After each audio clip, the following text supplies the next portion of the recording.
So today we've covered A to Z about PGS1 format to participating teams, and to add on, this time we don't have the Pick'em challenge, but still we do have a fantasy league from 𝗟𝗔𝗡𝗗. The fantasy league structure has slightly changed, so please check out the 𝗟𝗔𝗡𝗗, and the way you can earn the prize has also changed.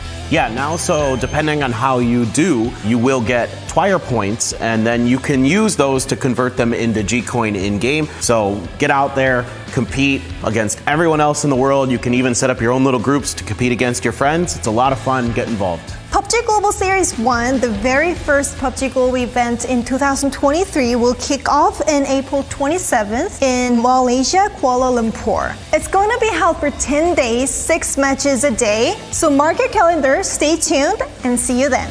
Bye-bye!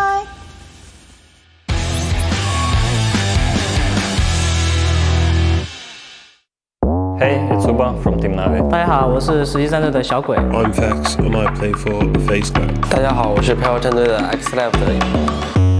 I can't imagine the game without fans. 粉丝们以各种方式支持我们，和我们站在一起。 I've imagined what it'd feel like to have skins representing our team in the game. It would be like we are actually in the Battlegrounds ourselves in the game. 兄弟们，现在登录游戏就能看到我们精英设计的皮肤了。 We designed the skins in the way we've always imagined, wanted, and thought that would be cool. 现在设计好的皮肤已经在游戏中上架了。 If I encountered a player wearing our skins in the game, I would feel like proud to see that. 然后也是希望大家能够期待一下我们这款皮肤吧。也请大家持续关注我们。 Please stay tuned for our involvement in the project.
Hello players, I'm 𝗟𝗟𝗡𝗗. Welcome to our new series, 𝗟𝗔𝗡𝗗, where we'll be addressing some of your thoughts and updating you on the latest changes we've brought to the game based on your feedback.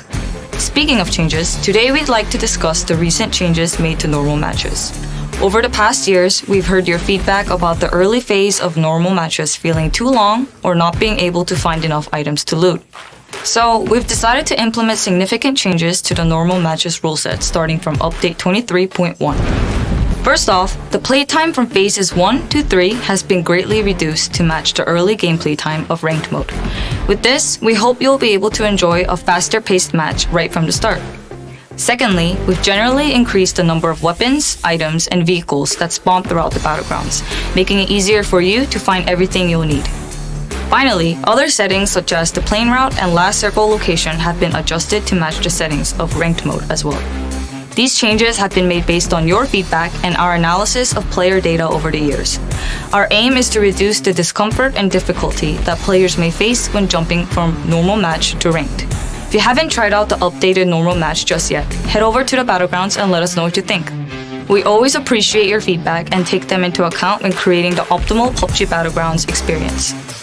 Well, thank you for watching, and we'll see you next time with more exciting updates.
To all the PUBG players, this year instead of the PCS series, we have a brand new offline tournament, the PUBG Global Series. As the first PUBG esports global event of the year, PGS1 would kick off on April 27th in Kuala Lumpur, Malaysia. During the 2-week-long competition, 24 professional teams would chase a $500,000 prize pool. Our 24 teams would come from all over the world to represent their regions, including all 8 PUBG global partner teams of 2023. And they will be competing on 2 classic maps. The teams will be split into 3 groups, Group A, B, and C. They will compete with each other over 3 days in the group stage. Then the top 16 teams will advance to the winner's bracket, and the bottom 8 teams will fall into the loser's bracket. From there, the top 8 teams of the winner bracket will claim a spot in the grand finals. The remaining 8 teams will join the rest of the group stage teams in the loser's bracket, leaving us with a new pool of 16 teams with one last opportunity at punching their ticket to the grand finals. In the loser's bracket, 8 teams will rise above the rest, filling out our grand final spots. In the grand finals, the 16 best teams from PGS1 will battle it out in 18 matches over 3 days. On the final day, only one team may stand and claim the grand prize of $80,000 along with the title of PGS1 champions. But that's not all. The top 4 teams with the highest point totals from PGS1 and 2 will qualify directly for PGC 2023. Meanwhile, Don't forget to go to 𝗟𝗔𝗡𝗗 to pick your dream team, predict the winners of PGS1, and earn a chance to grab a bunch of G coins. This year, PGS will become a new frontier in the world of PUBG esports. Stay tuned to find out who will be the first to plant their flag in the land of the new era.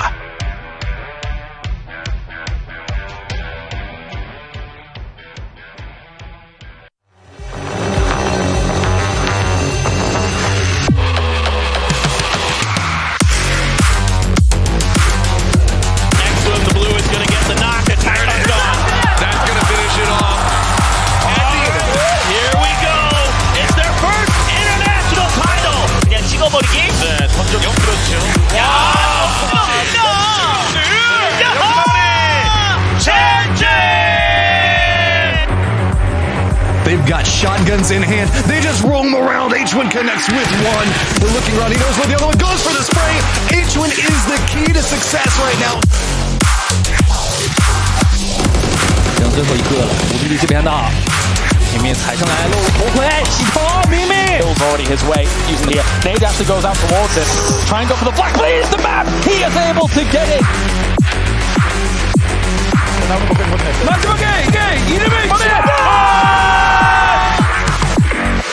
Maybe they can find some assault. E1 Rella lines up. ผู้ถือโดนแฟดน็อกไปและยังไม่จบตรงนี้เบลมอสยังคงช่วยแฟดอยู่9 คิวท่านผู้ชมเดทเท Trăm diện tích của vòng bo. Vòng bo tiếp theo có sở một mình trước những số tiền mới. Wow, đẹp quá rồi. 还这么被动，其实就是恭喜吃鸡的队伍。そして上から一方的にムクに対しても。Kang and Good are silent, not able to do so though. Kang, this is their first.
We're at the beginning of a rip-roaring adventure here for PGS1 as we are skating into day number 2 to figure out which teams out of the 24 are going to be able to mark their claim at the very top of the leaderboards here to start things off. Welcome, ladies and gentlemen, to the desk. I'm 𝗟𝗟. Joining me to start things off, we thought to ourselves, what if we just had two hosts keep asking each other questions for 12 minutes? What would happen? And we were going to go there. We've got Toffees here to my left-hand side. Could there be any other idea better? No, I think it's going to be good. Yesterday was tons of fun. It was a crazy back-and-forth day to start off. It ended with some of the top teams in first place and really a giant gap on that leaderboard that I want to see continues today. Yeah, absolutely. When you look at day number 1, how things went down, I don't think I would have pegged exactly how it did go down with China and North America looking absolutely spectacular out of the gates here, but deservedly so. We almost had a Luminosity back to back to back. That would have been insane. Kickstart almost crawled his way into everybody's hearts since he got to that last game. If he had just managed to secure those knocks, they would have finished in first place.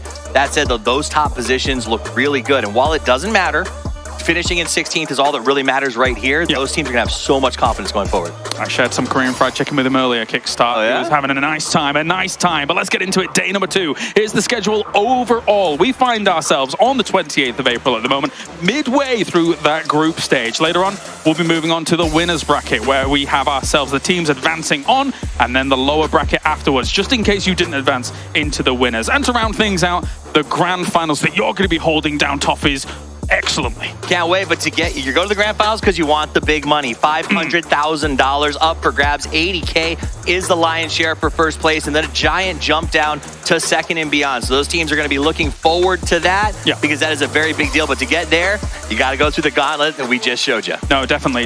A great opportunity for all these teams, especially since the fact that they've already secured themselves money just being here. So now it's all about being able to push as high as possible. But here's the format, of course. We already alluded to that winners and lowers bracket that we actually do have going here. And again, it does bear repeating, Toffees. It's excellent that we have double elimination here. It really creates an opportunity for everyone, even if you stumble a little bit at the beginning. If you're not feeling well, if you're having a rough transition to the area, whatever could maybe give you a bad day, it's not over. You go to that losers bracket, you have a chance to bounce back from there.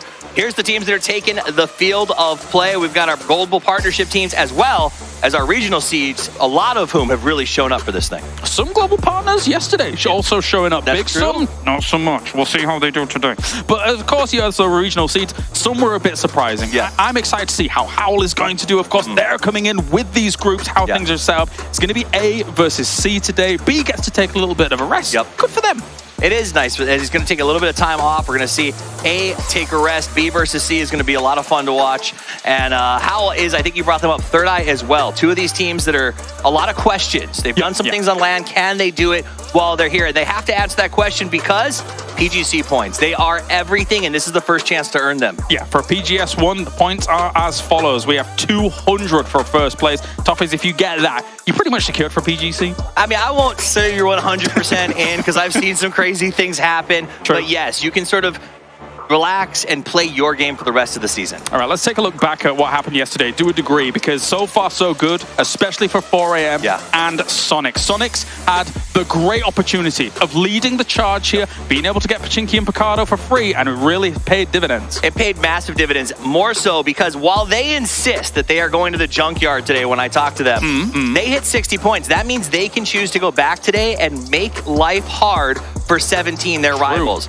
Shrimsy's up there on the screen. He played out of his mind yesterday. These guys, with those points, they can have maybe a 10-point day, still advance to the winner's bracket, and possibly secure Pachinki Picado for the next round of play. That will be smart. That will be smart. In terms of how the groups have the compositions and how they're actually playing things out, it would be a cool play to see here. We also saw Himas on the opposite side looking fantastic here. Everybody, since PGC was like, wow, this Chaikon guy. But Himas has absolutely stepped up regionally and internationally. As we look at the teams to watch for today, as you already alluded to, a lot of eyes are on Sonics, what they're actually going to do. My eyes, once again, do still reside on Luminosity. They absolutely had an amazing last half yesterday. They had an amazing last half. They're going to get to sort of watch and see what these other teams are planning on doing. 4AM, for me, is going to be a fascinating start. They had a great start yesterday. They fell off a little bit, but they kept themselves around. They were always sort of hanging in these end games and fighting back. Today, I think, is the day for them to really push forward. Let's take a look at some highlights from yesterday as well, as we already see Sonic starting things off fiery on the desert. This was a bit more of an unconventional ending on that east side of Monte Nuevo, but coming out swinging. Yeah, absolutely. And I think one of the biggest stories for me so far, based on yesterday, is these shifts. These circles have been brutal for a lot of these teams. No such middle, catch 9. That circle is bouncing around like a ping pong ball, and these teams are playing catch-up most of the time. And we've seen these in a lot of these games, especially in Miramar, where all you have is a field and a prayer. We've got snakes coming through. We had a man with a shotgun and a Winchester that was great. In the end game. I loved that a lot, and I love this power ranking as well. We've got, technically, right now, 17 Gaming at number 1. Again, maybe a few question marks from here as to whether or not that materializes today due to the potential conflict. And that's great news. Everybody below 17 on this power ranking is hoping that Sonics decides to go after them at Pachiqui Prado today, because there would be nothing better for everyone else except 17 to see them knocked down to that loser's bracket right out of the gate. Now, if we take about power rankings for players specifically, 17, Lil Ghost, and Wood are both up there as top tier 3 or top 3 players, and they deserve to be. The question is now translated to this international stage, will those power rankings stand? I would say yesterday, as you looked at that, 2 players didn't have the easiest of days. Crazy technically, yes, the team did excellently. So did Na'Vi, but both of those players didn't stand out as much as their teammates, and that shows the depth of play that they do have on those teams. But those were the Fantasy League rules in terms of how you can earn points. You guys know them. They're true and tested. And by now, obviously, you've already been getting to grips with those teams and how they play out. That's how they play out. Take a look at the Fantasy League tops. I'll give you a couple of quick tips for the Fantasy League today. If you've got a Sonics player or a 17 player, think about dropping them because the chances of hot drops are high. I'm also going to let you guys know there was a sub for 4 a.m. Lou is out, and Wangzi is in, and Perfectix for TM is out, and the tab is in. So we've got some substitutions. You have about 10 to 15 more minutes to go correct those if you want to. Be like me at the top of the Fantasy League. That's important. Yeah, I had a really good 2 games at the start yesterday. You did. And then it all fell off for me. So by the end of the first 2 games, I was like, yeah, I'm in 23rd globally. And then now I think I'm 1,400. Yeah, it may have fell off a little, but it didn't fall off as hard as Toby and Paper Thin. I don't really know what's going on with these 2 down there in the 70s, but it wouldn't be fair if we didn't make fun of them a little bit. It's not possible to fall off as Paper Thin when you're already off to begin with. So, I mean, yeah, it's really, really tough times for him. But anyway, we have the total leaderboard as it stands. Here's where we're coming in at. 4 a.m., 62 points. And the funny thing is we would have said anybody 2nd through 4th, wow, you had an insane day. But the fact that 4 a.m., starting 2 wins deep in that day, got 62 in those 6 games was huge. Absolutely beautiful, and it is wide open under that 6th place position. So as these teams go into today's matches, we're going back and forth, Miramar to Erangel. There's a lot of space for them to go ahead and make up in the below 6. Remember, all that really matters is that top 16 when we talk about what you're playing for today. And so those teams who see maybe there's a big gap at the top leaderboard, they don't have to stress out about it because they just need to chase the team in front of them and just kind of jump up 1 step at a time, 1 punch at a time, work their way up that list. Absolutely. But when we look at what is going on today, the big focus point here is Group B. How those teams are going to fare here, considering there is a bit of catch-up to do, admittedly here.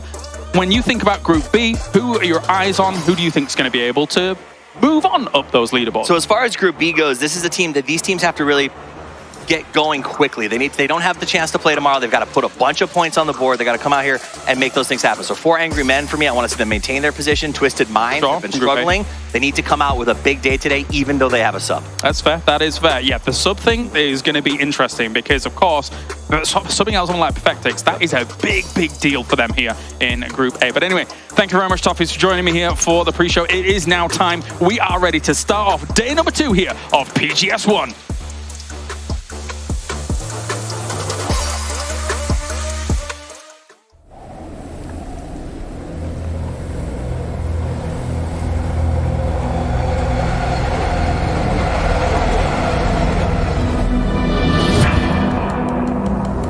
Put in a lot of time and effort to get here. Kind of breaks me down every time when you try that hard and you don't reach your goal. So I just want to win. 之前我们没能让世界看到我们最好的一面，这一次的 PGS 就是为了展现我们真正的实力。I'm not satisfied with just being good. I want to be the best, and I'm willing to work harder than anyone else to get there. I know that everyone will be gunning for us this year, but that just fuels my fire to defend my title and prove that I'm still the best.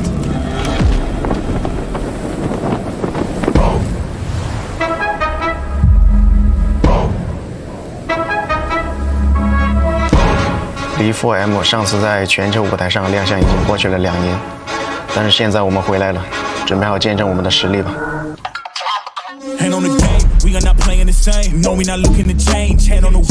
저희는 이기는 방법을 알고 있고 어느 팀과의 대결에서도 지지 않고 이기겠습니다.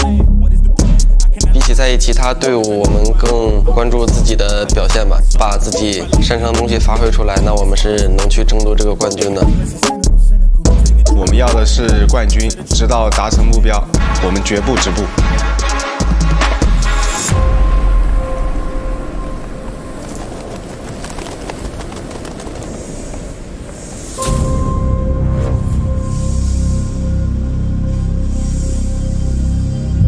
triumph in America was just a warm-up.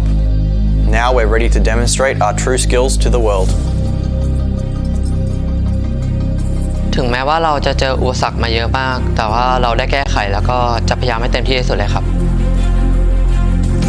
Khả năng và thành tích của em thì khó có ai có thể sánh bằng được và chức vô địch thế giới thì sắp đến gần với bọn em rồi. 私たちは他のチームみたいに実績は持っていないんですが勝つ自信は持っています。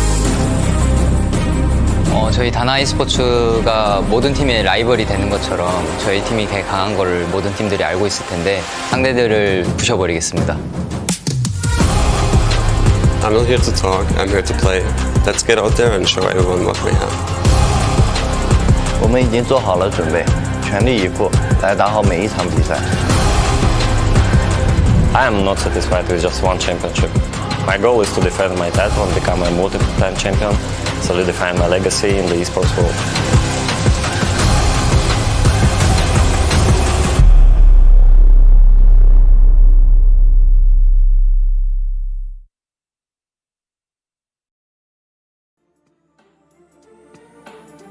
Day 2 of PGS1 is upon us. Group B versus Group C will take to the battlefield, and for Group B, it is the final day to show what they're made of before the group stages come to an end. I'm Toby, joined by Cameron, and the desk set it up pretty well for us. We got everything going on today. Potential hot drops, teams fighting forward. What are you most excited to see it? Honestly, it's got to be the 𝗟𝗡𝗗𝗗𝗡. Like, it's the conversation around the Sonics especially. Yes, there's a little bit of extra familiarity on my end coming from the same region, but ever since PGIS, there's always that like focus on them at a global. Can they repeat that success? And every single time the hot drops just keep getting in their way, but this is finally a time that they have an advantage on the leaderboard to give them the freedom to really see what they can do in that position. Not to mention, you got to give a shout out to their new coach Gunnar for really being able to bring an extra level of expertise in that situation. Most definitely. It's going to be very, very exciting to see how things are going to unfold. And even if the hot drops come through, do 17 stick around even when or if things go against them? We've seen them hot drop before, and for the most part, if not always, it's been 17 who were the ones to end up claiming the spot when it all came down to it. Yeah, at the end of the day, 17 could still perform well enough to be in the top 16. As I said on the desk, it doesn't matter where within 1 through 16 you end up. There's not bonus points or anything like that. It's just being 16 yes or no is the whole thing. So at the end of the day, 17 could still qualify, but there is zero risk for Sonics for being able to commit to that. However, Miramar, first map up. Will we see it happen in Pecado, or maybe get another surprise hot drop elsewhere? Because we saw a couple of situations yesterday. It just might happen. We're adding new teams to the fray. Group C is welcomed to the server as Group B takes them head on. 6 games to play today. We're going to bounce back and forth between Miramar and Erangel all day long. And when these games are over, Group B will have to just sit back and hope that the performance will be good enough for all of them to stay within the top 16. Now, Cam, the desk touch upon this too. There are a couple of subs coming into today for various reasons. One of them, I think, is very interesting to mention. Twisted Minds. Yes. Perfectix is out. One of the spearheads of that team. Whenever we see Twisted Minds perform well in a 4v4, usually it starts off of Perfectix getting the first 1 or 2 knocks. They're losing him, and not only that is a loss, but they're also playing from behind coming into today. Not the best of performances yesterday, so very curious to see how 𝗟𝗡𝗗𝗗 and the boys will turn things around with just 6 games to go. Yeah, so Perfectix had the top kills in PEC to qualify to this event. So the fact that they're losing that star player is a really big question mark. However, they've struggled, right? They ended PEC in 8th, and then for the Atlantic Showdown, that was 7th place. So this is a team that is not really delivering on the expectations that we have anyway. So part of me wonders, is this some sort of solution for issues that they might be having? You know what I'm seeing? I'm seeing not one, I'm seeing 2 hot drops coming in. We saw Pentagram, Twisted Minds, and 𝗟𝗡𝗗𝗄 yesterday in Power Grid, and seems like both Twisted Minds and Pentagram will go this way again. And our other one in Pecado, else predicted. Sonics, they got the points they needed. They want to take the fight to 17. Instantly rifles in the hands of 17, gaining 𝗟𝗡𝗗𝗗 with the bolt action as well. This could be really impressive. No scope just yet. It's actually the Twisted Minds Pentagram one that I have a huge question mark about, because Pentagram and Twisted Minds both really need the points. We'll see what happens with Arrow not involved. If this somehow gives them some freedom, both teams are landing right in the warehouse. Pyro with the shotgun. Gets this animation cancelled as well to get the gun up quickly. One seen, one taken down. Spiro, that was Ada with the AK in hand, reloaded, but able to take him down. More shots gun in play as Petulant finds the second as well. Pentagram fallen in seconds, and there they go! They were on the ground for 20 seconds. The Twisted Minds rack up 4 points. This is the best case scenario for Twisted Minds. They get the hot tub, they don't even get knocked, much less lose a player, and it took virtually 0 time for them to remove their opponents. Now they can just play the game as if it was normal. So this game needs to be big for them, because I don't know if Twisted Minds is going to get another opportunity like this. But let's look back at Picado. This hot drop has been significantly slower. It sure has. You saw the fear in the eyes of all of Pentagram when instantly Spiro picks up a Psyker. That was them running for their life, but nowhere could they run before Twisted Minds got the better of them. As you said, a little bit of a stalemate in Picado for now. The city does allow for that more so than Power Grid, so I wouldn't be surprised if it's going to play a little slow, at least to begin with. Having said that, though, should there be a push from anyone, I hardly both hope and expect to see it be Sonics make the cross on over. They cannot go in and say, we'll just sit here and kind of be a stone in your shoe. We got to claim this city, not just have you leave it because why not? Well, I mean, being a stone in a shoe is a perfectly reasonable plan, I think. It's just making 17 uncomfortable and not allowing them to play their perfect game. Even if you don't get a kill, just removing the amount of loot that they have access to, maybe redirecting their possible rotations, because this phase 1 is towards the north, and that is the side of Picado that Sonics are on. And so if 17, as long as they just need to make some changes and put them in an uncomfortable situation, it could be like a 90% game instead of 100% that they'd be able to do it alone. It's still, I think it's perfectly fine for Sonics to play this one a little slow. Because here we see some of the roster changes coming in. Wang Sai comes in. Xiao Lu had a phenomenal day yesterday, so a big loss for him. We'll see what Wang Sai can manage to pull off here. Yeah, 4 Angry Men. Not far from the zone, dropping around San Martin Hacienda. They actually have really easy position to sort of leapfrog, just step by step, make their way towards the center there. GEX as well, coming in from Impala there on the rotation, the Eastern Highway, coming up pretty safe. The only team that's really in front of them is going to be FaZe Clan, who are also on the move. So I don't see any sort of rotational conflicts happening just yet, but we have yet to have the South teams really start to make their move. Exactly. As you mentioned before, I mean, not only do they come up victorious, we talked about this substitution already. Perfectix out, similar story. You lose one of your star players. In comes the tap. He's played before. He's played phenomenally before. But can he fill the shoes of Perfectix? We'll wait to see today. But, I mean, hot drops and everything considered, couldn't really start off any better for them. They get the 4 points early, no casualties on their side, not even a knocked player, and they get to, if they want to, rotate in rather early as well.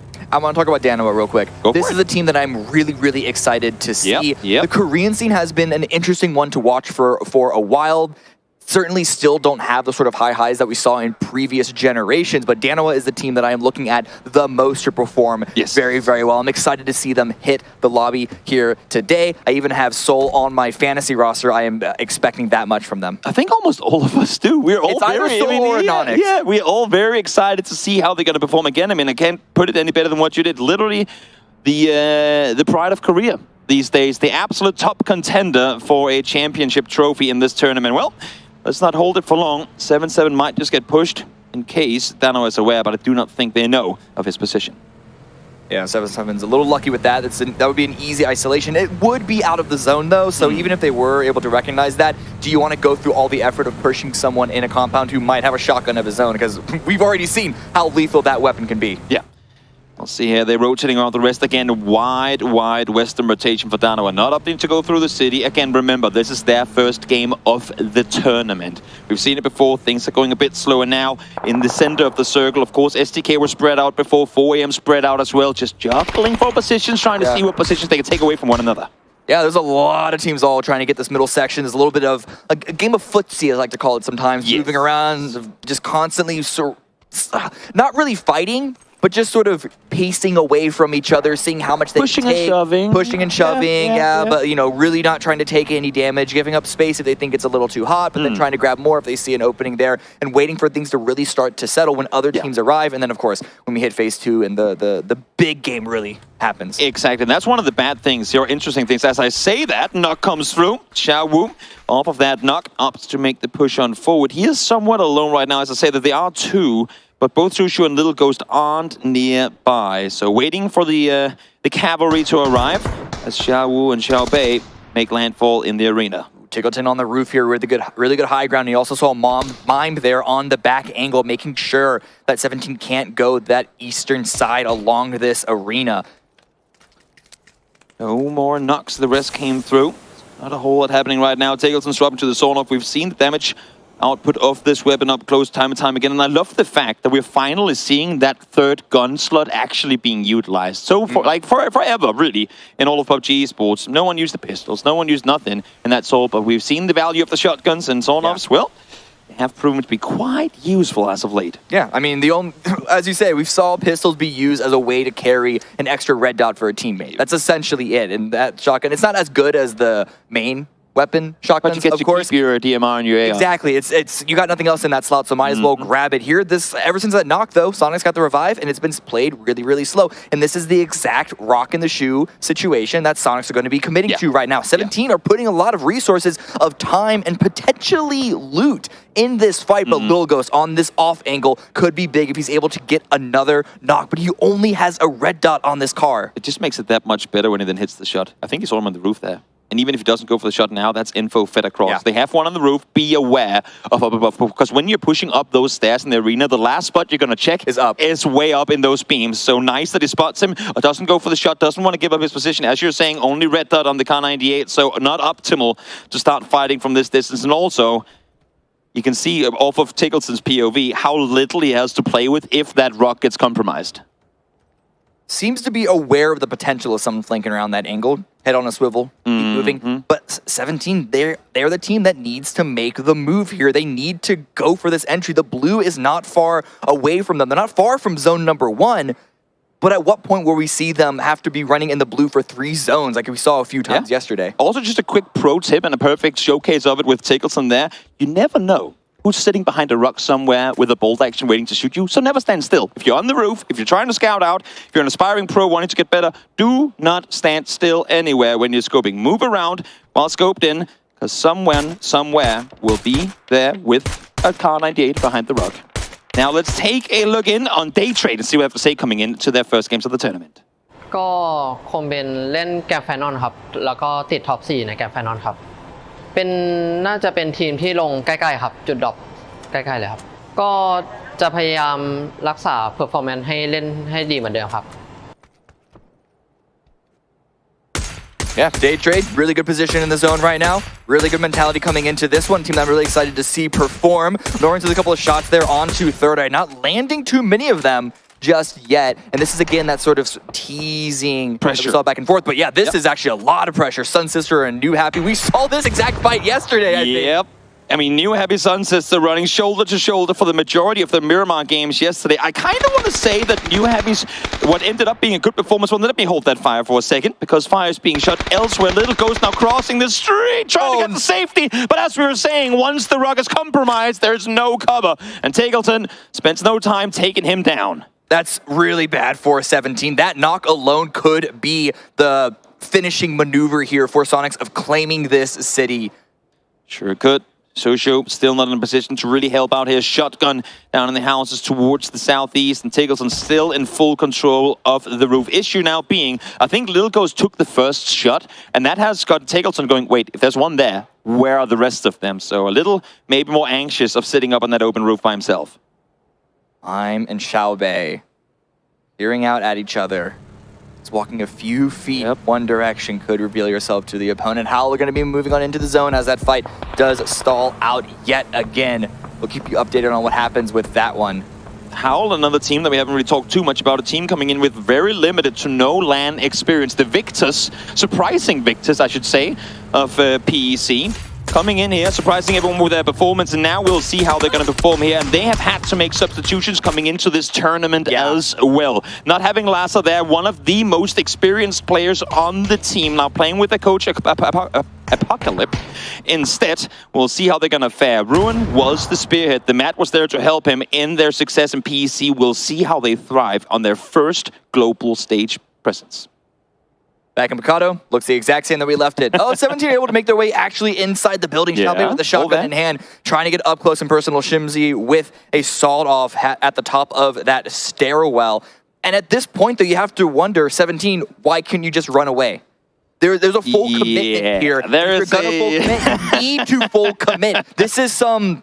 They're waiting for Sonics to make a mistake, but Sonics can wait here all day. There's no skin off their back by doing so. The only worry I have now is that they saw Mime on the other side, and I think Mime is well aware now that all three of them are in. So what can Mime contribute with should the fire unfold inside this arena? How fast can he cross over to try and help his teammates out? We'll have to wait and see.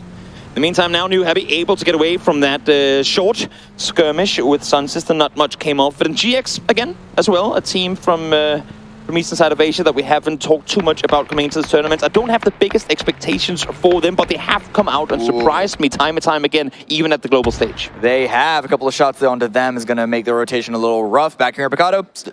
No new developments. It's just as we left it 20 seconds ago. Xiaobei does have a shotgun. Oh, no, I mean, a frag grenade going over towards the Mime. So I like that attempt to sort of get that anchor out of play. If they find the knock on him, they know it's an even 3v3. And as I say, that 𝗟𝗔𝗡𝗗 actually does go down. That ain't on the backside. This is perfect for them because they take one down inside the arena. They know Mime is isolated, at least for now. So if they can anchor, like, if they can push on this fast enough, they potentially have a 3v2 in their favor. Gonna go try and confirm that kill onto 𝗟𝗏. Mime needs to come and approach. I think he has an angle and he is gonna make his way across that road, but 𝗟𝗏 has been confirmed. It would have been really, really difficult to get that revive. Tiggleton and 𝗟𝗏 just need to play safe and keep 17 locked in here as long as possible. Great read on the side of 17, seeing that they have two of them set upstairs. They knew that they had Mime on the other side, so let's push the solo down below, take him out with a well-placed nade. Make the play from there. Mime still has not been able to cross, and 𝗟𝗏 now up on the roof alongside Tick, but they're on each their side of the building. Circle 3 is going to pop as we go up towards the northwest, and look at who's sat center. We talked about a team that needed a good game. Yeah. Twisted Minds are right in the middle. Really good grab for them, and a really good immediate consolidation of their players with Tab and Spyro grouping up with Lu and Batulins. A couple other rotations happening around there. It's quite open in that zone, but here the fight of Picado. Tiggleton does go down to the blue because of the damage of 𝗟𝗏, but 𝗟𝗏 is continuing to answer back from the low ground, taken down himself though. Now it's just Mime left alive. Damage is being done, and the majority of it, if it's not all, it's coming on to Sonic's. Issue is we're in phase 3, soon to be phase 4, and it is starting to hurt. And these teams have had very little to no time to get properly looted up. See 𝗟𝗏 trying to crawl for info here. Mime's still on the other side, kind of stuck as Sushi is holding him back. But again, I mean, as you're saying, stone in the shoe, they might just have fended enough for enough time as they wanted. Right now, Day Trader crashing third eye's position. 𝗟𝗏s and 𝗟𝗏mouth getting in Richie B's compound. A couple of redirection of their player base, Oldest and Adam trying to give support. Richie B taken very, very low. Has to vault outside of the window, is able to make his way away. But still, that is a nice position grab for Day Trade. I like the fact that both 𝗟𝗏s and 𝗟𝗏mouth are going aggressive on this one. They know that they have two players isolated. We need to make a play. We need to make space. We need to try and see if we can force Richie B out of this building. Haven't quite succeeded in doing so just yet in 𝗟𝗏s. Almost blowing himself up there. Suboptimal at best. Richie, though, still downstairs. And as you can see here, all of Third Eye well aware of what they're up against. Richie, another shotgun that we see in play here on the low ground, just waiting for them to come down and try and get him. Shots from the windows, however. Oldest taken very, very low. And going to be immediately confirmed as well. Adam now caught out. This is all falling apart for Third Eye. The 2v4 works out for them. Pressure is being applied from the north as Pushus is trying to make his way back down alongside Flash towards the buildings. But this had gotten Third Eye all over it. But now, Day Trade looking to try and see if they can recover this fight. Got shots coming out from a couple of different angles. I think we're looking at Howl there as the big ones. And now FaZe are trying to get involved. They're swinging on in. This was a hardship to the northwest. So having a big send towards the middle might not be that big of a surprise. They don't seem to be going so far, but up the steps. Fox doesn't check the right angle. It's all under Richie B. Has to go for something big. Does not succeed. From one fight straight to another, Sun Sister and 𝗟𝗏 roll it out on the north side of the circle. And why does everyone fight in the east? Well, it's pretty simple. Next circle is going to shift away from the mountains on that western side. So while you might be scratching your head going, why fight for these open compounds? Well, this is most likely where the next circle is taking us 15 seconds from now. It's grenades everywhere. It sure is. SDK and FaZe contesting for this. Purdy is going to be on fire. All onto A-load. Can he stay alive? Where is the rest of SDK? They're down towards the south, but they don't have an angle of their own. Vegas is also knocked. Correct. Sorry, but Purdy fell early on. They tried to kind of corral on his position, and now, as you can see, Vegas and Penta, very, very hard spot for them to get out on. FaZe in full control circle up towards the north. We go with Twisted Minds. Could not have asked for it any better. Yeah, they're not... It's possible that they're not going to get a lot of kill points in this one, but they're going to get placements by hanging out there, and that should be fine by them to really start to spin their own engines up, because as we've said before, they need to have a good day. Here, SDK, Vegas has been revived, but this is such a precarious position. One well-thrown frag grenade from FaZe Clan could do it all for them, but both these teams need to move into the next zone. 𝗟𝗡 falls to Blue Suju right there to follow. The damage has been done. Sonics may fall, but 17 Gaming goes out with just 3 points. And FaZe continuing the onslaught. James does go down. Nice shots placed there by Vegas. We'll see if Penta can get the cleanup. He does. As he is found in the open. It's actually going to be Purple Mood that finds that flush from afar. Oh, and Penta also got headshot down to 10 HP. Yep. Man, they're so close to being able to get that revive onto Vegas, but Penta's gonna have to do it all to try and stay alive right now. The blue is just closing in on his back. So really, his job is to make it as annoying to FaZe as possible. And very limited though what he can really do from here now. The blue is on him. He's not gonna get the burst it off. He's down to blue. Actually, again, found one. Purple Moon just finding kills from afar now. Shots being fired from How over towards 4 AM on the other side. That nade could be absolutely lethal. No, goes a bit short. All of them, except one, sat inside the same shack here. Some are rotating around on the side. They need to get to a couple of different positions here because they're not only defending from Howl, there's going to be Purple Mood and FaZe, and even Daytrade potentially coming in from this southeast side. So this is good terrain to try and fight around, but it is also relatively flat. So your angles are going to be on razor thin of where you can peek. A lot of these players thought this circle was going to go further towards the southeast. They got surprised when it shifted up towards Twisted Minds, and now they're forced to fight in the open, making their way further forward, running from one fight to another. Correxy, Vex both managing to get healed on up, but they have a tough fight ahead of them, and Daytrade has sat very solidly on the edge of the east side circle here. Mark 12 in the hands of Belmont, looking for a head to click from FaZe. In the blue, FaZe are taking a lot of damage. They're running multiple directions. Some of them into Daytrade, some of them into Purple Mood. Yeah, I don't see them getting out of this one live. Phase 5 is going to hit them just moments from now. GX does fall. Multiple teams are going to be the butchers at the end of it, trying to make their way in. Again, the southern side here is so insanely packed with teams. In the meanwhile, up towards the north, we saw Danawa rotate far west early on, and oh my lord, has that paid off. They got all the space in the world. Vex out in the blue right now. 4 AM in a vehicle, you can see it in the picture-in-picture at the bottom right.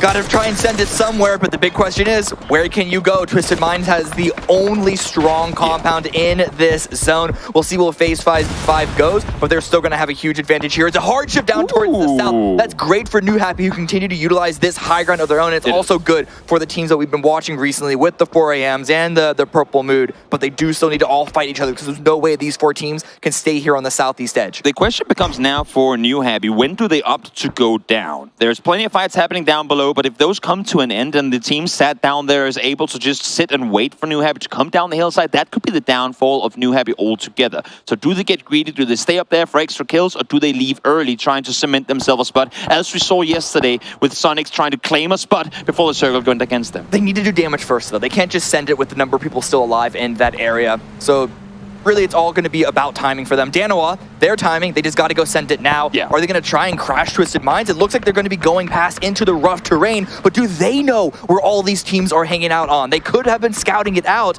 but still, with the amount of dips and little bowls that you can find, you never really know the information that they have. But however, this is a really good grab. Don't go too far. Yeah. Just take what you can get. I was going to say they might not know, but they're about to find out because everyone's right next to them. 𝗟𝗋, in the meantime, Lynch and Longska making their way up towards the New Happy compound. They heard the commotion on the north. They know that Twisted Minds are sat in the compound down the valley.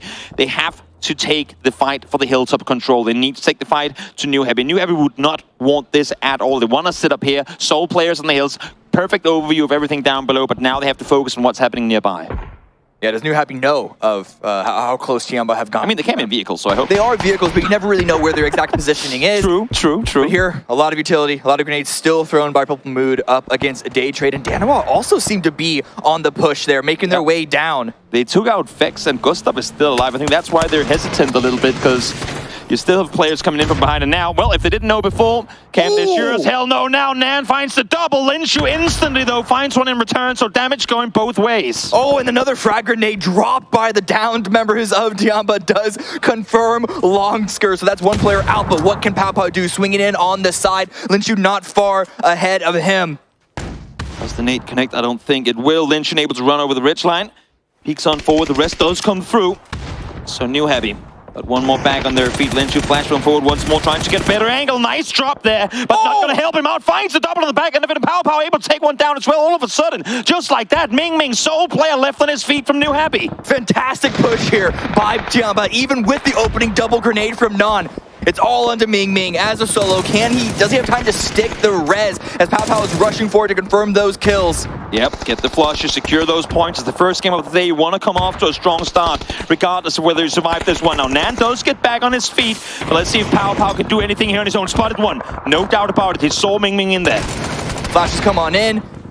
Oh, the spray does not work out. Good hold by Ming. They're still alive with 2, but 𝗟𝗗𝗗, they have pushed down onto Day Trade. The circle does go into their favor as well, and they're going to back up. Not going to want to push this too hard, because there's still a lot of teams on the south side. They can just allow Day Trade to get crushed by all those teams from the south. We've taken out a third of the server, and only now are we hitting placement points. So many solos still lingering in the backside of this circle. Gustav from FaZe has been crawling for the last 3 kilometers, and now 𝗟𝗟𝗗s is trying to stay put on his own here in the midst of all the commotion as well. This is a great crossfire from 𝗟𝗗𝗗. They really need to try and make something work from here. They have a couple of vehicles to use, but as you said, the solos on that south side, Day Trade are going to be feeling this presence, this pressure on their back, but they cannot look away from 𝗟𝗗𝗗. One thing that I love is we're seeing at the minimap here as well is 𝗟𝗏𝗗s has snuck up behind 𝗟𝗏𝗗. Solo player now in this position. As I say that though, he falls down, Salute ready and waiting for the IGL to make his way on forward. Soul in the meantime finds one again. That's again 𝗟𝗏𝗗. They came in, they spread out, now they're starting to take full control of the east side of this circle. The control here is going to be very, very precarious because they are on a little bit of low ground, but they are trying to make it work, and they're just not giving any of these teams any slack at all. Flash does get confirmed, does bleed out fully, and 4 a.m., they need to make their way in, but Gustav has struck, gets a knock on a 𝗟𝗗𝗗. Sometimes it pays off to sneak your way forward, and it did for him. He might fall down, but at least may also have found one. Not sure if the flush is going to come through or not, but placement points secured for FaZe. 𝗟𝗟𝗗s as well, striking as a solo, knocking and confirming 𝗟𝗏𝗗s. Snakes live in the grass, and they thrive there too, and he's still up as well, so really making it hard here for Day Trade to get anything else going. 𝗟𝗏𝗄 stuck down behind the vehicle, should fall. You'd imagine now 4am is aware of his position. Loki from 𝗟𝗏𝗗 on the other side is aware of 𝗟𝗟𝗗s as well. Could only imagine both solos will fall in a short moment here. Flash comes out. 𝗟𝗟𝗗s is going to go on the push. A lot of smoke to keep him separated from Belmont. So with the spray, Anonix does get knocked, and Loki wants to get this snake out of the game so they have more pressure and they can just focus on 4 a.m., who are now pushing into phase 6. Fights on all fronts, and in the meantime up towards the north, Twisted Minds able to get the rest up on 𝗟𝗟𝗗s and play it slow and steady. Not in a hurry to do anything here whatsoever.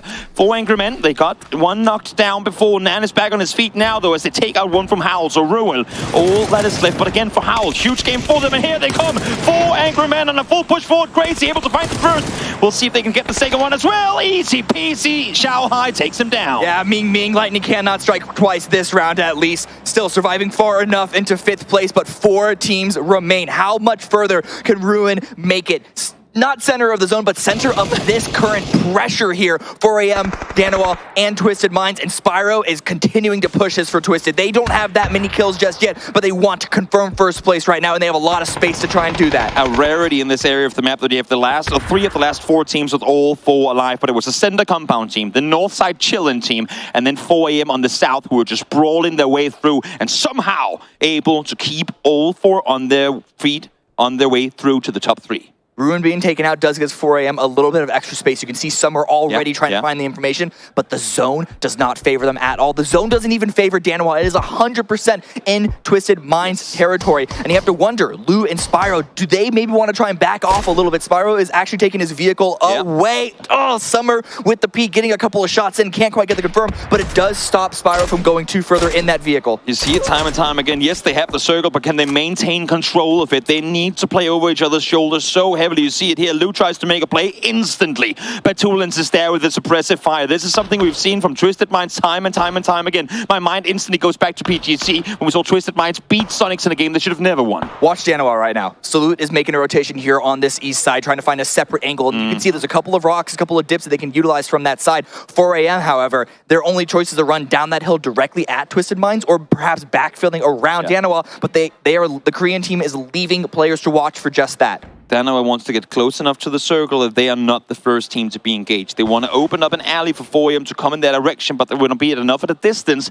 so the Twisted Minds can't make the initial push on towards them. So they're playing a nice 2-2 split, trying to maintain control of both angles, but with these smokes now deployed, Danawa must be aware that the push is coming in their direction. Smokes out for the backfill attempt, but already Loki and Onyx are trying to run away themselves because the blue is going to be closing in onto them. Here they come. 4 angry men on the hillside. They have to get down one way or another. We'll see if they're going to succeed or not. Right now, the odds are against them as 8 players from down below are doing what they can to deal with them. And look at the response in the minimap from Twisted Minds. They see 4AM going towards the east, and so they themselves push down towards the west. They are closing any sort of space that 4AM could try and grab here. Look at Spyro in the tab. They are just constantly running around and not giving any slack to their opponents. Sure are not. Pendulum Simulator. 4AM as they try and weave west, east, but neither Twisted Minds or New Happy are giving up any space whatsoever. Such a nice hold positioning from both Twisted Minds and Danawa here. The blue at their back to dodge these grenades. Deny. That's what it is. That's exactly what it is. 4AM have kept trying to put their feelers out, seeing what they can find, but they can't find anything, so they're going to be giving all 4 of them up to the zone. I fully respect it. They tried and they tried again, but there was simply no space. In credit to Twisted Minds and Danawa for being able to hold them off so well. They just did not give 4AM any space to maneuver whatsoever. And now immediately these teams are going to be looking at each other. Lou with the grenades going out, gets a little bit of damage onto Loki. Nothing that quick little boosters can't solve, but either way, that's going to be some extra space still grabbed for Twisted Minds. Now, do they know that Lou is snug up just on the other side? Smokes have been deployed here, so some info must have been fed across him. For Battlegrounds right now, he's giving all the info that he possibly can, trying to be the overhead protector of Lou. Issue is, if he falls in the compound, they're 3v4 for the rest of the game. There's no way anyone gets back inside that compound to get it back up on his feet. We'll see now here, no utility whatsoever for Salute. I'm not sure what the status is on the rest of them. They do have 1 vehicle to work with. They're all inside the circle, but this is the final one. We're ending the game out in the middle of the open. Lou's pit position is the biggest advantage that Twisted Minds have right now.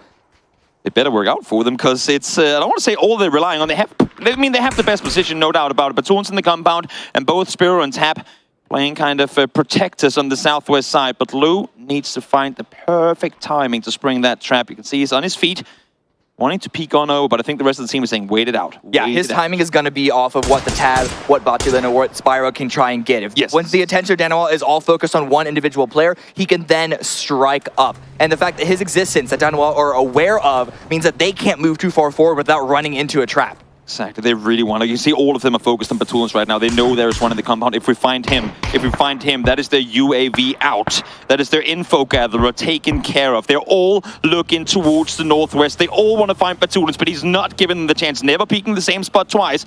Really playing this one smart. And just now, Twisted Minds are starting to deploy these smokes, but they're going for the compound. They want the solo player. They want to deal with Battlegrounds before taking the fight to the rest of them. Tap, though, finds one in transition. Salute does find Battlegrounds, so damage has been done. But is it enough? Spyro is rushing forward on the wall already, so it's trades 1-for-1 right now, but Anonymous with a great angle cannot close that knock on a Spyro, but Salute is there to finish the job. Perfect read from Danawa. They saw the solo. They were scouting on the compound. They want the wall for cover. They knew there was nothing to play in the open, and just like that, the fight is going in the favor of them. Soul finds one. Soul finds the second as the anchor player takes him down. Danawa, the champions of Korea, looking real damn good here on day number 1.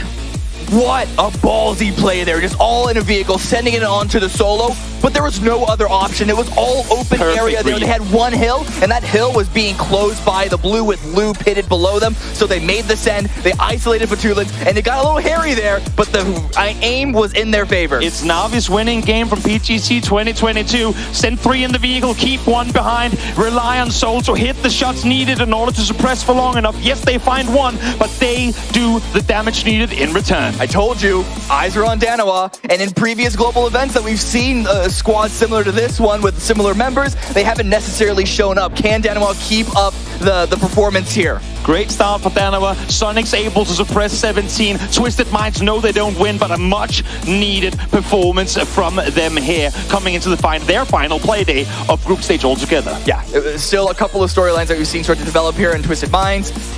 Would have preferred better, I imagine, but it was still a good start for them. Definitely. I mean, you have a sub coming in, you instantly beat your competition in the hot drop, and that has got to be Pentagram now thinking, okay, we just lost 1 on it, but let's take them from there. Let's watch some highlights before we head on into game number 2.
The fight back is on here for day number 2 as Korea and Europe looking very, very good here in this game. Fighting back against China as well as America. They did so well yesterday. They need to catch up a little bit, but Danawa comes out swinging here. They come out swinging. I'm not surprised. Before, during rehearsal days and when all the teams were here training, I would go to each booth and chat with these teams, and I asked every one of them, you can't pick yourself. Who wins this event? Who's the biggest threat? And almost across the board, Danawa kept coming up over and over again as a team to watch, a team to be feared. And we saw that. The way they took cars and just crashed into that compound, it was ridiculous. Yeah, very, very impressive stuff.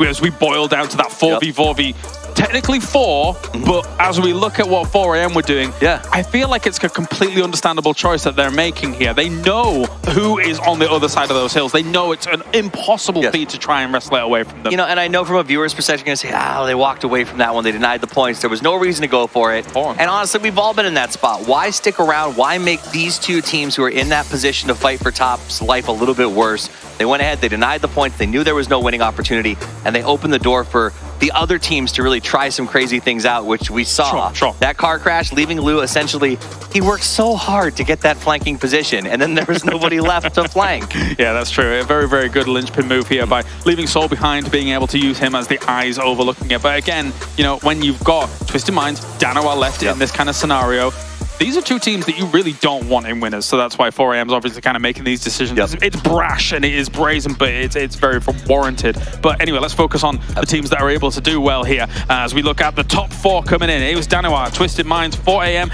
and Howl, Sneaky Howl, getting that top 4. Sneaky Howl, and not only that, but Ruin as well, another player who's been on the up and come that we can keep an eye on. Sure, they have 400 points, no kills, but getting those points up on the board, getting their ability to get into that late game, very, very nicely done. But for me, I just loved watching Danawa. They waited till the 4th circle. They chose their crash perfectly. They didn't do the old school, let's all get in a shack together. They rushed in, they spread out beautifully. Between them and 4AM, man, they played this match. Absolutely. Danawa very much so right now, for a lot of pundits, Korea's hope. Looking at how Seoul's able to play, looking at how the entire roster is able to play, the decisions that you're referring to as well, and the spread out that they did. Fantastic. Let's take a look at some of the recap moments from this here. 𝗟𝗗 trying to cause a little bit of a problem for a new Happy up on these hills. Regardless of who comes out of this, though, getting down these hills to the later circles is very difficult. All I was going to say, we're going to recap as we move towards the end game. You may have noticed we didn't even cover the hot drop in the front because the wipeout, TM wiped out Pentagon so fast, we don't even have a highlight for you. It was so quick, 27 seconds. I think it might be a record. But here we go to the end game.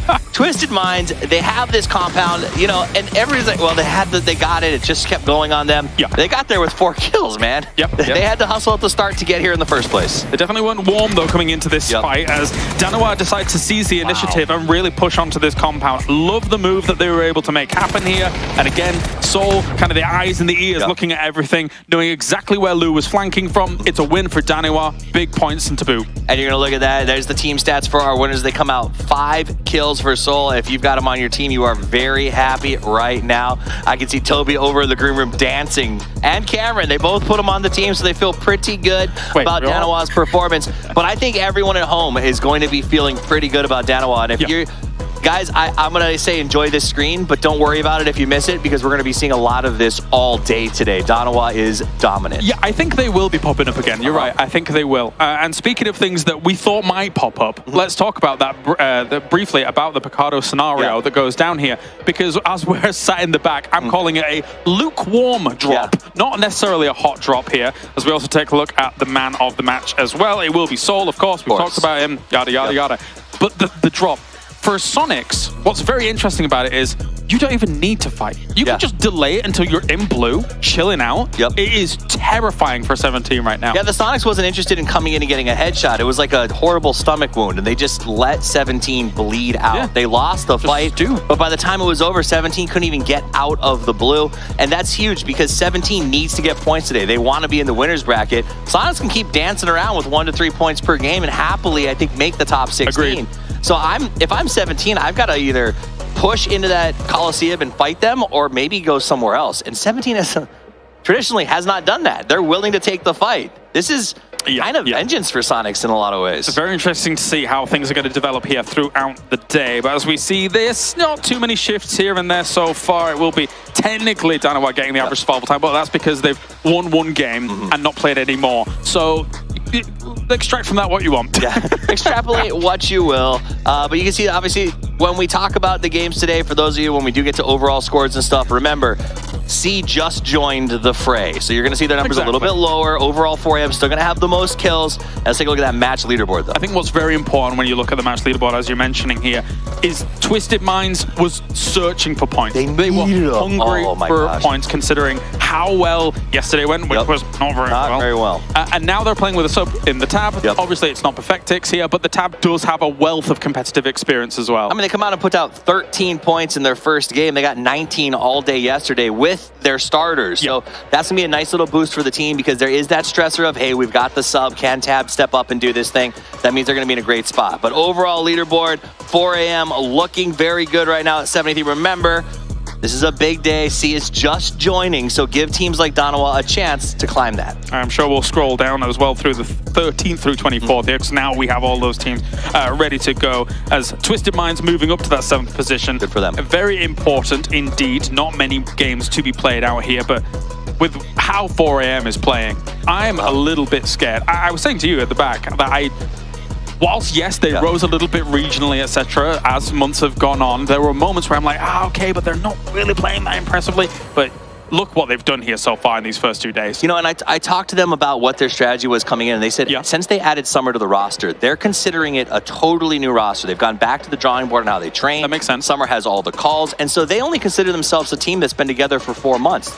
That is the mentality they came in with, and I love that it's sort of manifesting itself right now. You can see those Summer calls coming to fruition in the way that they're playing these mid to late games. Makes a lot of sense. Makes a lot of sense considering you need that time to kind of slowly build what you need here for an international tournament as things do sit. So Toffees, we're moving on to Erangel here in a few moments' time. What are your eyes on coming onto the grassy pastures? The team you're looking at right now, STK, is a team that has had a up and down roller coaster over the last couple of years, and they need to make something happen right now. In the forefront, Vegas, the young gun, he's recently brought onto this roster to bring a little bit of fragability.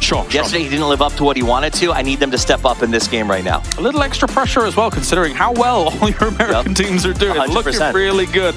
FaZe here coming in for the start of this game. They were kind of...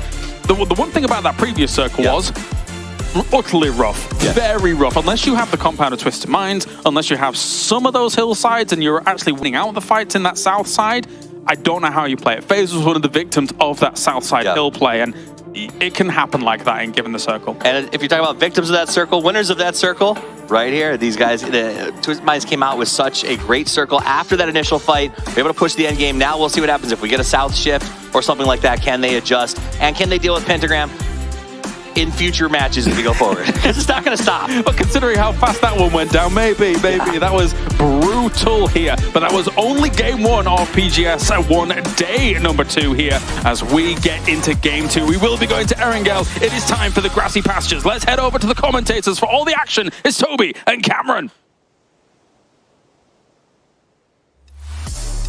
Thank you so much, James and Toffees. What a pleasure it is to see these matches unfold. Cameron Danoa coming in day 1, pulling off plays that we might see teams there doing grand finals after days and days and days of competitive play in global lobbies. Danoa, nah, they do it in game 1. Yeah, they are not waiting at all. And again, it's such a veteran roster, right? These are players that we've seen on a bunch of different teams, but all going to be at global events. They have the experience. So there's not going to, you don't expect to have that many nerves, even if you do have to pull a maneuver as risky as that one. Exactly. We're seeing a very southern scoot plane here. Lipovka over Sosnovka. And normally you would say, well, I mean, it ain't the worst case.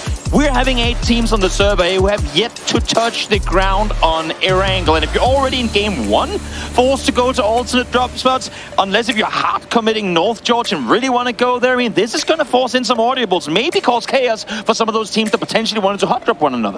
This is disgusting. It really is. This is absolutely terrible. It really is. STK are not going to Novo. Like, Purple Moon thought they had Novo for free now that Gen G wasn't involved in Sosnovka, but STK are going to be contesting there with that. We have both 𝗟𝗋 and GEX there on the military base. Thankfully, New Happy and Daytree are going further out, going around the Primwars towards 𝗟𝗋 area. And then, of course, Sonics and 17. And then 4AM and Twisted Minds right now. I imagine this is going to be 4 vehicles for Twisted Minds to make their way towards Razak. It's still not a comfortable position. Uh-oh, Summer, you're in trouble, buddy. You get up on the rug in time. He missed the rug. Does he get up there? The rug would be his saving grace, but actually, he will punch them out of the car if he has to. That is the confidence that 4AM is currently playing with. And now for Sonics again.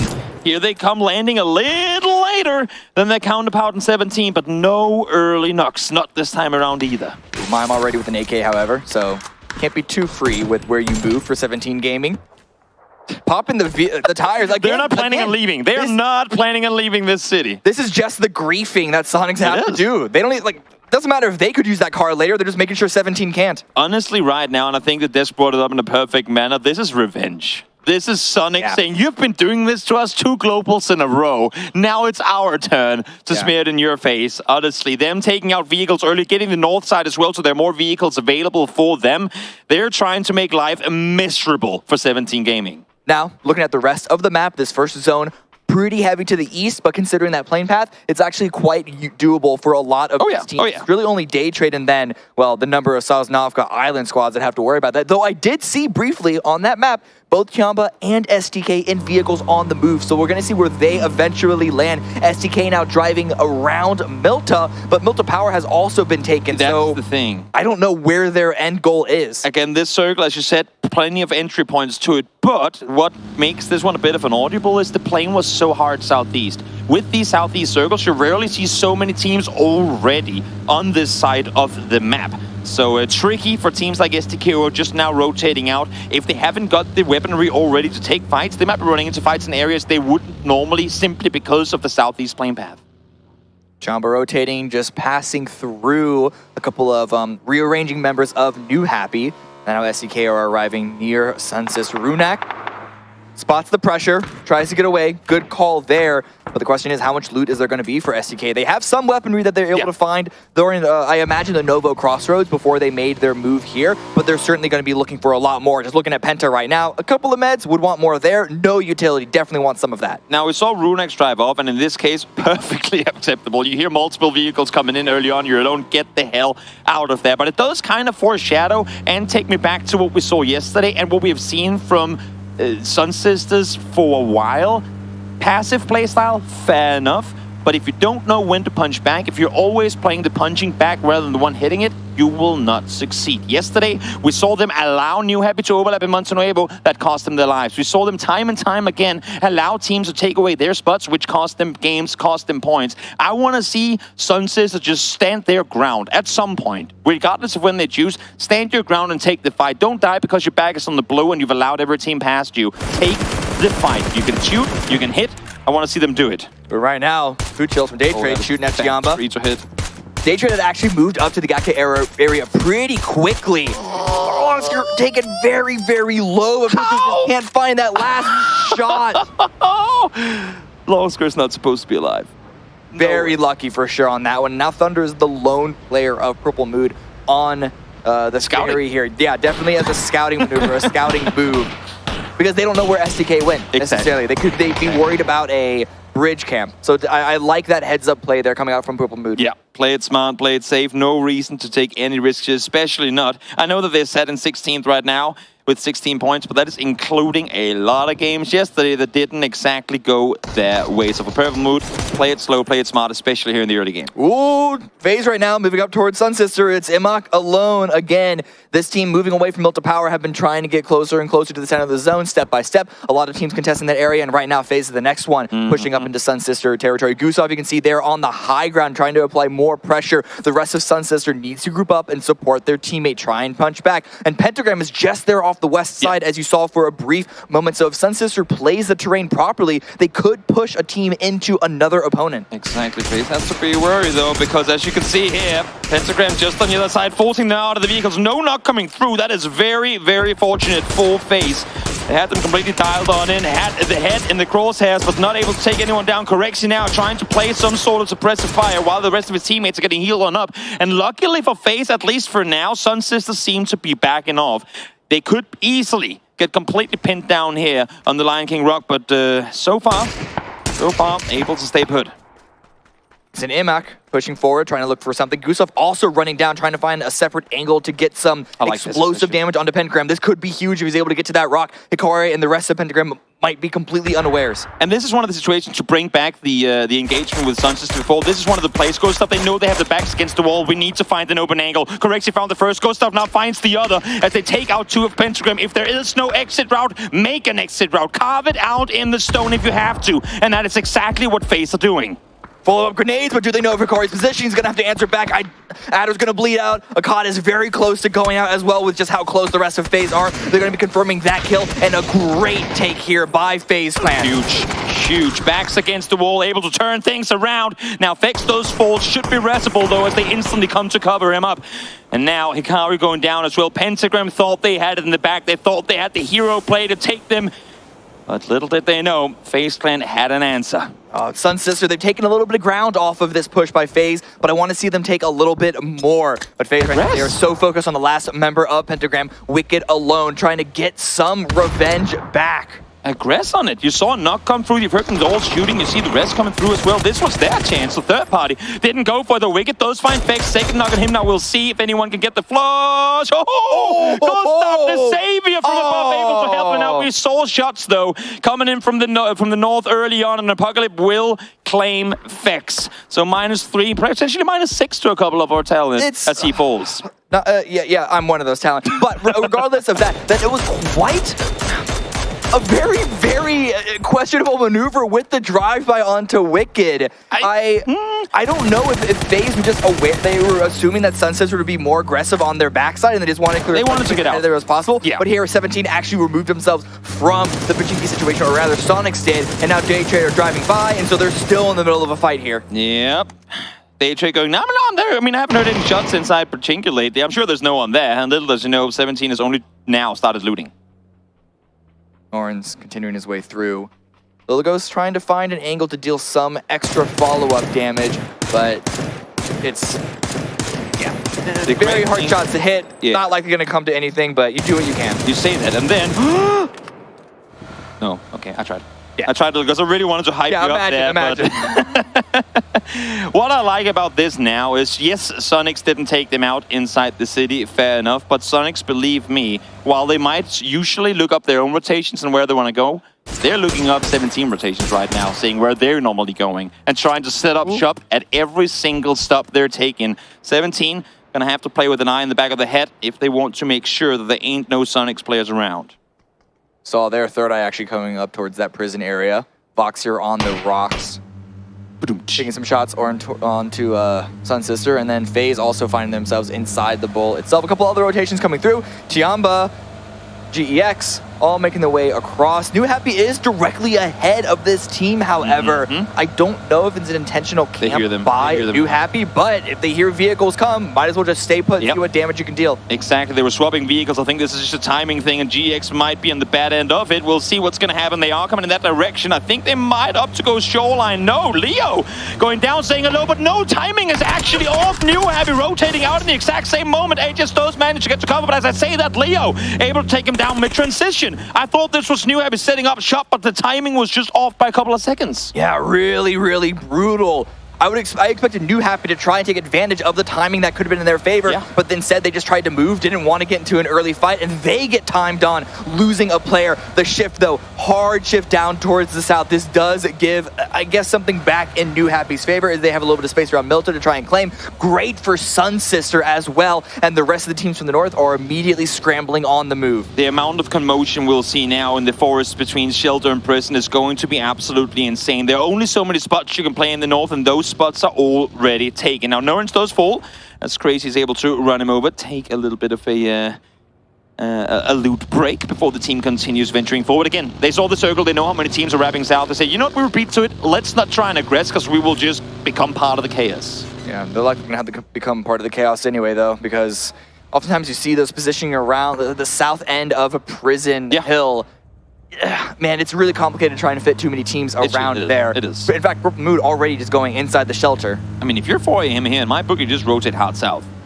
Not necessarily go to Milta, but it might not be a bad play. The issue for them is it was an east side plane, southeast circle to begin with. They're probably expecting there to be more teams down in that area, but little do they know. Now, our eyes go to 17. 3 points in game number 1 as they very, very slowly make their way towards the circle. But look at who is sat right in front of them. Yep, Sonics going in towards farm. Inside the zone, have a lot of space to push a little forward. So a lot of the priority positions have already been taken. 4AM in a similar spot with being just inside the zone. But how much further can they really get? Hannemark gets knocked by a teammate, though, so it should be an easy enough revive. 17 started rotating north, going, well, I mean, now we've rotated out of our normal rotation path, but let's go back south again, because there's no way Sonics is still around, right? Up with that shift. If only they knew. Sonics are currently spreading out on the farm side of things, anticipating this push coming in from 17. 𝗟𝗋 have made their way. Nice high ground position. Yeah, get some shots out. For them, they were coming in so late, just getting inside the zone and waiting for phase 3 is good enough for them. And they have Linshu down in the Alamo as well, so plenty of space to scout forward, of course, unless if this circle goes hard south. They should have pretty good eyesight on what's going on around them. 17 not taking any chances driving over the farm area, opting to go far down south. And for good reason, because Sonics were there raiding for them. Now, new circle is going to pop in just a minute's time. But until then, how far into the city, how far further east do 17 dare to go? Because they've had absolutely zero chance to scout anything in this area of the map up until now. That's why they're stalling. Stopping right inside. They're right inside the phase, the border there, and they're just not going to take it far at all. Things are a little quiet now. Teams have gotten all settled in. Just trying to find information in this part of the map can be really, really difficult, especially if you're around the area that New Happy are in right now. So just waiting for the rest 30 seconds to see where phase 3 is going to go is, I think, what a lot of teams are going to be opting for. I'm not usually a fan of big chaos, even though it is quite entertaining. But honestly, in this situation, I would love to see another Southern hard shift.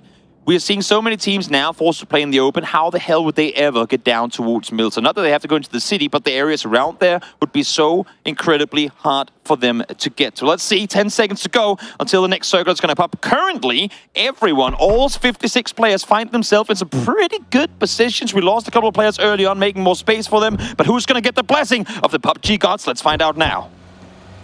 It's a pretty hard shift towards the south. Not as hard as I think you were hoping for, but it's still really good, and it's great for New Happy. Good for FaZe as well, despite losing one of their star players there. Yeah, 17 as well. Really happy that Milta is still inside the circle. They stopped, they scouted, they didn't see a single vehicle. You can see Sushu up towards the yellows on the left side, looking into the city. Are there vehicles? Are there anyone maneuvering around? Are there open doors for teams potentially having been here?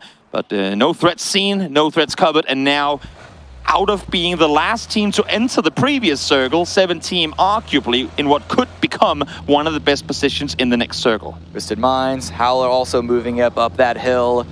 Where can you go? It's a pretty blind send for them. They might just want to stall a little bit short and use these prison rocks as a way to just slowly climb up. They realize that this is free, and you don't want to try and go for any sort of gamble this early on in the round. I think this is where Howl says, we're not going to be the last team in the circle. Let's stop here and look backwards. Let's look outside the circle, because just like we're seeing here, teams will come from the outside and take the fight to us. And 𝗟𝗏 does exactly that. So, continuing where he left off in the previous game, finds the first one, Loki to find the second. Third Eye, I thought they were ready for it, but not at all. 𝗟𝗏 able to take two down quickly, forcing both Adam and Richie B to back off and go further towards the east. How clean was that from 𝗟𝗏? They roll on in, they get the knocks, they get the kills, don't even lose a single member, no one gets knocked. This is as easy as you would expect, or at least as you would hope here. They're just coming in on fire. We didn't see them fight a whole lot in the beginning of game one. I was a little worried when the fights did start happening. After they've been warmed up, they've been quiet in the first match, but then as soon as they started shooting, they were hitting shots right from the get-go. And now let's take a look at 4AM as they try to make their way further towards the east through the pincer of a day trade. Gex and New Happy split. They will lose players eventually. They have to, and yes, there he goes, Summer. First one to fall. Summer goes down. GEX taking that spot, and Sonic's trying to get involved as well. Even more damage onto 4AM. It's all falling apart, and this is what I mean by the places to go for. It's really just individual towers or individual entrances to the bunker here that Purple Moon are trying to defend. Loki able to find the double, trying to stay put as best as they can as Purple Moon. They need the points desperately. Pow now over the hilltop. Flash locked on forward. Will it catch him? It might not have, but the pressure from up above is perfect. 𝗟𝗏 able to help out, able to give info down below as to where Pow is, and forcing him now down back inside the shelter itself. And look at Howl on the minimap, just looking around, seeing if they can't find any angles of their own to get involved in this fight, get some more points for themselves, get some kills, see what they can steal, see just how involved they can get. This is one of the only areas of the map that can stay pretty isolated from the rest. Granted, you saw Purple Moon, they took a little shots from the high ground themselves, but this is really like a nice little pocket. Where is Howl in this? I know they have to worry about 𝗟𝗏 out east, but I want to see them pounce on this. They have a pretty good angle to try and make the sweep further towards the west, but I think they're playing this smart. It's the first game on the server, or second game, I should say. Wait and see the circle. Great, now we know that they came in our direction. Now we can play the flank. Now we can sweep and try and see if we can clear our edges and make more space for ourselves. Question now becomes, do you take the fight to the 𝗟𝗏 and Purple Moon fight, or do you try and 4v4 𝗟𝗏, the team that just came out victorious in the previous? You got to contest 𝗟𝗏. You got to contest 𝗟𝗏 in this sort of situation. 𝗟𝗏 easily hold you out if you put any more presence towards the shelter area. It's just a couple of solos here, right? But 𝗟𝗏, they want to get out of this because they know the circle shifted away from them. Launcher with the peak. Fluky does go down. Wants to confirm that, not allowing to get stolen. Actually, Howl that's able to get the knock from afar, so regardless of whether they commit to one fight or another, they are starting to look towards the western side of things. In the meantime, down towards the southwest side, both Twisted Minds and Daytrade have to find ways inside the circle. 17, well, they're inside, but not exactly in a winnable position just yet. Making their way across that field. That's a dangerous field to try across. So the fact that they are there is a really good start for this one. We still have a couple of teams that need to make their way inside of Phase 5, looking at Sonics, and then, of course, looking at Twisted Minds and Daytrade here on the west. Twisted Minds, they've... I was really not excited for their entrance into this zone, and I don't think they are still. But 𝗟𝗏, the last one up for Purple Moon, is able to catch Gustav off guard. Lone player of Phase. Sometimes snakes reside in the grass, sometimes you find them in the tower. And Gustav, maybe a bit of a jump scare there, as they are now well aware of 𝗟𝗏 is sat inside the top floor of that building. One well-placed nade should be the downfall of him. You can see a team sprinting full speed forward, but you can't get too greedy on these. The open fields and the trees here, not that much cover to utilize, and you're well aware that there are teams around you. But James going forward anyway. Let's see if it's going to hit anything. No! Bounces a bit short, and now James might just himself get kind of caught in this position, because as we saw from just before, New Happy now aware of Faceland's position. And out there with the underhand grenade. I like it. Yeah, just expecting James to be trying to go up those stairs. But James is just going to try and play safe right now. We wanted to see how commit to one fight or the other. They swing west, they take out the remaining 𝗟𝗗𝗗 players, and now they can start maneuvering further forward. Do they go Danawa? Do they go 𝗟𝗗𝗗? Though it seems like 𝗟𝗗 is making their way towards the southwest. Yeah, I mean, it's the only way to go right now. They've given up the space for Danawa to take for them, so they have to go for this fight. This could be a huge grab of kill points here, and they try to remove and go in from the west side. But look at all the action that's already happening. Twisted Minds pushing on in onto Daytrade. Belmont gets taken out. The tab has been knocked. Blue has been fully killed, but Twisted Minds are trying to make this one work. But look at the angle, look at the pressure from 4 a.m. This is a hard run, a hard line for Twisted Minds to continue to make their way inside. Look at where they are in relation to the blue. They have no time to try and wait anything out here. They're trying to take the fight to Daytrade. They're trying to get this over and done with, but they're also well aware that they are on the heated side of this circle. There's so many teams in and around them. Fortunately for Twisted Minds right now, they're fighting one another. Face and 4 a.m. battling it out towards the west. Danawa still not fully committing to any angle just yet, but Pujo's the guy left behind down below finds one. They were holding that angle for 20 seconds. The moment he turns around, he gets shot in the back.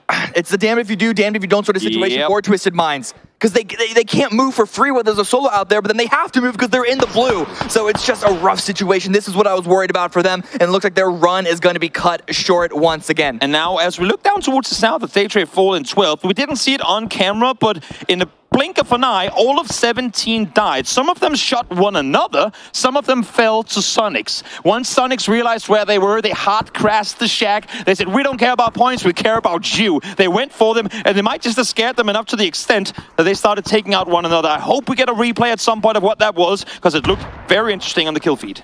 Owl moving back up towards the north, really trying to find what line they can take into this zone.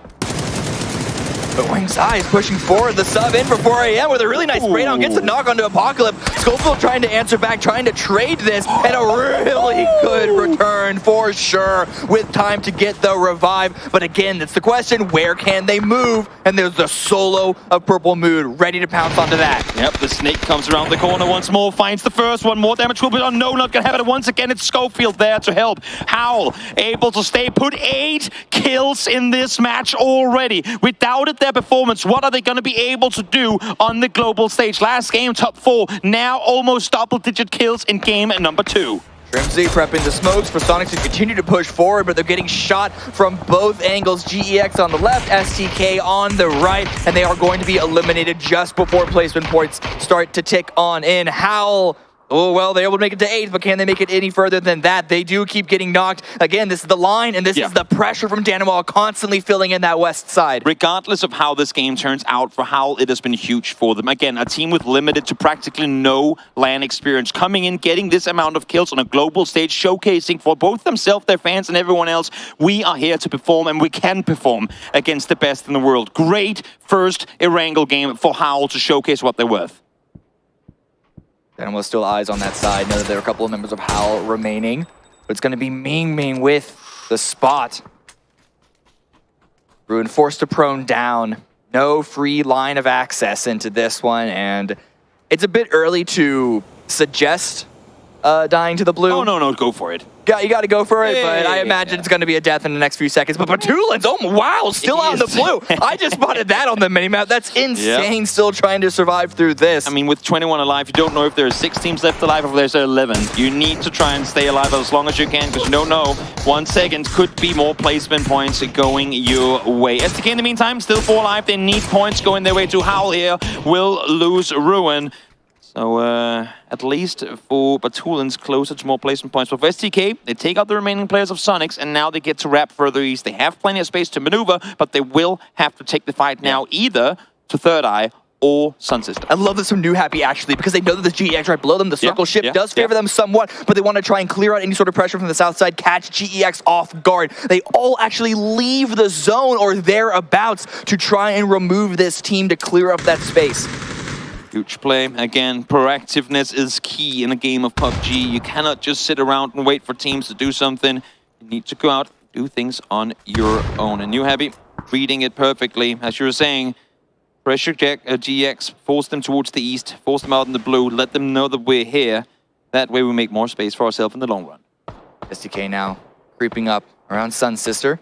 𝗟𝗗 seems to be completely unaware of this presence, or at least not looking in that direction. SDK needs to wait for an opportunity to perhaps get a knock before they can push in onto this one. I'm just curious how many first days Battlegrounds has, because he's been out there for a while now.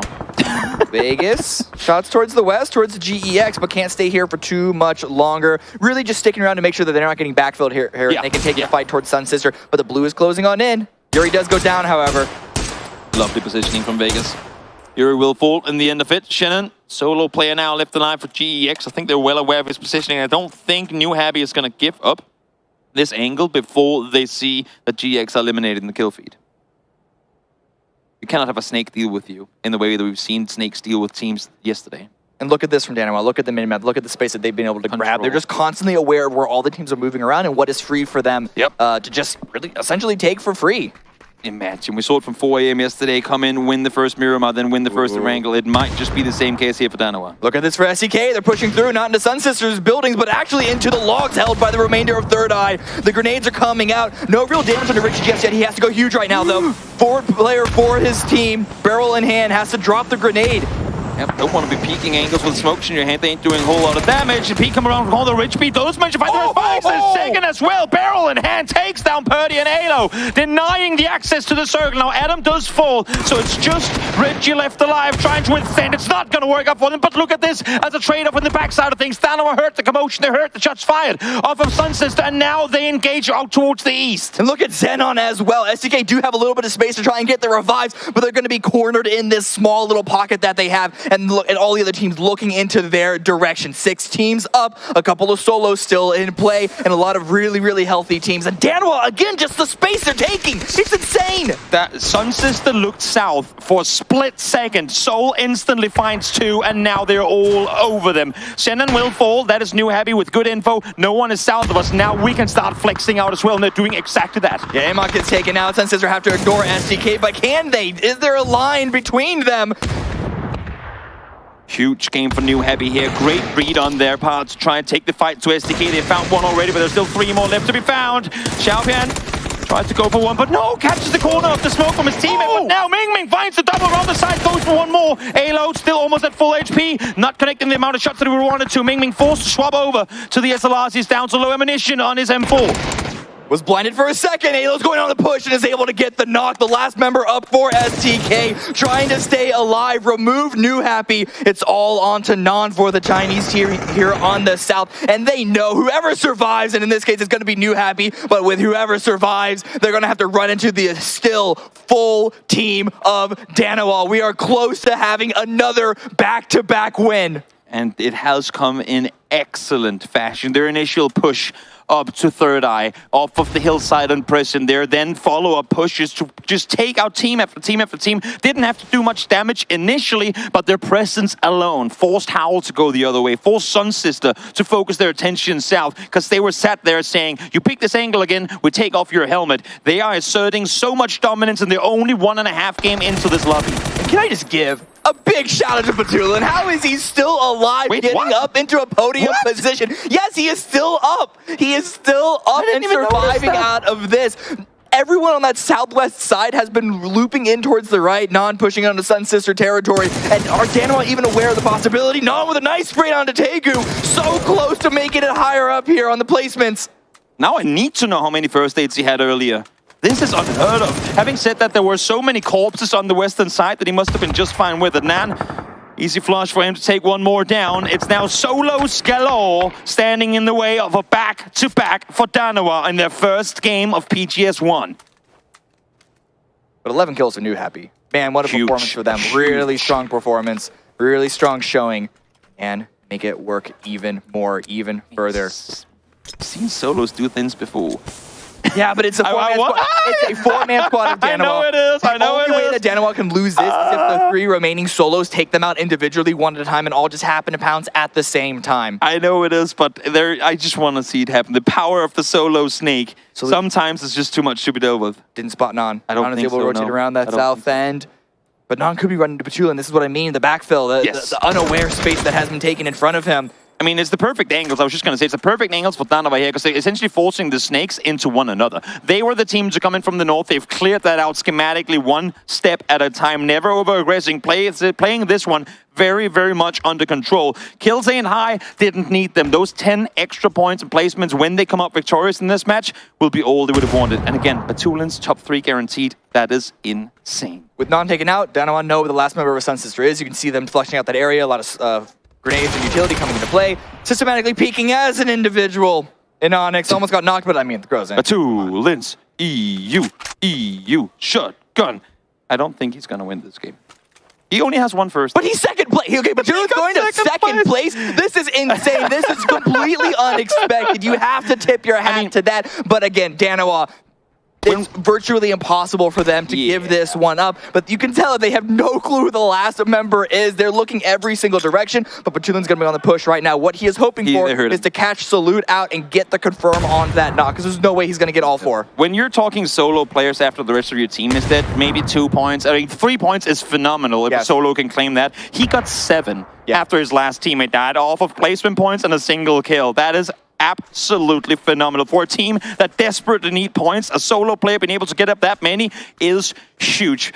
But now, well, we've seen shotguns do magical things before. Batulins, do you have it in you to take out 4 from Danawa? Soul, level 3 gear. Loki swimming down below. They know where they have him. They see him now on the other side, and there they go. Soul again with the final kill. Back to back for Danawa. It's not just 4 AM that can do it, and it's not just North America that can perform. Danawa are proving that they are here to stay. It was not a fluke.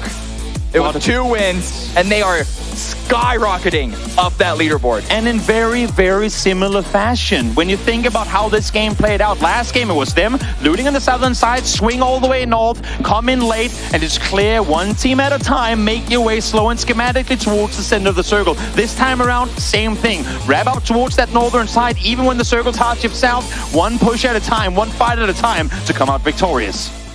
Taking space that you know is free, but not giving anything up, not losing a single player while you do so. We got 4 more games. How many more can Danawa take?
Welcome back here as we have PGS1 co-presented by Crafton and VSPO, and we have had ourselves the back-to-back go down here for Danawa. They came in strong, they came in as Korea's hope, and they are looking powerful. I mean, it wouldn't be a start of a day if it wasn't back-to-backs here, right? They come out, they do a great job, but also a shout-out to Twisted Minds. That's 2 seconds in a row. They needed points today.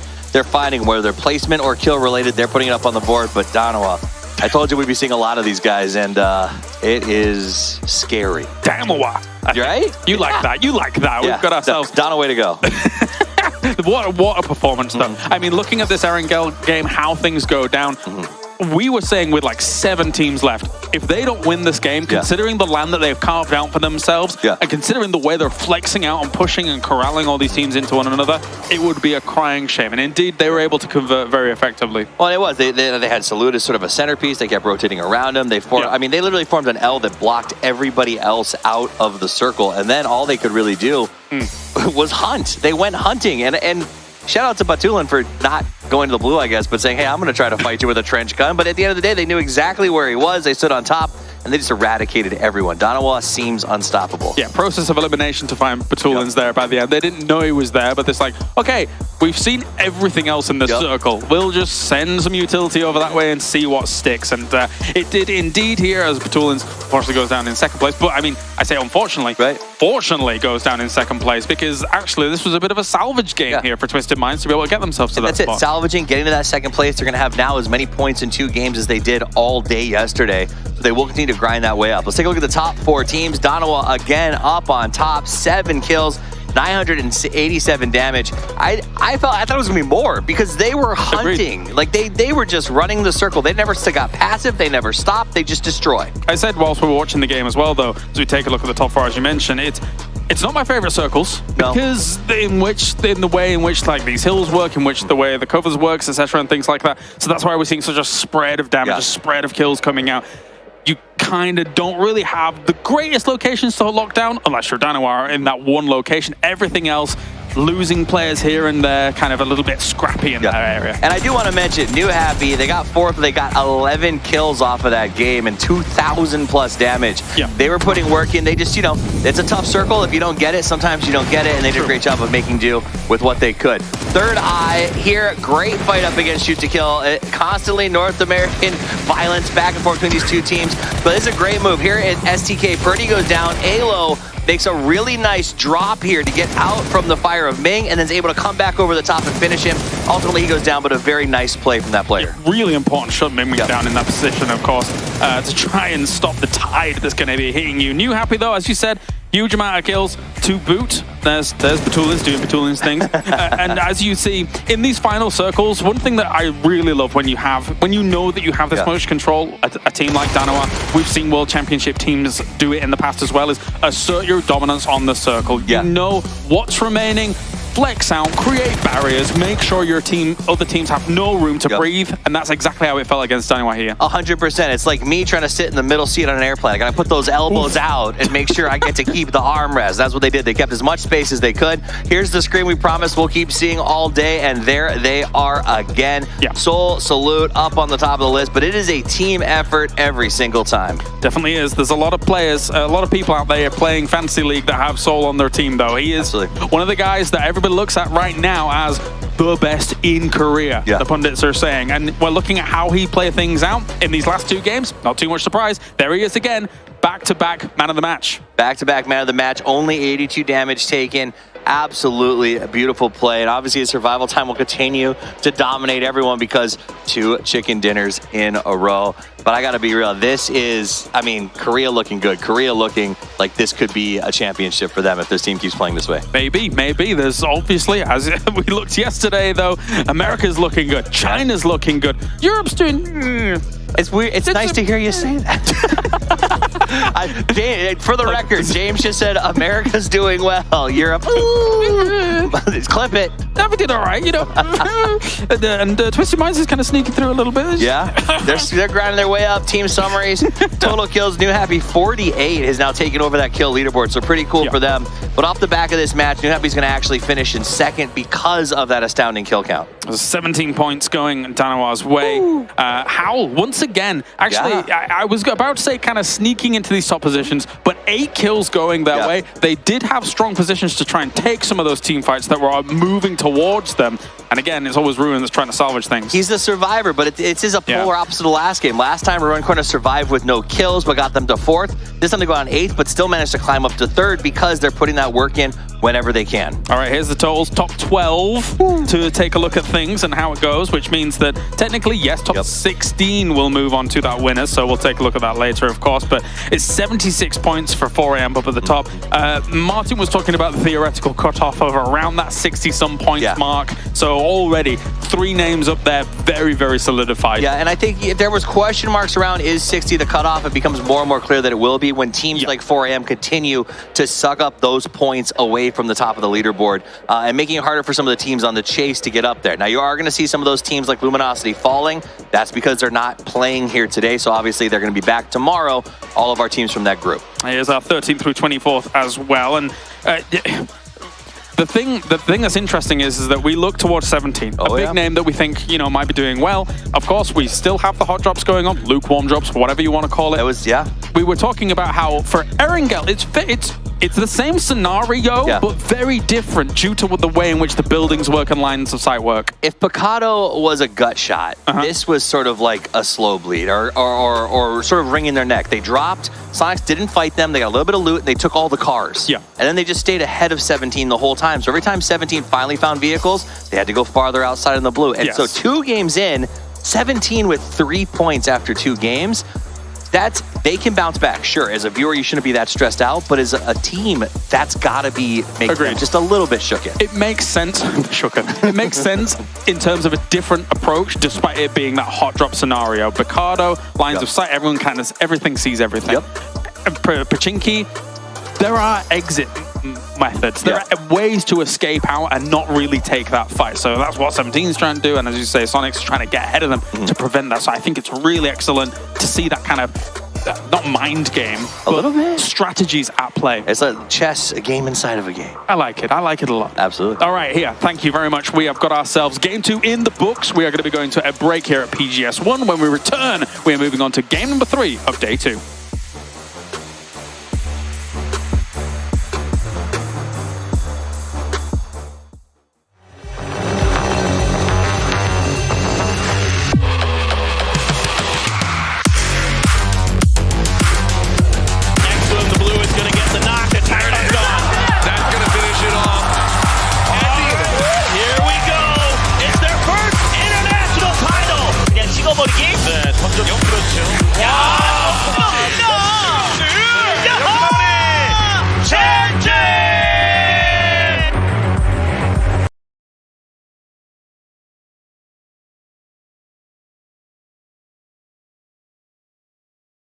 They've got 无敌这边的好，前面踩上来露头盔，洗头，明明。Bill's already his way using the nade actually goes out towards it.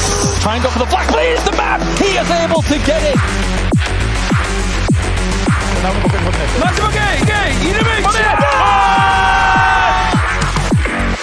Maybe they can find some assault. E1 Rella lined up. เอ็กซ์คูสิโดนแฟดน็อกไปและยังไม่จบตรงนี้เบลบอสยังคงช่วยแฟดอยู่ 9 kill ท่านผู้ชมเดทchăm diện tích của vòng bo. Cái vòng bo tiếp theo coi sở một mình trước những số tiền mới. Wow! Net quái rồi. 他这么被动，其实就是恭喜吃鸡的队伍。そして上から一方的にムクに対しても 𝗟𝗗 silent, not able to do so though. Kang, this is their first.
Now we can be in the game to play PUBG ourselves. 我们设计了我们脑海中一直想要很炫酷的皮肤。兄弟们，现在登录游戏就能看到我们精心设计的皮肤了。If I encountered a player wearing our skins in the game, I would feel like proud to see that.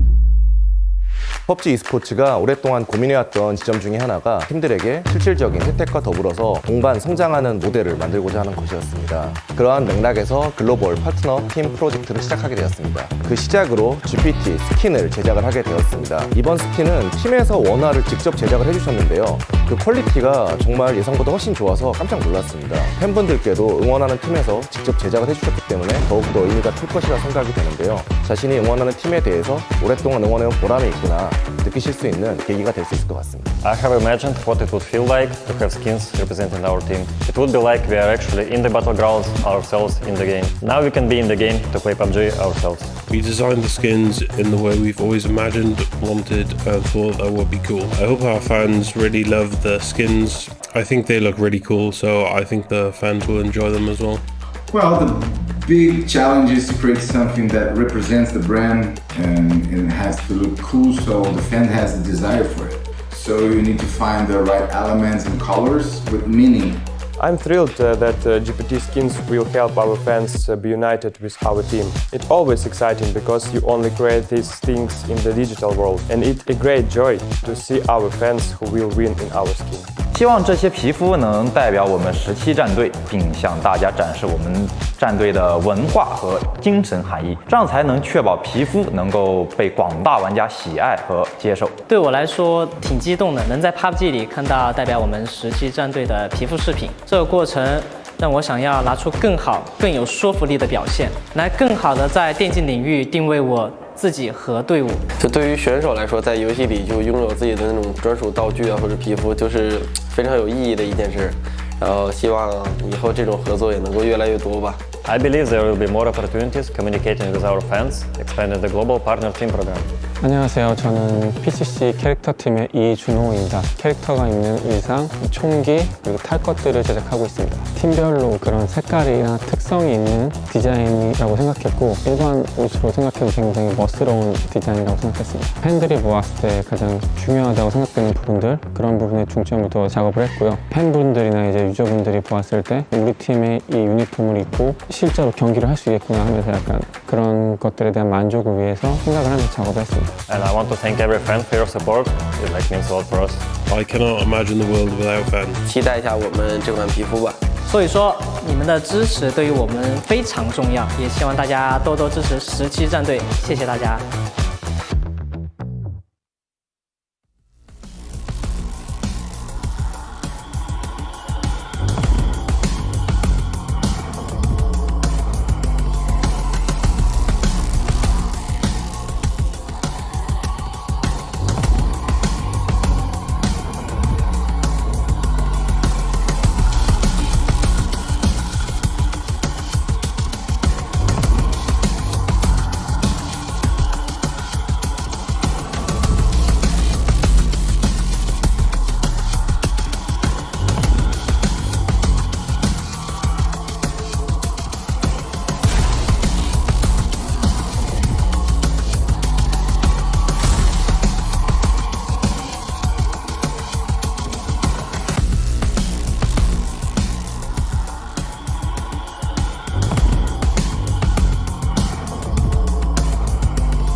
And welcome back, everybody, to PGS1. We are 2 games in here so far, and You know, I'm feeling pretty good. I'm feeling pretty good, Cammy, right now. Donawa winning back-to-back games, you know, sitting there on the couch.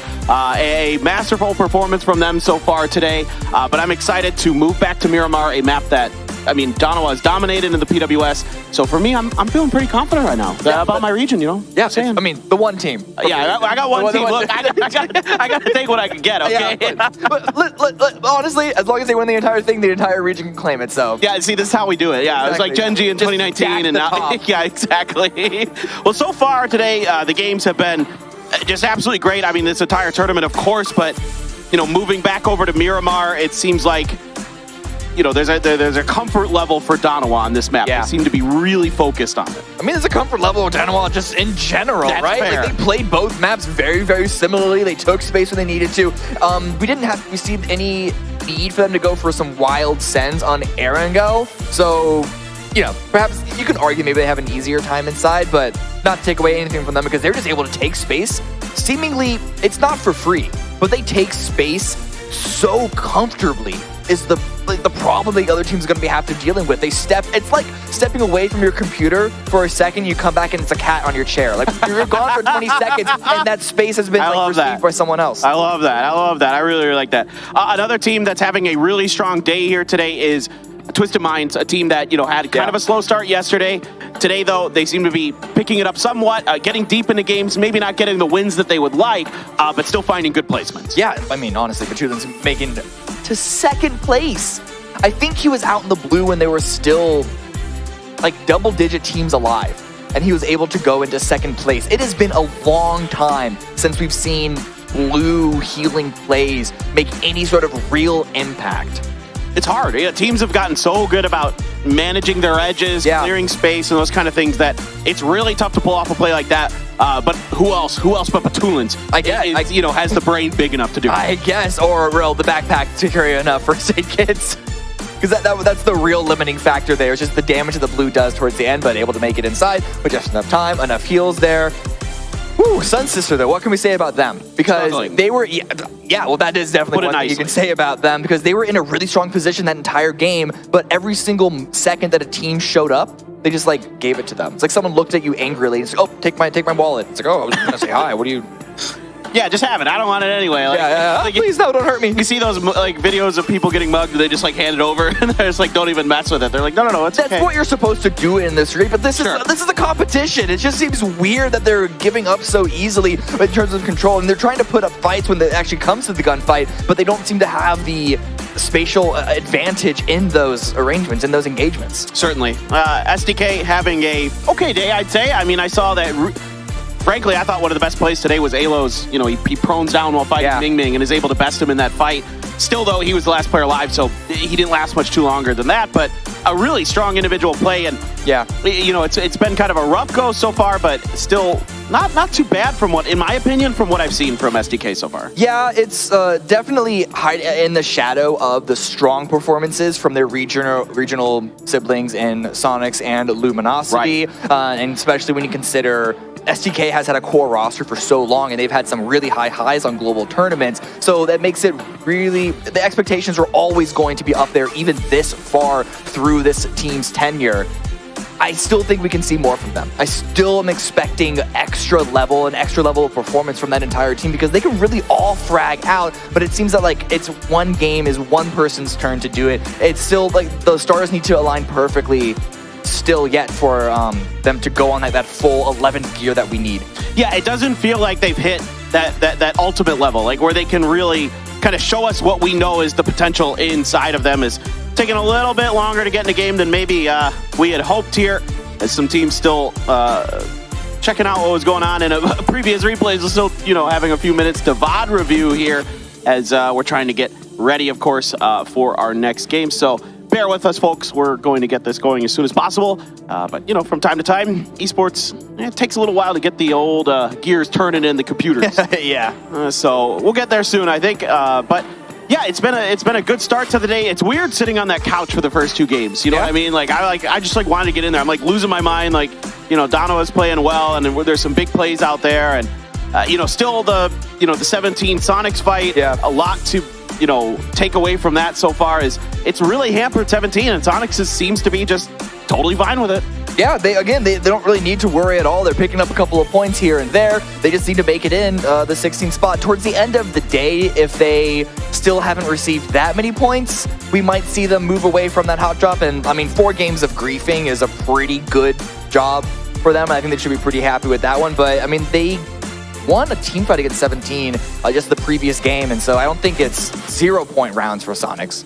No, I don't think so at all. Yeah. I mean, then you can see they're laughing. They're having a good time today. So certainly the Sonics are comfortable, I think, in their decision today. And, you could talk to them on stage. There was, some debate about whether or not they wanted to hot drop today initially, but they did so well yesterday that they thought that this was the right opportunity to take advantage of that. Yeah, a couple of teams from Group C. Again, first day of play that I'm wanting to see more from is still FaZe. FaZe, yeah. Still waiting to see that next level. They're showing some good signs, showing some good performances. The initial approach onto Pentagram in the last game was actually really, really strong. I still don't know how much I like the vehicle maneuver to take out Wicked at the end there. I thought that was a pretty brash move with the drive-by, and they lose Vex because of that. But I think the follow-up plays from that point were still pretty solid, but I'm waiting for the explosive blowout game that we know FaZe are able to deliver on. Oh, no doubt. You just feel like FaZe is always warming up for that big moment, that big play that's going to put themselves, into that grand finals or into that winner's bracket or whatever. So certainly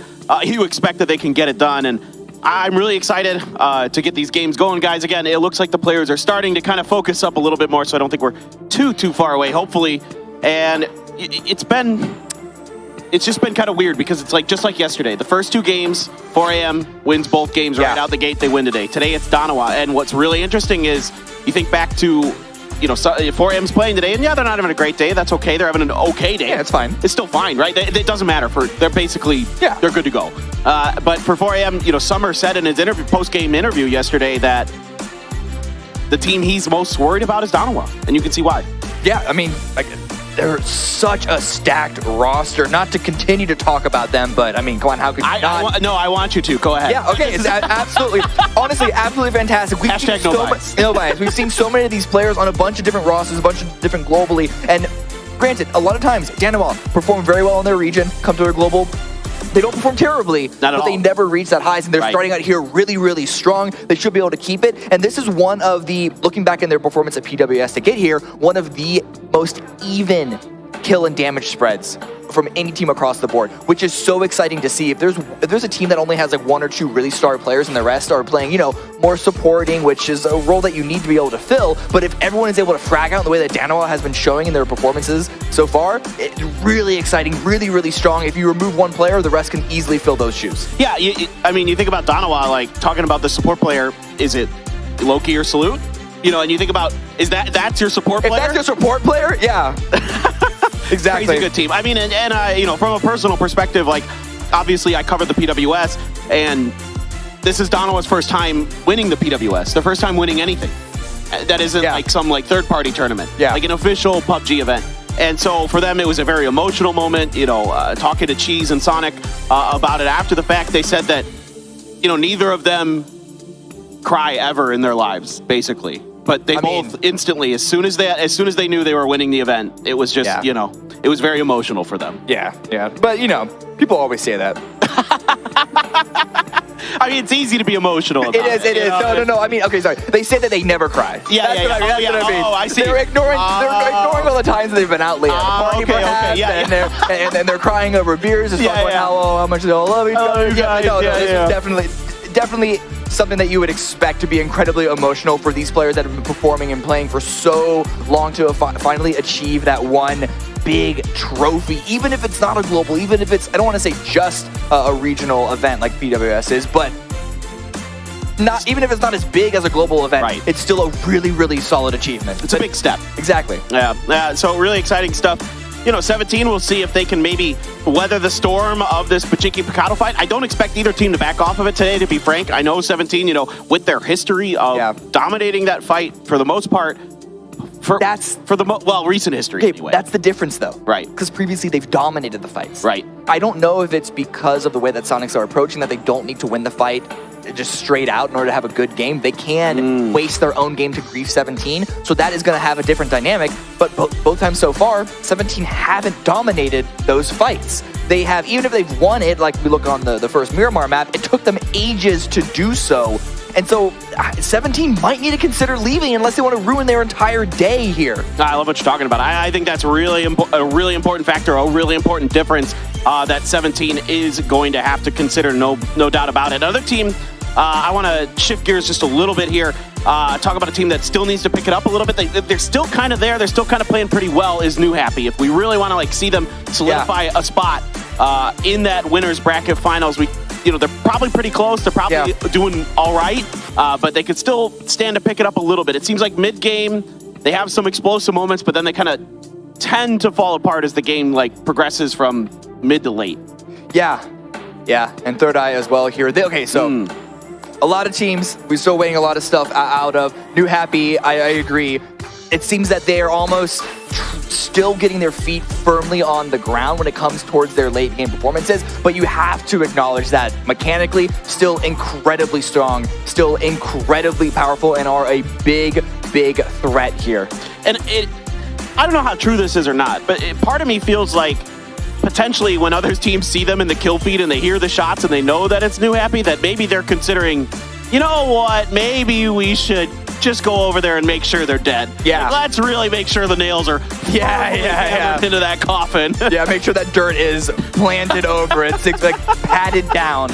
Get the roses out, make sure everything's good to go. Yeah, absolutely. Well, we're close to starting here, folks, so thank you again for bearing with us. We're getting ready, and everybody's getting into the lobby. We're making sure everything's copacetic and all that kind of stuff, so we are pretty darn close to getting there. I see some headsets going on. I see the players a little bit in there. Pentagram has been struggling in the power grid fight, to put it nicely, here today. It was only one game, but you can't have it at the pro level. With what I saw in Pentagram, you can't have a mistake like they had with their parachuting. That's unacceptable. Yeah, honestly, Battlegrounds is a team that I don't know really what to say about them. And even when they had a game that wasn't a hot drop, they still went out first because of that fight against FaZe on the previous 𝗟𝗚𝗚. And the fact they got eliminated so fast on Miramar, if they don't leave, if at this point they still don't leave, I don't know what realm of reality that they're on. It's a different one from where I'm at. Yeah, no, I'm right there with you, dude. I mean, as much as I like Pentagram, as much as I have so much, history with these players, and these players have so much history in and of themselves, I think it may be time to reconsider this power grid thing because it has not gone very well for them. We know they're individually very talented players. I saw them turn it around as the year went on, but we'll see what they want to do this one. We're into match 3, everybody, and we will be going over to Miramar, and I can see this plane path on the map, and oh baby, it's a good one. It's disgusting. Almost mirror, but in the opposite direction from the 𝗟𝗚𝗚 on the last map. And, sticking on the talking point of Pentagram versus Twisted Minds, this is so far from power grid. Do you just try and float there, or are you going to try and grab early vehicles and drive there? And if you fight for vehicles to, it's... No, you're right. The decisions are hard to make here. And one of the few plane paths that aren't within kind of the natural dropping distance of power grid at the very least. So curious to see about that. I do see 17 not interested in 𝗟𝗏. Look at this. Look at this. Backing away? Yeah, exactly. I mean, maybe the plane path has... No, that's not even true. The plane path had nothing to do with this because they're now dropping to a place that is going to be contested elsewhere with the Purple Mood and 𝗟𝗚𝗚x. So this is actually an even worse situation for 17 of all the games to try and finally give up 𝗟𝗏. This was not a great one for them. Yeah, I was just about to say, 𝗟𝗏 has an interesting little situation here where maybe they can get someone out of the sky. Salute with that Winchester. Please do it, my friend. I would love to see it. And an incredibly difficult shot, as good as the bullet velocity is in the Winchester. Adam actually finding some shot there as Pentagram trying to get away from, two teams that dropped a little bit out of them. Circle is going to go southwest, and pretty heavily southwest. So we might get one to Sarah and area. now Sonics too. I mean, into the micro Uzi, but still, Pentagram just cannot catch a break. While Twisted Minds are still in the air, long floating over towards a power grid. I feel like with the micro Uzi from that distance, it's like trying to spray your neighbor that's a football field away from you with a water hose. Yeah. They're like, good luck getting it to arc that high. Like, yeah. I mean, it's 9mm, so the bullet drop shouldn't be that much. It's more of, if it does land, it's going to be like a fly. It's not going to hurt much. Yeah, it's just really tough to make much happen out of there. So curious to kind of watch Pentagram a little bit. 17, of course, going to be a point of focus as well in this game. They're a little bit split on their drop here. If you guys are watching the map feed, always we encourage you to. It adds an extra layer to the game. Put it on your phone, put it on your second monitor, whatever. But they're a little bit split up between Purple Mood. Yeah, there's a lot of mix-ups here on this East Coast. GEX, Purple Mood, even a little bit of Howl, all around each other, 17. And then Sun Sister to the south of all this with a really, really wide spread. With this circle, southwest, centering up not too far south of Danawal's position in Chuma. Sun Sister have a really good spot to try and gatekeep this east side, but Danawal, they're still on this fight against Richie B. While 𝗟𝗟𝗡 gets a shot onto a COD, this whole situation between Chuma and Power is really interesting. Well, COD got left behind by the rest of Pentagram, and he paid the price there, taking some damage, our members of Third Eye, but so far, nothing catastrophic at all. Long-range shots with a red dot for Salute on this barrel. Difficult to land for sure. Just switch back to the Winnie Salute. The bullet velocity is phenomenal on that thing. Loki's going to try to push all this. They've identified he's the only player out here. They're going to wrap right around him, or maybe they don't know he's here. Okay. They know now, yeah. They know now. And Loki gets that one, takes quite a bit of damage. Yeah, but Fox here as well with a Winnie of his own, but running out to the open. This is all falling apart for Third Eye. Really great take once again by Danawal to isolate individual players, understand what possibilities of these sends they can take, and doing it so cleanly. And with the confidence they have from winning 2 games, right? You can make plays like this. Yeah. It's I like to see these type of situations. The shot calling here from Soul, masterful. It's really, really good play. Now, they don't want to work. I don't want to see them take too much time. I think if they were to try and finish out Third Eye, take out Adam and Richie B, it would be a bit too much because they need to focus up about the zone for the rest of the round. They have the best drop position for the best spot in the center of Zone 1. If they wait too long, it's going to be all those teams on the east and even the teams further north that are going to be coming down into their space. Yeah, no, that's really well said. Chumacera, absolutely the ideal drop spot here, and you want to get a little bit more loot and those kind of things too, so yeah, still fully worth it, I think, in everybody's book, what they did. So we do have an interview here with 𝗟𝗟𝗡, I believe. I definitely think that Group B is the group of death, given we have New Happy and Twisted Minds, who are both just extremely formidable in the international scenes, and also having 4AM, who just won PCL. I guess that means that they're pretty informed, so it's a pretty rough group.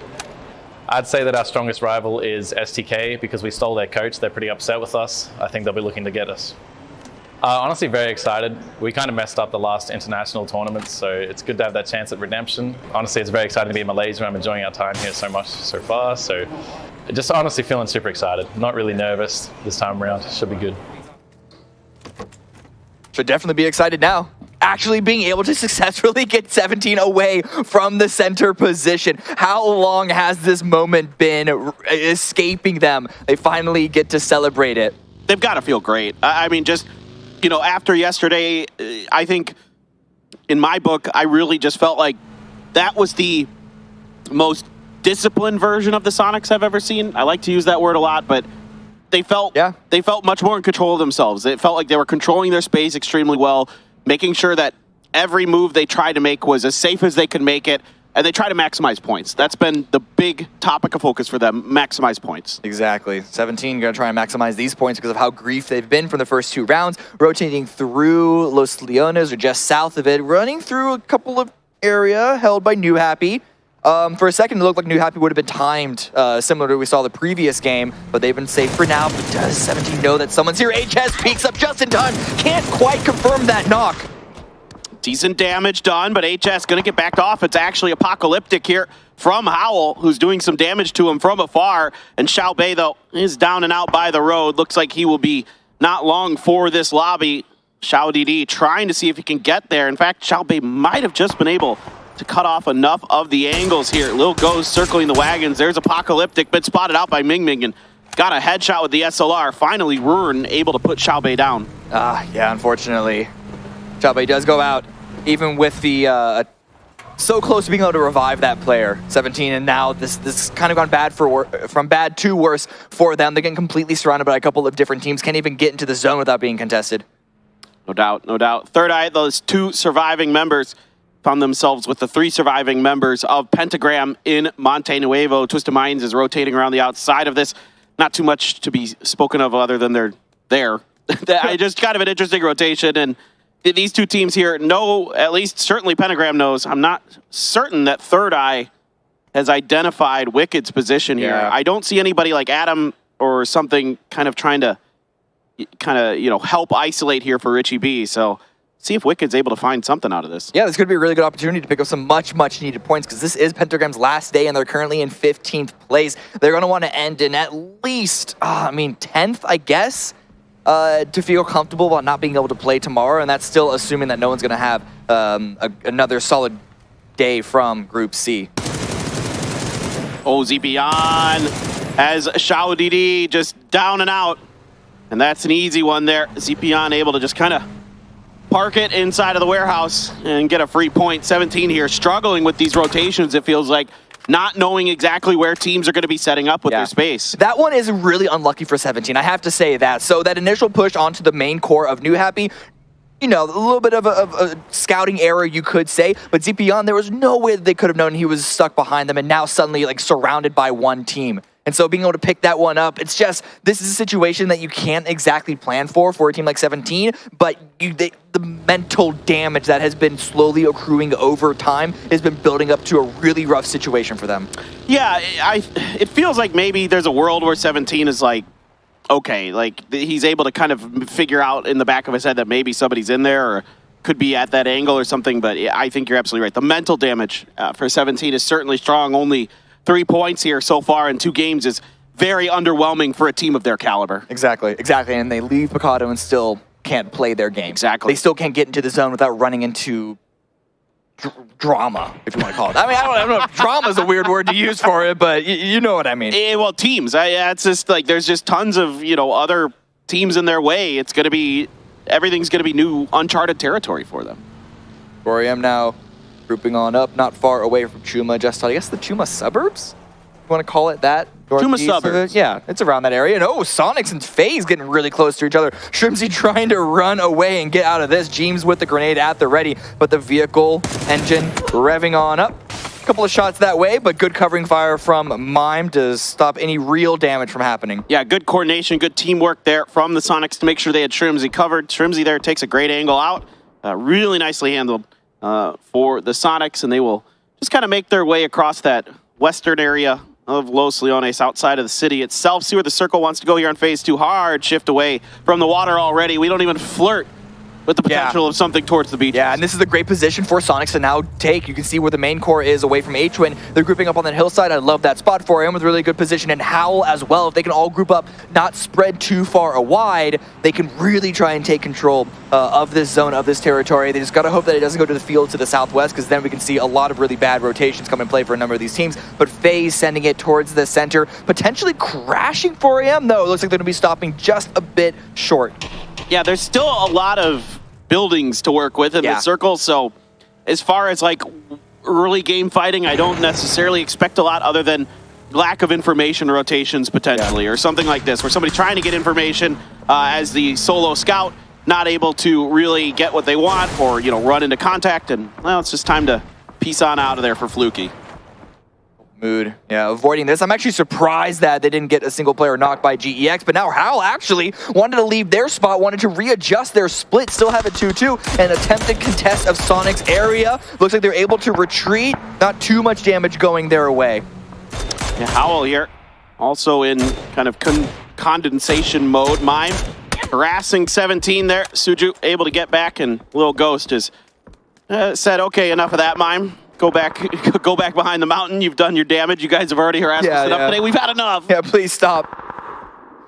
We've conceded already. Yeah, we gave up. Stop. It's like that Simpsons meme with Ralph where he's like, stop, he's already dead. Basically.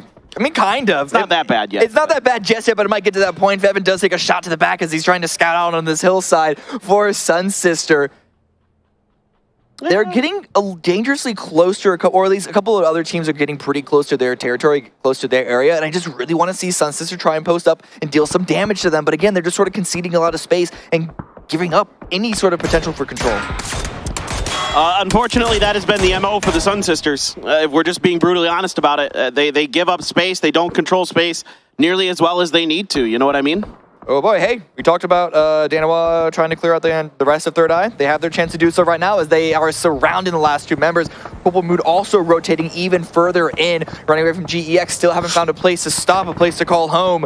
And they're just getting shot from a couple of different angles. Where can you land here? There is a compound that is held by a single member of 𝗟𝗓𝗗, or rather it is a pair, it is a duo, but with a bunch of other protectors around them. Danawa is going to finish the job off screen. Purple Mood is getting ripped apart between New Happy and 17 Gaming, losing two members in rotation. Out of the frying pan into the fire. It's 𝗟𝗚 right on the other side. Grenades are out, damage done to both sides, but Purple Mood is super weak. That's one, that's two, that's the finish. Oh man, they just couldn't find a spot. They couldn't decide on a spot, or they never felt comfortable with anything, and they just get systematically pulled apart because of how many other teams were already in this area. The Mad does go down. Potential revive there for 𝗟𝗚, but they are on a little bit of a low ground. It depends on what angles teams like 17, teams like 𝗟𝗓𝗗 have, but with the amount of shooting that we see across from a bunch of these different houses, they could maybe sneak that revive. I think you're right. I think that revive is doable. I don't see any reason why not. Twisted Minds making a safe late rotation through the bottom corner of the map, and not a lot of teams are going to be there, as that's a lot of land ratio terrain. So we are going to start shifting a little bit away from 𝗟𝗓𝗗 now. Ooh. And we move over to the east, but 𝗟𝗓𝗗, they got suspicious about this res, and they found a way to prevent it. And now look at Twisted Minds. Whether this is scouted or whether this is just on intuition, they're pushing into all this onto the space that 𝗟𝗚 have given up. They're going to be able to find this for free if they're able to pick up these two kills as well. I thought he was going to land on him just like monster truck style there. It's Sunday, Sunday, Sunday, and just 𝗟𝗚's dead anyway. Oh, the problem is, though, we saw what was happening to 𝗟𝗚, though, getting shot by a bunch of different teams, and that's going to happen to Twisted Minds. They're trying to rearrange their vehicles and protect their tires, but at the very least, it's a lot of cover. Certainly, and 𝗟𝗚 there. Yeah, obviously, devastating to lose two players early in the game like this. Still on the western edge of the circle, but know where they want to be.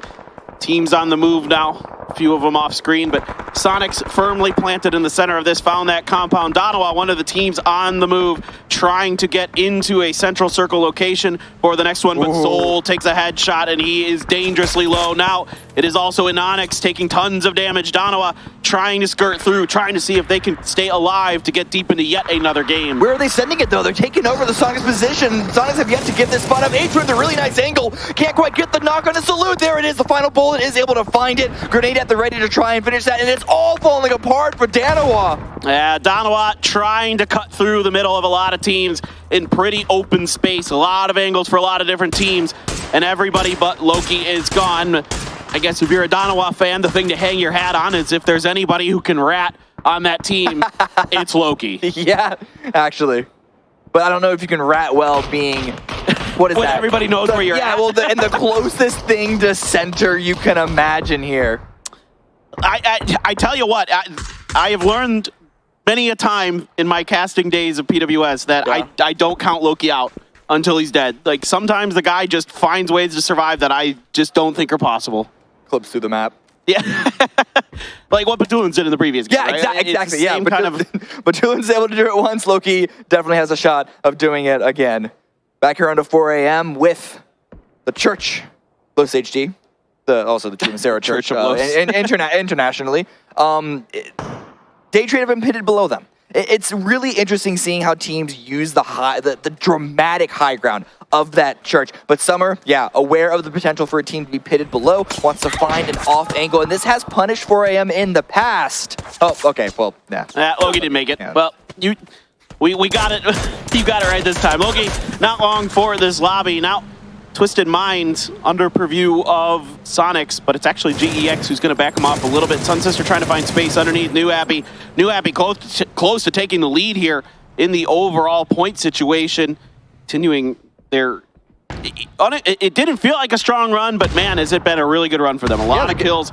Again, not middling, but mid placements and good consistent performance from New Happy. It's the consistency that's been really good for them, and now can they continue that consistency as Sunsister crash onto the Southern Pairs compound. This is a split. This is not the full roster of a New Happy here. So Ming and HS just trying to post up and see if the team, yes, the rest of the teammates you can see the map are going to be crashing in as well and just defending this position. Well, Sunsister just doesn't feel comfortable enough, doesn't have a lot of information to make a move, and 𝗟𝗚 trying to reposition is actually repositioning right into the reinforcements of New Happy. It's 𝗟𝗚 there, keeping him outside of this particular building. 𝗟𝗚's gonna go for the up and over. Let's see if he can find anything with it. A little bit of damage done to 𝗟𝗚, but nothing substantial. Nan as well, trying to see if he can suss out any members of Sunsister. Because 𝗟𝗚 actually left that, it's not really a building, but the open space, but he went on the backside because of all the grenades, all that pressure, all that damage, and now Feven and 𝗟𝗚 are pushing inside. 𝗟𝗚 holding the angle, not even lean peeking, he's that confident with his aim. Yeah, 𝗟𝗚 there, expecting that maybe on the back of that utility, somebody would be pushing, pre-fires the corner. Nobody's gonna swing that corner. There is a knock onto 𝗟𝗚 off to the side there in the stables.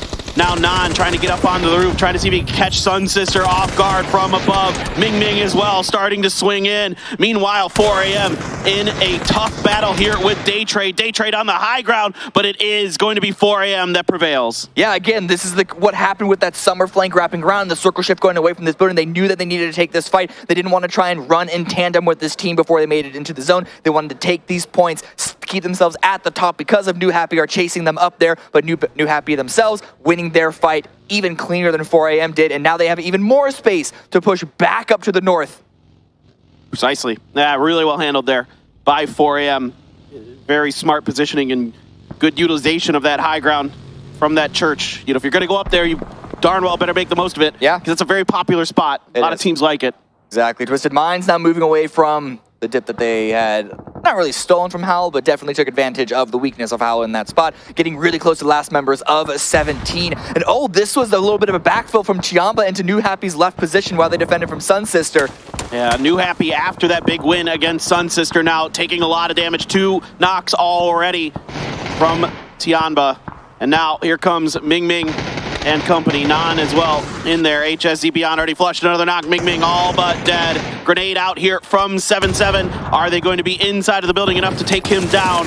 He is quite weak. He is quite low. He's at least able to find 1 point before he goes down. And New Happy will go out in 10th place. It's not even Sonics that were third-partying in that fight. Even SDK gets a little bit of a lick in there. But the circle shift is going to hard down to the south. There's a big field in play, and Sonics have great high ground overlooking it, but 𝗟𝗚 with the compound in the circle, they're going to be very, very happy with that. But 17 posting up against Twisted Minds. It's all up to Little Ghost.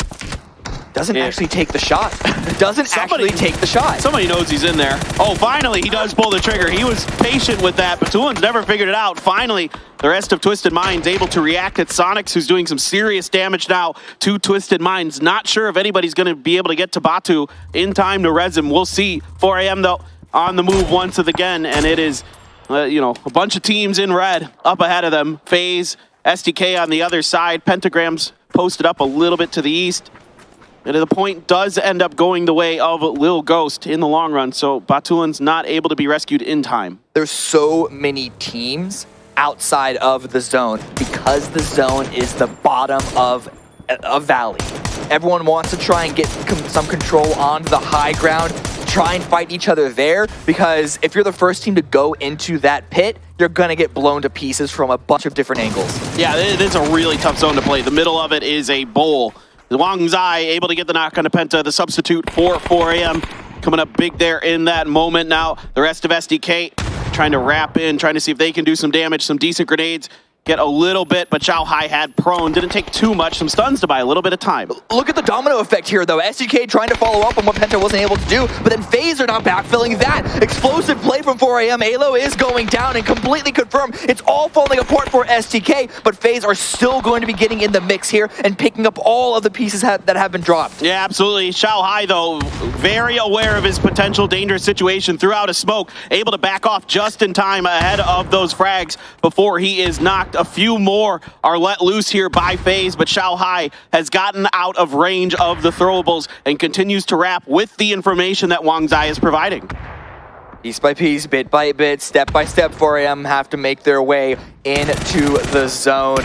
But it's all coming apart. They have, I mean, there's no control to even have in this situation. You just got to hit your shots. And they're able to do so against the first couple of members of SDK. And actually, 𝗟𝗚 is landing more dropping Fex. Yeah, 𝗟𝗚 did what he could, but there was just too many members of FaZe that had him dialed in. Now SDK had to position a little bit more in towards the edge of the circle, but Vegas and Purdy are very beat up, and FaZe, let's see if they want to try to, after they get their res, try to finish the job. Pentagram outside of the circle, but Adder hits a big grenade onto 𝗟𝗟𝗡. 𝗟𝗟𝗡 already on his knees. Mime and Win trying to do something. 𝗟𝗟𝗡 is flushed. 𝗟𝗟𝗡 just about to be back over to FaZe. Where did Pentagram even come from? And now Twisted Mind's going to be collapsing onto that. Back here on the northeast side, FaZe are definitely going to be pushing onto STK's territory. Grenades do come out, though. There's a couple of knocks out of the way. You can see on the map, 𝗟𝗟𝗡 is not a part of this fight. He has taken position into the zone. Pentagram do finally get eliminated. Really good hold there by Mime, but there's still a lot of chaos in a lot of these different angles because of the terrain or lack thereof. Yeah, that's so much damage done. A trade there from Purdy after Gustav knocks Vegas.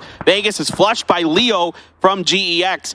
Mime and Win now have to deal with Twisted Mind. Still 3 strong, still able to keep fighting in this game, still trying to wrap south. Win up and over, though, immediately. Shots from Savior put him back. The third party is absolutely insane this game. He's trying to peek onto Twisted Minds, but GEX from the opposite side are dealing damage to them and not giving them any sense or any opportunity to deal damage to any opposing team. And now look at 𝗟𝗟𝗡 slowly creeping up behind them. Yeah, this is a tough situation for the Sonics. There's a couple different high grounds across from them that the other teams can see into when they peek up and over. So Win now gonna go try to get a grenade off the back of this, see if he can catch Lou. The damage does do a little bit to Lou there. He's gonna go for the follow-up. That one should be good, I think. Oh, just a bit too far to get the knock.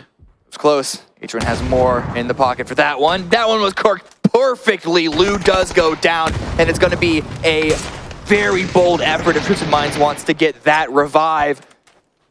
But now 𝗟𝗟𝗡 has pounced, showed his presence. Kill got stolen by Yuri from GEX. GEX working their high ground position to a treat to at least get some points there from the edge. 𝗟𝗡's now trying to get aggressive, trying to see if he can knock the Sonics out of this lobby. Win doesn't want any of it. A stun blocks things momentarily, but 𝗟𝗟𝗡's Molly actually gotten Mime behind all of this. 𝗟𝗟𝗡's now trying to wrap around, trying to catch Mime. Win off guard. He's going to get a bunch of damage. Win reacts. Can't find the knock just yet. There's the finish from 𝗟𝗟𝗡s. It took a lot of teams to do it, but Sonics do get eliminated. But GEX have taken the center of the zone. They pushed when the Sonics were distracted, and they have a little bit of a ridge to work with. However, 𝗟𝗏's angle could be huge. And what can Twisted Minds do now that Sonics are not hounding their heels? It's really going to come down to when 𝗟𝗏 busts out of that compound. Like, what can they do? You know, it's safe now, but the problem is it's all these one stories. There isn't a lot of positions they can really work with. They can't really try to gain much space right now. They're boxed in by GEX. You know, a tough position to work out of. Certainly safe, but if the circle leaves it, how do they manage themselves to work into the next one? But they're spreading when out. you do that. Oh, yeah. So Kurt's taken out. We're now looking at the top 4. GEX with 4, 𝗟𝗏 with 3. Right? It's actually 4, 3, 2, 1. Going down the scale like that, how much more damage can 𝗟𝗏s do? How much more ratting can 𝗟𝗏s do for FaZe Clan? A crate does come in play. Should be easily picked up by GEX, but by doing so, Xenon might reveal a head for 𝗟𝗏 to take out. And 𝗟𝗏s, maybe, if he happens to look in that direction as he drifts in, could potentially find the angle down into it. The tab here, substituting in for Twisted Minds today. 2 men left for that squad. GEX firm control over the center of the circle. The big question in my mind is, how much damage are the other teams going to do to 𝗟𝗏, and how much damage can 𝗟𝗏 do to GEX? Should be GEX's game. Can they lock it down? Yeah. 𝗟𝗏 right now, they should be aware of Twisted Mind on the left side, which means that they need to be waiting for Twisted Minds to push them. That's really the only direction that Twisted Minds can even go, and so they got to wait for them to make the move before they can put their attention onto GEX. It sucks to have to wait for someone else to make the play before you can react, but that is the game for 𝗟𝗏 right now. Yeah, precisely. The optimal play here. Jimbo, in the meantime, just waiting on the edge to see if anything happens, to see if he can find a timing to potentially use that Bronco that's up on that hill, assuming it's in decent enough condition, which it looked like it was okay enough, to make a move somewhere into this circle. There's still kind of a dip on the other side, on the western edge of GEX's hill, that he could potentially work into if he can find the right timing. It's all a question of, you know, when the fighting kicks off. Is Twisted Minds going to be able to cause enough problems in this potential fight? Yeah, I mean, Twisted Minds, they want to try and push this, but they don't want to give their presence up even by using smokes, assuming they have them. But they also know that 𝗟𝗏s is up there and could take them out on the run before they even get to the Chinese squad. Yeah, I mean, Twisted Minds may just try to eat the blue. They may be hoping that 𝗟𝗏 gets distracted enough that they can backstab him, but a stun, is certainly going to alert 𝗟𝗗𝗡 to their presence. 𝗟𝗟𝗡 already grenade in hand. 𝗟𝗏 holding a really tight angle there. 𝗟𝗏𝗡's first grenade does a bit of damage. 𝗟𝗏 now trying to throw some in the window. 𝗟𝗏's trying to use this opportunity to move into that dip. He's gotten there, but he's taken half damage. GEX wants to clear that out. Oh, just barely dodging the grenades for Twisted Minds. The tap peeks on out, but he's going to get his head taken down. And 7-7 and 𝗟𝗏 lining up, taking Twisted Minds out. Now they can focus in on the center of the zone. But 𝗟𝗏s is still not removed. But look at GEX's rotation. They can now take the north side. Yeah, 𝗟𝗏's here trying to dodge these rotations from GEX as best as he can, trying to lure 𝗟𝗏 into the bulk of GEX's forces, but instead he's caught on the outside by Yuri. Really nicely handled there by Yuri to make sure that GEX's flank is protected. Now it's another job here to make sure that he does some damage to 𝗟𝗏. Already 9 kills for them. How many more can they get? Trying to clear out this final space. Seem to be a little bit unaware of exactly where GEX have moved around, and you can't really blame them for that. Twisted Minds took a lot of their attention for those few moments, but a nice grenade dropping Yuri very, very low. He is on a pinnacle off-angle spot for GEX to keep 𝗟𝗏 out of this zone. Yeah, he needs a little bit of help from the rest of his teammates if he's going to get away from this rock. I only saw 1 or 2 more smokes in his hand there, so that's not far enough to cross that field. Leo, though, spotted 𝗟𝗏 just barely, and the re-peek is going to get the knock through the smoke. Now he sees 2 by the rock. That's information. That should be everything GEX needs to get the job done. 𝗟𝗏𝗡 knocked as well. Leo, only 1 more player to go here. 7-7 wraps to the back. Don't even need to get the revive on Xenon. They already have the man advantage here, but look at Savior pushing on in with the grenade. Trying to confirm every single person that they can. 7-7, last one up. What can he do? 1 versus 3. His position has been compromised.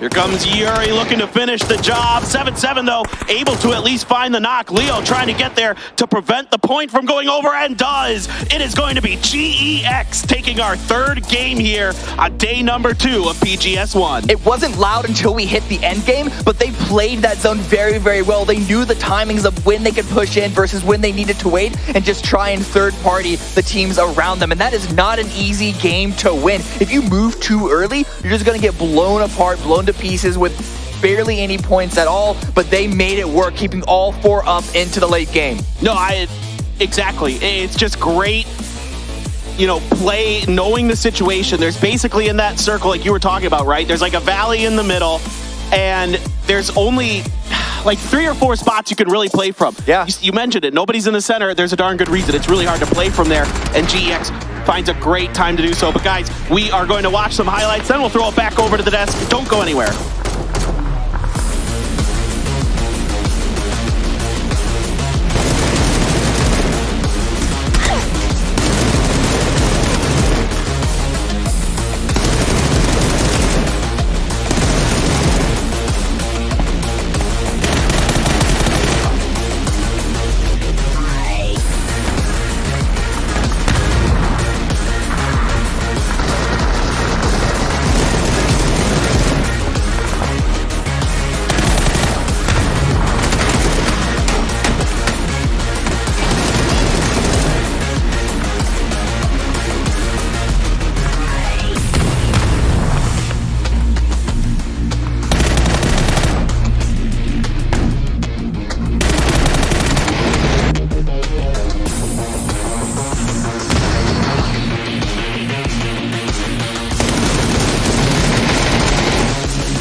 A big win for GEX here at PGS1 as they get themselves on the board. To get going. Day 2 here. And actually a win for GEX early in this tournament is a nice confidence boost for a team that usually doesn't get too much of the spotlight. Obviously we saw them do well in a few days, a few phases when it came to PGC, but this is a great start for them. It's a big start for them, and it's a big start for Group C. This is the 3rd game in a row that goes to a Group C team. They had to come out, put up some numbers right away because, it's easy to feel like you're behind when it's your sort of entering play after the folks you're up against had a full day ahead of you.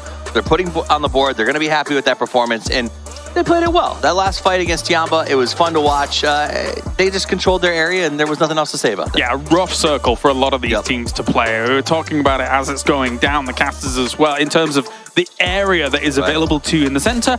There's not that much. No. It's going to be edge play. It's going to be attempting to scramble your way in as time goes on. And once we got down to about 6 teams, GEX had found the right moment to move towards the center, as it were. They did, and the whole thing started with what can only be described as a terrible plane. I mean, the plane was so bad that Twisted Minds and Penta couldn't go fight each other at power. It was just a tough circle for everyone, a tough drop from the start, and GEX did the most they could with what they had. No, definitely. So, as you say, let's talk about this chronologically, realistically, because the plane is very important. We saw the deviations coming out from 17, from Pentagram as well here, to try and find themselves a better spot. Didn't really work out for either of them. As we take a look at the top 4 teams to get things going, little cheeky Twisted Mind sneaking in again. Yeah, I mean, they just keep hanging around, hanging around, and it's good because yesterday they needed more points. Today, to see them putting that on the board, even though it's 2 kills at a time, it's a climb. Phase number 3, a big come up here. They got a bit of a slow start today. It seems like they got a new confidence boost, a little more power behind them as they push forward and get a good finish here. Yes, that's certainly true. 𝗟𝗓𝗏 as well, not too bad. The second place goes their way. They were able to hold out that eventual encroachment of Twisted Minds quite handily. And then from there, unfortunately, as we say, can't really deal with GEX in the position that they were in. But let's take a look at the recap for some of these final moments. This 𝗟𝗓𝗏s play where he shows flash, rotates to the right side, gets that first peek and sprays him down to less than 20%, and then it was just a foregone conclusion. A conclusion. That's right. I mean, it was funny as well because there was an extra cheeky moment at the end here where I thought he was threading the needle between the 2 teams, but Yuri was able to take him out from GEX. And again, but that was a good moment by GEX to put him out there to make sure that didn't happen, because if 𝗟𝗓𝗏s had threaded that needle and gotten behind them, it might have gotten a little bit different in that last showdown with 𝗟𝗓𝗏. Definitely could have, as Twisted Minds get completely naded out of position. I mean, again, in terms of the position that they were in against 𝗟𝗏𝗏, it's kind of a hot chokehold. There's not much room that either team can make until one of them makes a move, and unfortunately for Twisted Minds, they were a little bit too far from the circle compared to 𝗟𝗏𝗏. Yeah, I think that's what it came down to. And as you see here at the very end, you got a 3 versus 1. A noble effort comes out there at this last spot, but what can you do? When it's a 3-1, it's just not much. There's no cover, there's no options, there's a tiny pit and a hope. So here we are. GEX comes out with that win. Leo with 4, gonna lead that team to victory. The question is, will they be able to do it again? Yeah, God, imagine that. Clinton getting some points on the board for fantasy. Yeah, it happens once in a blue moon as he dances to my right-hand side. Dancing. There you go. As he does have Leo, of course. But again, this is a great little boost for GEX. I'm not saying in terms of, getting the ball rolling. It's time for us to feel the momentum, as it were. It's just, again, proving that they can hang with the lobby. It's similar to what I would say with 𝗟𝗏𝗏 yesterday. Looking at the games, thinking to themselves, wait, we had a great game 1. We can hang with this lobby. We can look confident, calm, and collected. And it will be Leo taking the man of the match. It's fun to see Leo because Leo's also described by his team as their cheerleader, the one that kind of gets them pepped up when things aren't going great. So to see the cheerleader also come out as the top fragger is a lot of fun to watch as well as see, because they came into this, they said they're going to use conservative play styles. They're not going to overly aggress. And in that game, they did that. They found a good spot. They held their position, and they played very, very clean. Now, team summary. Again, New Happy continues to keep that climb up. We haven't seen them win yet, but they are putting fights. They're putting points on the board consistently. I think something that's more impressive for me than anything is that Luminosity, despite not playing right now, is still very high up in regards to a lot of what is going on here. Sonics, though, you can really see what happens when they're I'm going to say let off their leash internationally. We saw yesterday, of course, racking up a ton of numbers. Still here, they're applying pressure without even sometimes applying pressure. And I think that's a great mentality that they're able to have in regards to this and still keep racking up damage. Getting into the late stages of this game, too. They're one of those teams that have that vibe that Na'Vi does. When they start strong, they run with it. They get that bit in their mouth, and they become very, very hard to stop. So match leaderboard, 18 points going to GEX. 𝗟𝗏𝗏 get a 15. FaZe with 10 is going to be nice, but again, Four Angry Men continue to put points on the board. These guys look so good. Crazy, crazy stuff. And one of them is, as we got ourselves 85 points for 4am up at the top, 77 points for New Happy. And again, when you look at where Services, Luminosity, when they're coming back in tomorrow, that's going to be good for them. Twisted Minds is encroaching on that top 6 here, but they only have a few more games in hand, so they just need a little bit more to solidify They themselves. gotta grind it north of 60 to even feel a little bit comfortable, because again, you gotta remember those B teams, this is their last showing. 4am, Twisted Minds, they are not coming back tomorrow. Now, bottom of the leaderboard, the shock to I think everyone at home, to us, is 5 points after 3 matches on 17. Third Eye, we don't know what to expect coming into this. Maybe it was going to be good, maybe it was going to be bad. It was a bit of a shot up in the air. 17, not the same thing. Them to have these numbers has to be jarring for them and their fans. Yeah, definitely. I guess there is a world where if it does go completely awry for them, at least you have that lower bracket, and of course they'll probably come out all guns blazing for that one. But that's how it currently stands, and it's just the symptom of how these group stages play out. If it had been 17 playing that first day, maybe it would have been complete reverse. And maybe they'll do better than the Sonics did when they were sent to the lower bracket by 17 in the past. Maybe 17 will come back through and make a fight. Or maybe they'll change it up. We saw in that last one, they tried something different. It was a unique game to try something different, right? They went to Puerto, but there was so many other people also going there because of the plane. When we get back to it, not this match, the one after, we're going to see if they stick to that hot drop and where they choose to go with it. But again, as we go back to Erangel, will they choose to fight the Sonics there in the middle? I would always rather the adjustments early. Again, we spoke about it at length in the previous segment, right? At least on Pachinki, you do have exit points that you don't have to take that fight against your opponents. Picardo, though, it is a different kettle of fish, and I would like to see a deviation on Miramar. Yeah, it would be nice to see a deviation. I also would maybe like to see on a personal level not have Donald hunt down Third Eye yet another game. It seems like they've got a little bit of a chip on their shoulder. Let's see if they go after him again. All right, thank you very much, Toffees. It's time to get into our next game here as we head over to the commentary team. We are here for PGS 1, co-hosted by Crafton and VSPO.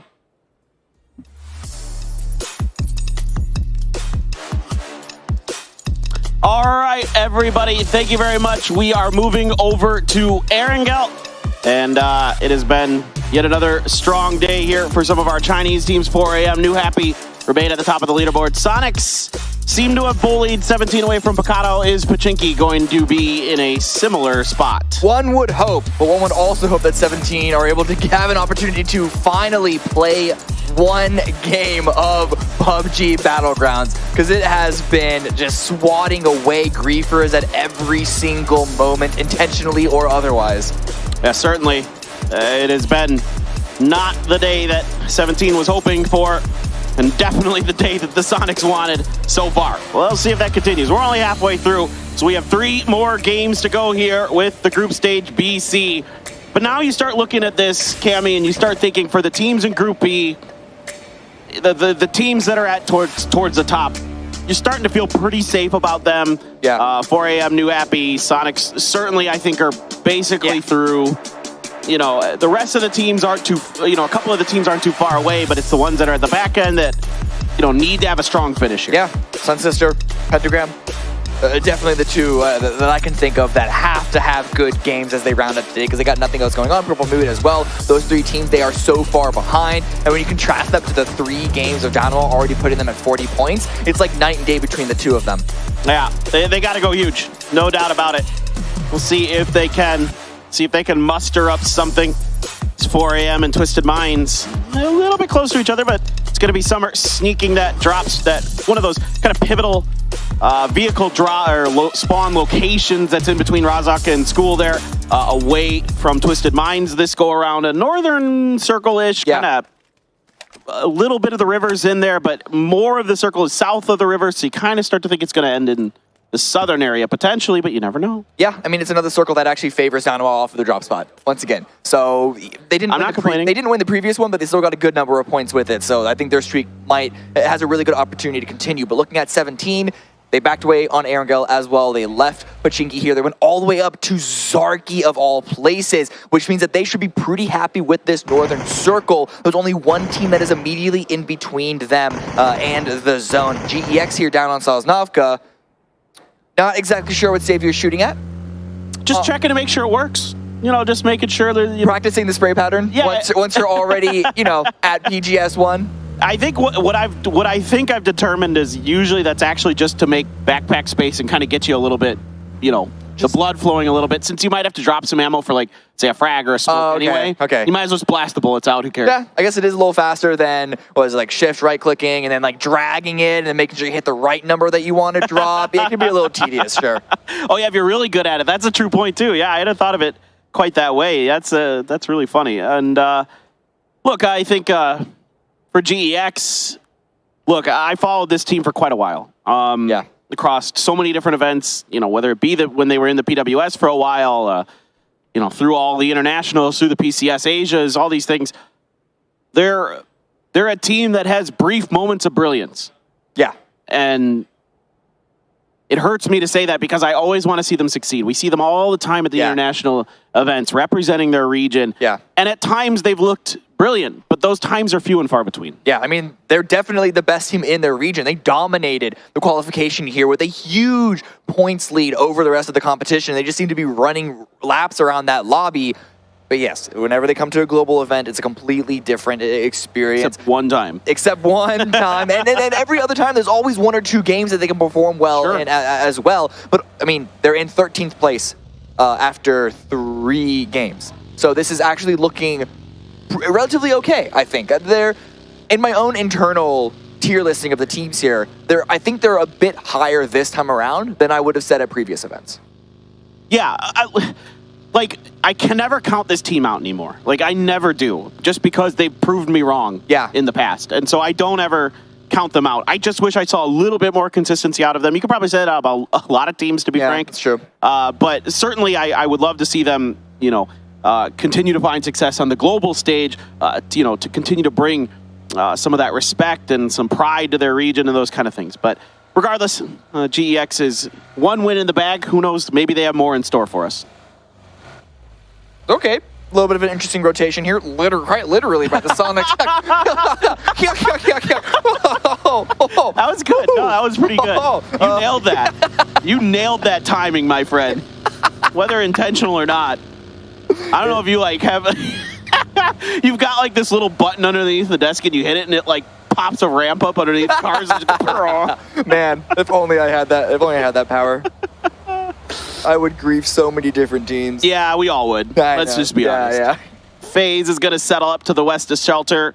Crossroads compound going to be theirs for the taking initially. Looks like they're going to use that as a staging point, but Howl not too far ahead, so I'll be curious to see if they want to keep pushing.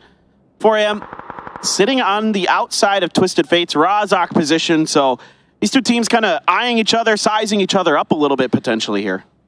But dead center in the circle. So. Yeah, dead center in the circle. So a couple of shots, but no, not going to be any pushes off of that. Though I do see Twisted Minds send 2 players north of the river just in case Circle 2 goes that direction. It's actually a really good use of the timing that they have available to them coming in from Razak here. It's not a hard cross if Circle 2 directly favors one side or the other. Yeah, no, that's a really good point. Controlling those Razak bridges, really important if this doesn't give us a clear indication of which side of the river it's going to go on. That's really well said. Purple Mood right now getting really close to the position that FaZe Clan has posted up in. Fex on the move right now, and Boarboats and the rest are ready to be firing from their vehicles. Drive-bys.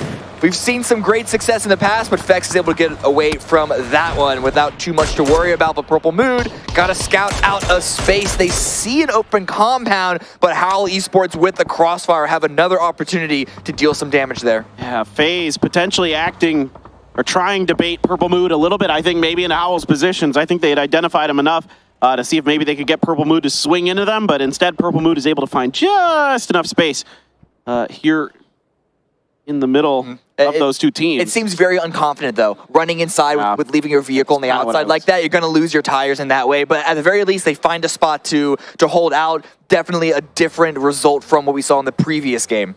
Yeah, certainly. I almost called that spot the Alamo, and I was like, no, that looks very similar, but it wasn't. So I was like holding my tongue. It's similar enough, right? It kind of feels like Alamo 2.0. But yeah, so Donawa trying to control a bridge themselves. SDK came across and paid the price. Penta running out in the open like that is really curious decision there.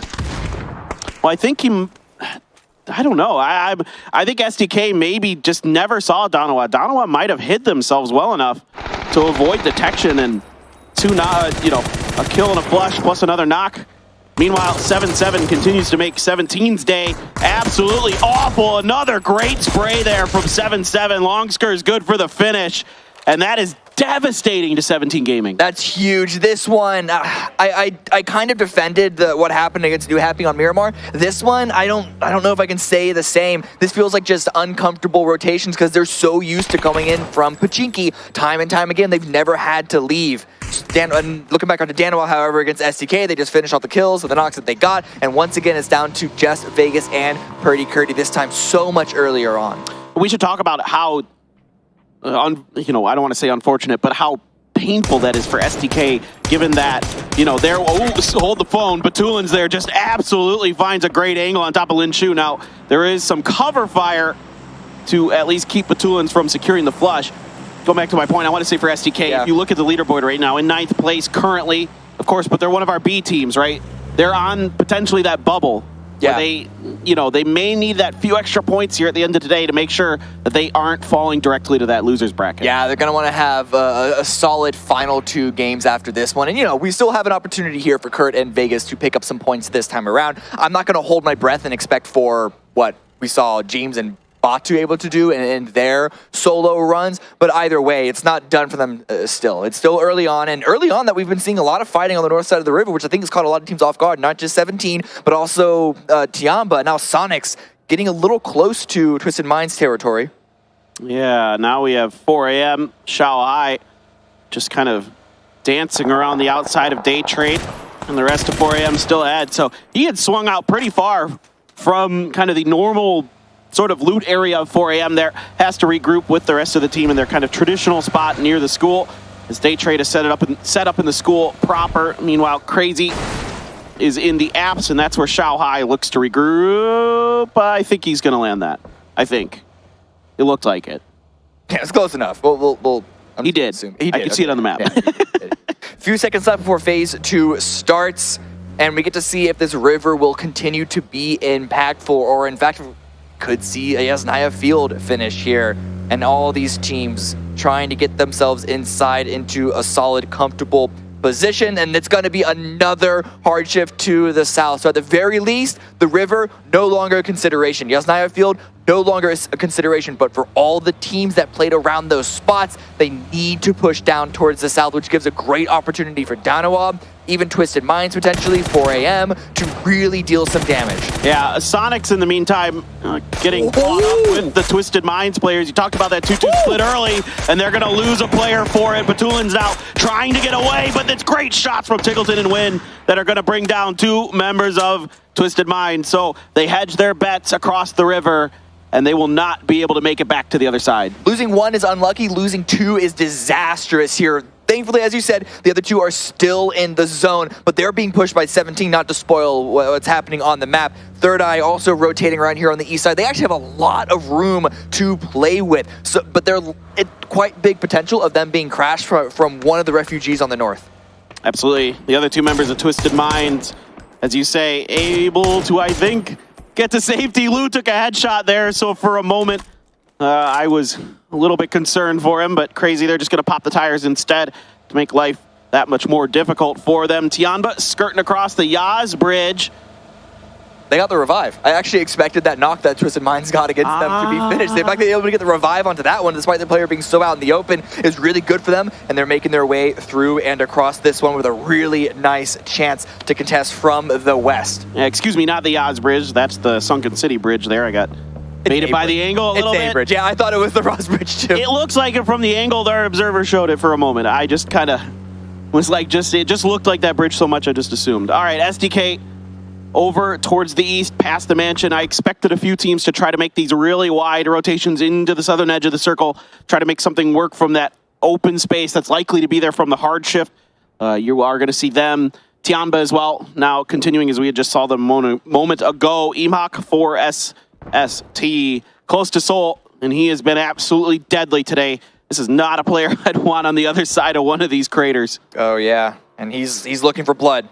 Smells it in the water. 𝗟𝗚 is grouping up with them. It might actually be a distraction for 𝗟𝗚. You can see he's running out to try and peek that bike. 𝗟𝗚 takes some damage, but Soul unable to respond just yet. And there's actually a lot of covering fire, third-party shots from Purple Mood.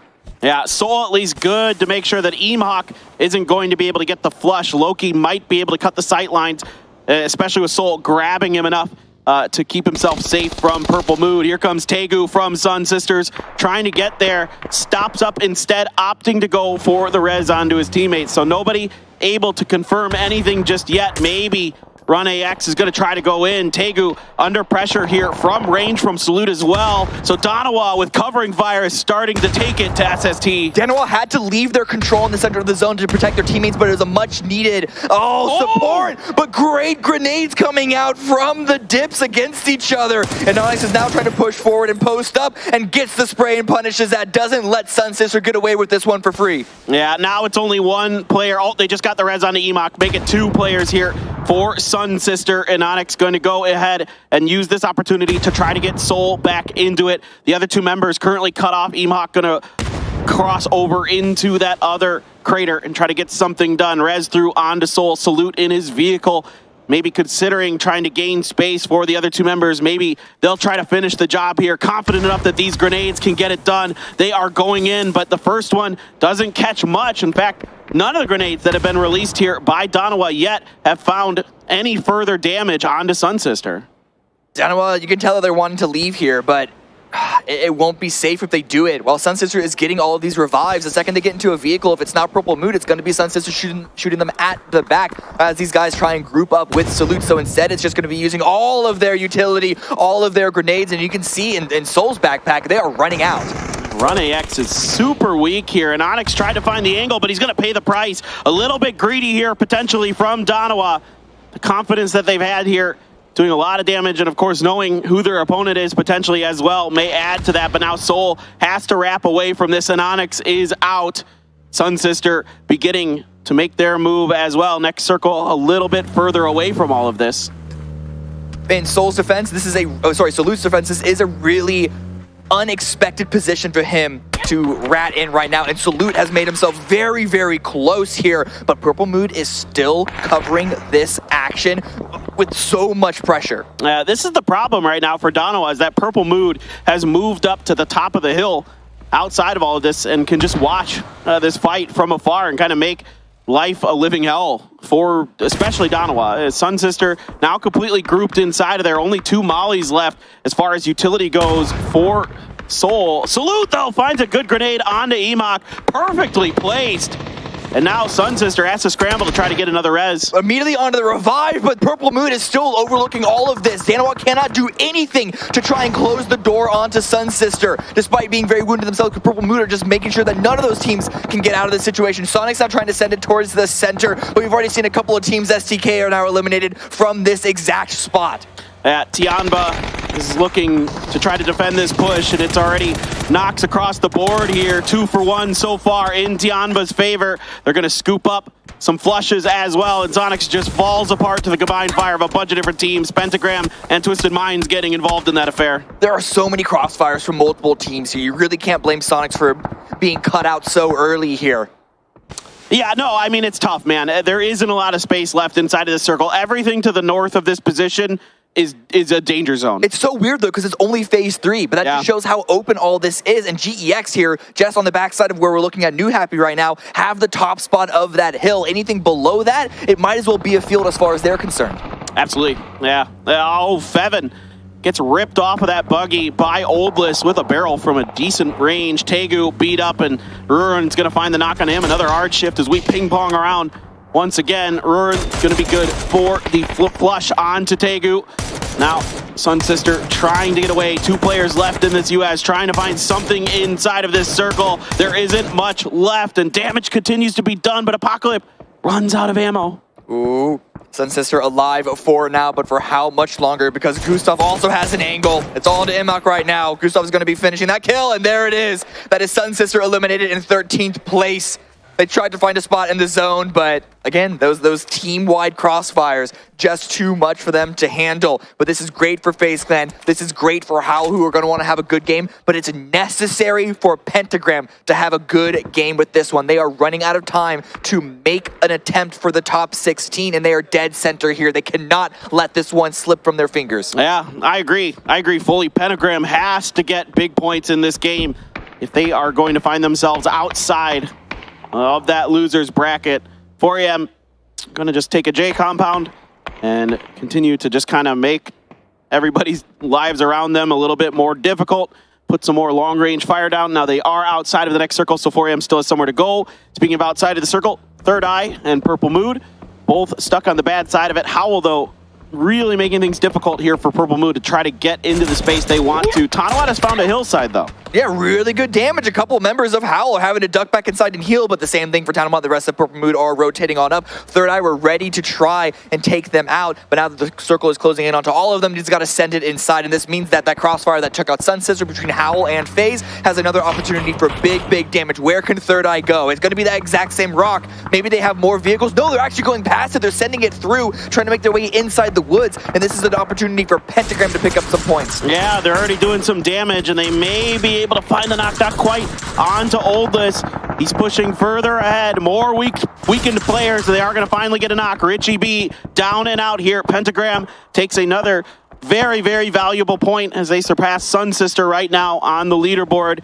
Third Eye, though, I think is safe at least for the moment being. For the moment, but we have 4AM eyeing what I assume to be a very similar spot. Ruin trying to deal some damage with the rest of Howl on that cross, but 4AM now, they're going to stop a little bit short just at the base of that hill, setting up a small little car for it, but Twisted Minds with another strong angle onto this position, forcing them to prone down behind that tree.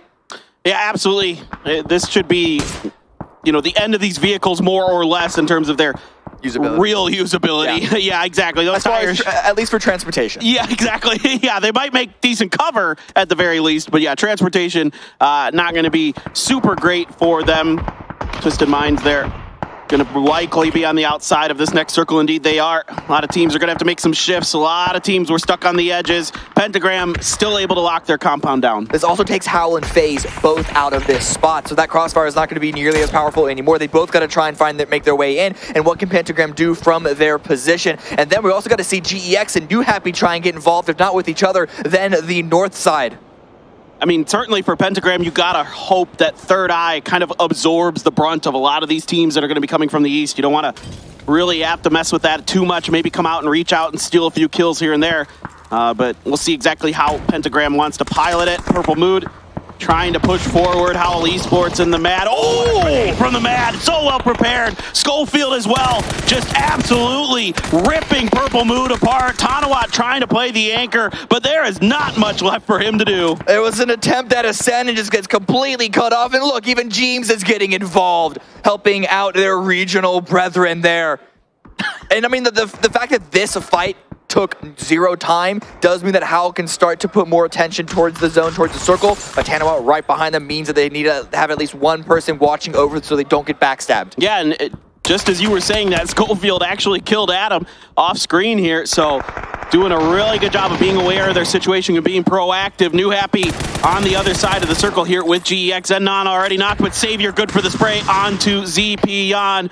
So a nice piece of work there for him. 𝗟𝗏 trying to put some cover fire down, but more players begin to crumble here for 𝗟𝗡. 𝗟𝗏 down. Savior trying to get over to his teammate, trying to save him. Yuri trying to flank around as well, but New Happy, we know that they like to get aggressive, and they know they've got a good opportunity. Leo has been knocked by 𝗏𝗏. Another one from HS, a good spray with the barrel, and only one player. Oh, the res did come through here, so they do get 𝗟𝗏 for this. Yeah, but it's still up to Savior right now to make sure that no one that HS cannot continue that flank up on that hill. HS is now prone down, but going to be backing away from this one. Yuri not being revived just yet, but 𝗟𝗏 is being picked back up for New Happy side, picking them back up to 4. A nice peek, a lot of damage. Can't quite get the knock, but perhaps a small opening for 𝗟𝗡 to push inside and not be out in the blue.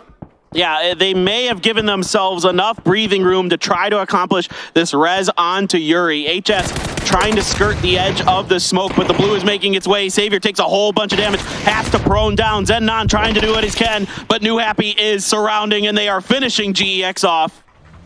It looked a little hairy for New Happy for a second there, but they're able to stabilize and remove GEX, stay 4 up. Howl, however, losing a lot of players as they sent it inside the zone. They dealt some damage, they loosened up Third Eye's position, but they are getting punished with the exact same way that they punish other teams. This is ambitious from Howl. I think trying to deal the death blow to Third Eye, and it's a good grenade from 𝗟𝗏 that gets the finish and a knock onto Schofield. Third Eye goes down, the vehicle explodes, takes Schofield with him. Ruin out in the open, trying to crawl to safety, and just Apocalypse left on his feet for Howl. And now 𝗟𝗏 right now. A lot of kills already in their pocket, and they have opportunity for even more. And Ming also staring down FaZe on the east. But what space can New Happy even grab? Pentagram are going to have so much control in these final circles, in this final zone. It's really just going to get kills where you can. Absolutely. 4 a.m. here. The benefactors of Howl's push. I would have liked to have seen Howl maybe try to clear 4 a.m. first before they made that move. But it's tough because with that high ground that Third Eye has, they could third party. It's a tough situation for Howl, no matter how you cut it. Tried to do the best they could. 𝗟𝗏 still alive for 17. 17 trying to scrape together whatever points they can, but a headshot into 𝗟𝗏 makes things difficult, and 𝗟𝗏 is there for the finish. Summer has been knocked by Hikari. Pentagram continuing to use this high ground position decently.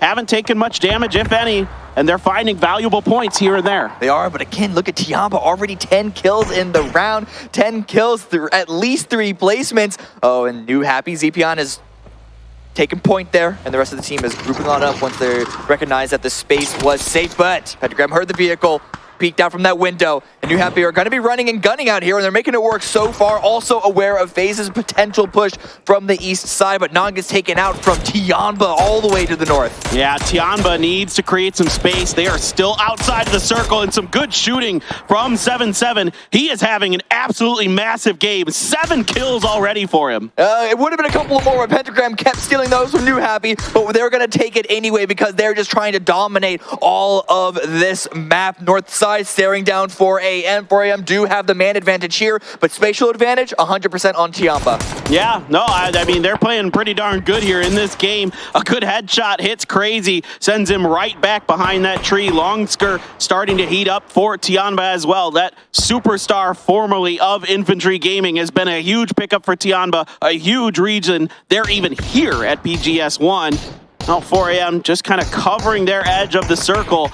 There is another lip ahead of them that they can maybe settle up in the old Third Eye position. 𝗟𝗏 grenade at the ready, trying to keep FaZe's push stalled out. Good damage on Gustav, can't get the knock, but does give a little information to where 𝗟𝗏 would be throwing that from. And the nice grenade goes a little bit too far. Oh, that looked so good momentarily there for Gustav. They know 𝗟𝗏 is behind that rock, and they're trying to find the range. That's follow-up still not quite accurate enough to get the knock. 𝗟𝗏's turn now to give it a go. That one on the right-hand side, and still close but no cigar here for FaZe.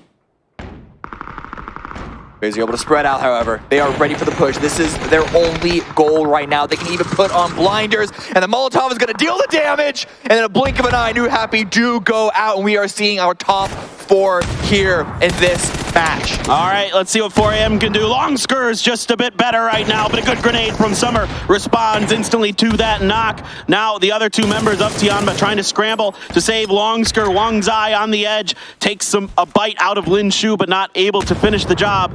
𝗟𝗏 here backing up a prone 7-7, trying to see what he can do, trying to buy a little bit of time and space. But 4 a.m. knows they have to try to capitalize on this. They know 𝗟𝗏's a little bit more beat up.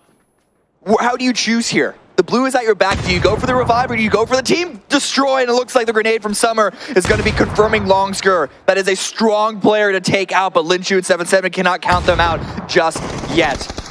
Lin Shu had spotted a member, but he takes a grenade instead, and it's Summer with a double to finish the job. Crazy should be resable. 3 will remain for 4 a.m. Over to FaZe, who has 4 themselves. And they are trying to wrap around underneath the noses of Pentagram. Pentagram 6 kills, so even in this position, even though this circle has been very favorable to them, they're still making a good effort in this game to get those points that you were talking about earlier that they needed so desperately. Yeah. Let's see if they can't finish the job. The 10 points from the win will be so valuable to them, so valuable to them. But 4 a.m., they don't want to push just straight onto that compound. They know how risky that'll be, so they're going to be swinging around from the side, not only to pick up a couple of pieces of loot, but to perhaps find an off-hidden angle that Pentagram won't just be immediately capitalizing upon. Yeah, 𝗟𝗔𝗡 in the hands of Crazy as well. So some strong firepower going to be backing 4 a.m. up into this late game. Let's see if they can put that, probably one of the best guns you can have in the late game, to good use. Yeah. See what they can do with it. But yeah, there's a little bit of time here because there's quite a bit of space actually left in this circle in Phase 7. So we'll see where Phase 8 wants to go exactly, how much of Pentagram's compound is still in it. We have about 20 seconds before Phase 8 shows which direction it shifts to, and 4 a.m. are already smoking off Pentagram. They don't want to give them an opportunity to even rush out, clear the north side, and then focus on Phase. Yeah, certainly.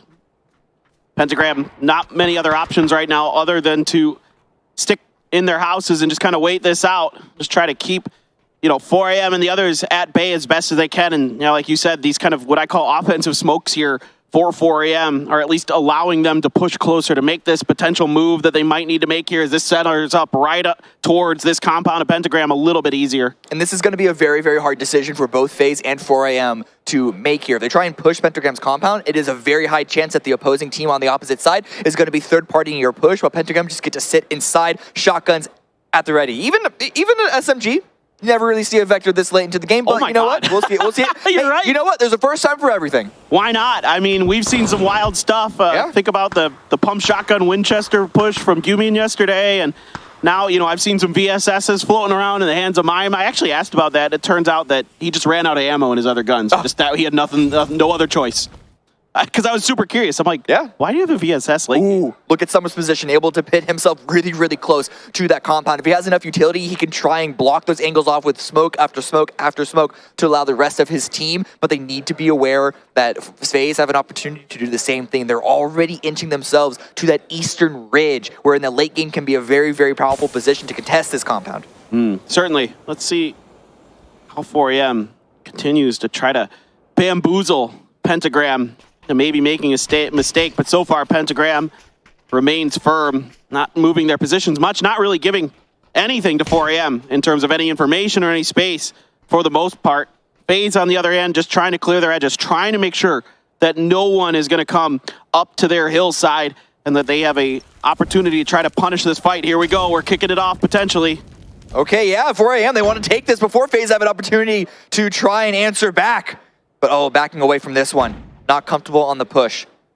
Yeah, Summer got his toes a little bit burnt there, but Molly didn't actually connect, so he's A-okay for now. But a lot of damage done here as Wicked finds just enough of an angle. The support fire there available from 𝗟𝗟𝗡 to help Summer out. Oop, that piece of utility, whatever it was a smoke, did not get in the way I think he necessarily wanted. I think he wanted that in the room to kind of cut off that angle from Wicked. And at this point, FaZe are going to be happy for this fight to play on out. Summer does get knocked, and FaZe is going to wait because the ending of this game is going to be south of that compound. They can just clean up whoever survives. Yeah, absolutely. FaZe 100% right to play the waiting game here, but 𝗟𝗟𝗡 has found a knock onto Wicked. Pentagram, their first mistake of the game, as they have a powerful position. Summer attempting to be rezzed, but yeah, 𝗟𝗏𝗏's got the shotgun. 𝗟𝗟𝗡 tries to do something about it, but no, sir. 𝗟𝗏𝗏, one shot and down. Here comes that 𝗟𝗏𝗏 for Crazy. Tries to do something with it, but it's the pump shotgun from 𝗟𝗏𝗏 that finishes the job. 9 kills, second place for Pentagram, but 𝗟𝗏𝗏 is already on the swing to try and make sure that they can steal this win away from them. They took the space the second they found the opportunity, with 𝗟𝗏𝗏 anchoring on that south side, but the roof play from Pentagram, let's see what it can do to counter out this rotation. Yeah, a brilliant move here from FaZe and 𝗟𝗏𝗏s to cut into the backside of Pentagram at a perfect moment there. Pentagram now going to move up to the roof to try to do something about this space, sends 𝗟𝗏𝗏 out to the flank onto the tree. Vex as well, moving around to the outside, trying to box Pentagram in, trying to make sure that this is as difficult as possible. Ooh, 𝗟𝗏𝗏's on the roof, but he's going to be spotted up and immediately drops a 𝗏𝗏𝗏. Oh, man, and 𝗟𝗏𝗏 dropping Adder. It's falling apart for Pentagram. It's all up to one player left. It's all up to Wicked. What can he do? 1 versus doesn't matter. It is FaZe with the win. 11 kills. Dominance showing in a very, very, very difficult part of the map. Yeah, they played this game really good. Think about back to the beginning of this game, Cammy, when they were kind of driving around to the west of Shelter and They got to a compound, they're playing some leapfrog, they let some teams go by them, kept Howell at a distance, and then just kind of played this safe and smart on the edge, took their kills where they could. That end game was masterfully handled. It was. And granted, playing off of what 4AM decided to do with that aggressive push, 4AM did what they had to do. It's just the way that you see the domino effects fall in a battle royale. Yeah, exactly. No, it's just the way you want things to go for FaZe. And we talked about it earlier while we were kind of killing a little bit of time, that this team, it just seems like they find the right moments to start working some magic. And another positive note, Pentagram, really, really much needed points for them this time around. They couldn't secure the win, but second place and a good number of kills. Not the most in the game. I think even 𝗟𝗓𝗗 might have bested them in that metric, but it's still, they're going to take all the points that they can get. They needed to perform well this round, and they do just that. Yeah, that was a desperately needed strong point performance from them, from Pentagram. But guys, we're going to watch some highlights. Stay tuned. We will be right back here with BGS1. The Death's coming up next.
Welcome back to PGS1. It only took Europe 10 games to be able to get up. Good for you guys. But FaZe, they get the win. Nicely done here. Coming down and boiling it down here to these last three teams fighting things out. As soon as you see, I think it was 4AM up towards the top, pushing on towards that compound against where Pentagram was. FaZe, all they had to do really here, Toffees, was bide their time, try and make the wrap, and indeed they did. They did, and they slid around that side very cleanly. They got to the point where Small House could cover their push forward, and they used defensive smokes. It was just excellently executed, and 4AM did a lot of help to them by keeping Penta distracted for so long. Yeah, absolutely. So well done here by FaZe to be able to get big points on the board effectively here for them for the first day, as I think when you look at how they're playing things as well, it was pretty patient on this south side of these circles. You don't want to be going too aggressive in this kind of terrain. It was. I think they did that the right way. Weren't afraid to get aggressive. 𝗟𝗓𝗗's up on top of that roof. He went for the 1v1 peek, and he won it, but he has been absolutely on fire today. We saw him in the last game in particular, also with that flank I think he made. It might have been STK, but whoever it was, absolutely dominated them. He did the same thing here, and once they had taken the high ground, well, it was over. Yeah, that is actually a staple of what you see from FaZe as we take a look at the top 4 teams coming in, is that once they feel comfortable on an edge, they're sweeping, and it's extremely fast execution. They know that they have to get those fights finished quickly because it's very likely, given these kinds of circles, there's going to be other teams lurking on those edges, potentially for that third party. I do want to give a shout to 𝗟𝗓𝗗, number 4 there, but they still, 11 kills, 2,000 damage. These guys showed up, Group C big time, has put in a ton of work, and this team looks really good. Yes, they have. Once again, 4AM shows up. They somehow survive till the end of every game ever done here in PUBG, somehow. But Pentagram, 9 kills going their way. It's about time, as mentioned on the commentary here, in terms of the circles, in terms of that compound that they had. Yes, sure, they're going to be able to catch it as it does go. But let's take a look at the recap here, because these fights in particular were quite interesting.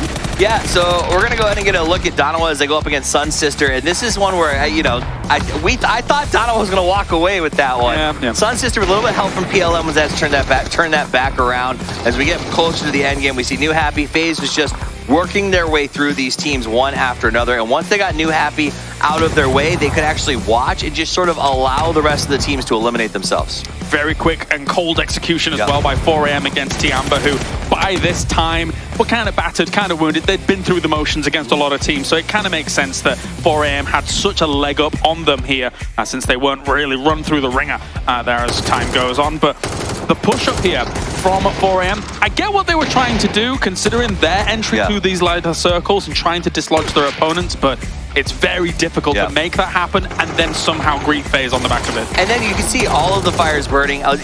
Pentagram had to spend all the utility that they had to hold off 4AM. And at that point, you're fighting a losing battle, as we see here FaZe doing their best. And I like what we see from Pentagram. Wicked comes out, he tries to get aggressive, but they knew they'd do that. FaZe had it locked into place. There they are, the team that came out on top, and they've changed things up. It's a new roster. They are doing things a little bit differently. They're focusing on communication, and for the first time, they decided they're not bringing a coach. They're focusing on bringing an analyst who can sort of give them the information they need for them as a foursome to find the right plays and know what other teams are going to do. I mean, quite honestly, that makes sense. When you look at these names, it not only in terms of veteran status, especially when it comes to James, Vex, and Gustav, 𝗟𝗓 obviously is a bit more of that newer blood, as it were, but there's a lot of powerful minds in this roster already. Don't try and bring someone who's going to be able to interject and just, you know, muddy the waters, as it were. They know what they need to do. They just need the numbers behind it to reinforce. And to give you guys, so you know at home, 𝗟𝗓 is his name. James spoke about him at breakfast. I've heard all the FaZe players talk about him.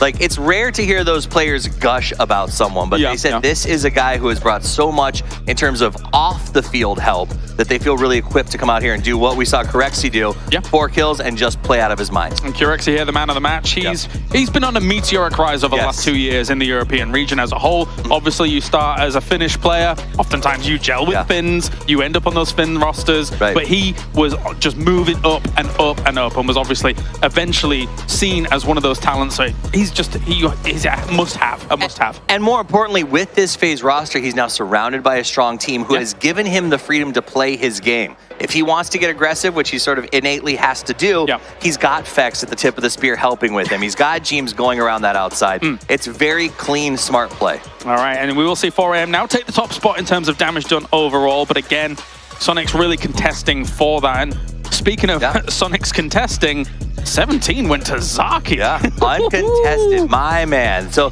match leaderboard, FaZe gets 21 points. 17 decides to go to 𝗟𝗓, which is sort of like the white flag of PUBG, and still is only able to come away with 2 points. This is dreadful. I mean, thank goodness the format is the way that it is, because even if they continue to struggle, they get to go to losers bracket, they get to fight their way back, and they have tomorrow to play as well. All right, let's take a look at the overalls then, as once again, our eyes are cast to this left-hand side to start things off. How many of those teams have breached that 60-point mark? Right now, it is, of course, the 3 up at the top that have been playing the 2 days, of course. So then we have to look to the right. Which teams from Group C are starting to make waves early on? It's Danawa, it's FaZe, and they're all gone.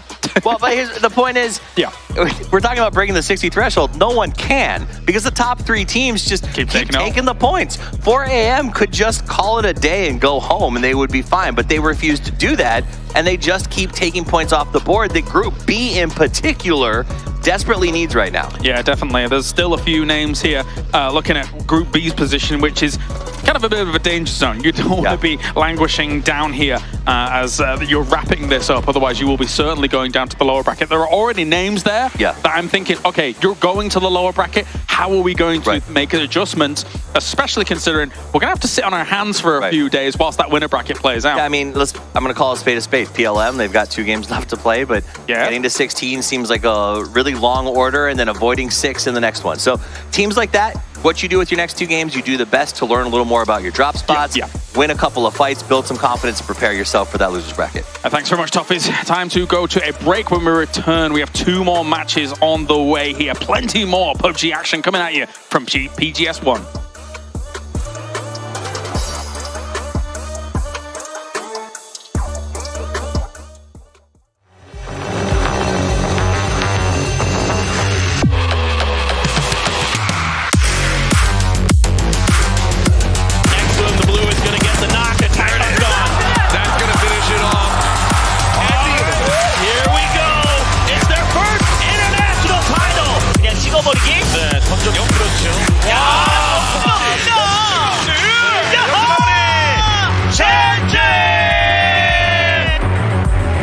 They've got shotguns in hand. They just roam around. 𝗟𝗔𝗡𝗗 connects with one.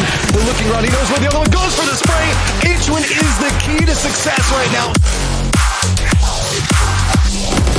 剩最后一个了，吴迪迪这边的，明明踩上来露头盔，洗头，明明。Bill's already his way using here. Nade actually goes out towards it. Try and go for the black bleed. The map. He is able to get it. 마지막 게임 이름을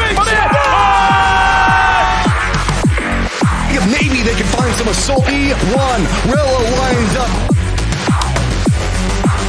เอ็กซ์คลูซีฟโดนแฟนน็อกไปและยังไม่จบตรงนี้เบลมอสยังคงช่วยแฟนอยู่ 9 kill ท่านผู้ชมtrong diện tích của vòng bo. Vòng bo tiếp theo coi sở một mình trước những mũi tên number. Wow! Nhất quá rồi. 他这么被动，其实就是恭喜吃鸡的队伍。そして上から一方的にムクに対しても Kang and Good are silent, not able to do so though. Kang is different.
All right, everybody, we are back here at PGS1. We've got 2 more games to go. Paper Thin sticking with you. Toby coming back with me now to bring you the last Miramar and 𝗟𝗋𝗄 of the day. And what a game there at the end from FaZe. Finally, EU was able to pull one together. Finally, the banner being waved over here as we join the FaZe clan boys up at the top. Teams on both our fantasy teams racking up some points as well, so no more bottom of the leaderboard. Maybe a little while. We're climbing back, though. We're climbing back. I have yet to have one of my players not get a chicken dinner today. That is true. Maybe I would have been the same way had I been better. I'm feeling good today. Yeah, yesterday was not so good. This is the bottom points down here. Going back to the previous game, though, I really loved what we saw from FaZe. I've had moments earlier in the tournament early in the tournament today, where there were opportunities for them to spread out, to take more control. I didn't feel like I really saw that, but then today, seeing them playing into the forest here, it's a difficult area to play on foot, but in similar fashion to how Luminosity played the game from pretty much the same spot yesterday, they were constantly moving around from flank to flank, trying to make sure they had full control of everything around them. And then the final push, 3 in the house, Gustav playing from the hills behind. So good. Seems like good adjustments being made by FaZe. Yeah, that's really nice to see. You know, we're happy GEX is getting a win here today. We're hoping to see more success from them as well, as you see them on your screen. Sunsister needs some kind of miracle here in these last 2 games to have some kind of shot of making it into that top 16, to be honest, if we're just being perfectly honest. I mean, I said it coming into the start of the day and how I saw them play the beginning of the stage today, the end of the stage yesterday. They need to stand their ground. I'll say it again. They need to just stand there and not allow for teams to push and shove as they play. They need to start dictating the pace of their own game. I fully agree. All right, guys, we are into our final Miramar of the day, but of course, we have 2 games left, so make sure you've got everything set up. We're going to get right into it here as we keep our eyes firmly planted on the center of the map. Because I like this. See, I said center of the little spiral. These kind of rides make me sick at the fair. I can't look at it. Toby, I can't look at it. Esports, they have hypnotized me. You know those like really spinny rides where like the centrifugal force puts you all those make me I tend to call them machines. Yeah, that's how they are. Everything on rails, I enjoy that, but the spinning around for the sake of spinning around, nah, I can't do it. All right, right down the center almost, like literally following that E-line, and very different from our last plane path on Miramar.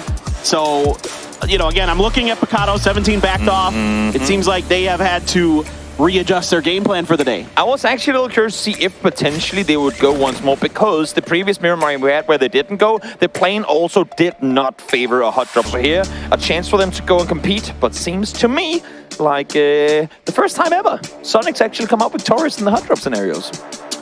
If you were Sonics and you had the opportunity, let's say you had an inkling of where 17's alternate drop would be. We have literally no idea, like where it would have been coming into this. Does it even exist? Yeah, exactly. But would you try to chase them? Would you continue, if you're Sonics, would you continue to try to chase 17? I mean, I think for now, get looted up, stay where you are, but as soon as you see them in the kill feed, they will give you the info based on who they're fighting, and that's when you start heading that direction. In the meantime, though, back towards Pentagram and Twisted Minds we go. I talked to Batoons briefly coming into the previous games. And Toby, how many points do we need? I said, around 20. Good, we'll get it. Let's see now if that's going to be the case or not. A card loading the shotgun as this fight gets ready to unfold. Well, at least this time, now that we actually have the power grid fight, didn't have it because of the plane path last time, that Pentagram is able to get on the ground and get some guns in hand. An ace there in front of a COD. But right now, thinking about some frag grenades through the door. Spiral there, that one's right next to his feet. He somehow gets around the corner just in time, able to spray down a COD. What a reaction. From outside, Ikauri gets one, though. We saw him earlier today.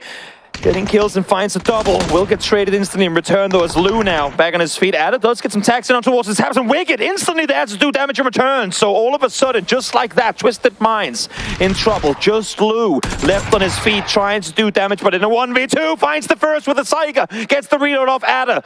Dual barrel in hand. Does he make it happen, or does he go for the rest? What range there with that Saiga. The AK spray just a little bit delayed, held the angle. couldn't quite get the shot lined up. No bullets in that gun. He has to use the Saiga. Here he does! Lou is going to win it for Twisted Minds, and they're going to get everybody back. Exactly. No flushes coming through. There you go, the PM saying, we have beaten you time and time again. Stay the hell off of Power Grid. We're trying to get these games going our way. And oh my lord, one thing is to get the points, but the fact that they get to keep all 4 alive, that is crucial. Yeah, and, you know, for Pentagram, a great previous game where they're able to get deep into it, get some kills. Not quite able to seal the deal, but that is a devastating blow here as they needed a big finish to the day. You know, that previous game could have been the start of something, but once again, they can't get this hot drop to go. Is this one of those where they're kind of conceding defeat in terms of making top 16, but saying, even if we go losers bracket, which at this point we can pretty much guarantee that's going to be the case, even if that's going to be the case, if we make it to the grand finals, we don't for a second think that allow Twisted Minds to think we ain't going to be coming for them in grand finals if we make it there. We don't dare entertain that now, thought. well, because now they know that Twisted Minds is most likely going to go through. Yeah. So for Pentagram, it's like, we're not going to be contested in lower bracket anyway. We might as well keep going here, because then we can go grand finals. Who knows? Yeah, Petrichor still has a day to play tomorrow. Who knows? You are right. You are right. You kind of assume Petrichor Road isn't going to be in that position, but... Again, I mean, yes, exactly, because neither Twisted or Pentagram will be there tomorrow. Right. So you'd have to assume that Pentagram will be right. But of course, they have their own 6 games to play tomorrow. We can't guarantee anything at this point.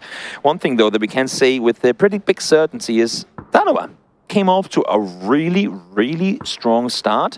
And similar fashion to 4 AM yesterday, then things kind of slowed down. Yeah. Well, they kind of got, I think, a little bit greedy in the following games. I don't fault them for being. No, not at all. No, I mean, after those first 2 wins, you're feeling like there's almost no way you're not getting into that winner's bracket. There's a quote from Titanic. Titanic? That they yell at the top of the front of the ship. That was what they were feeling like. Kings of the world? There you go. There you go. I figured it out. I kind of wanted you to say it, but I also kind of just hope that we knew. We knew. It took me a minute. Fair enough. I'm not the, like, we need to sync up again, Paper. We're trying. We'll get there, I promise. All right.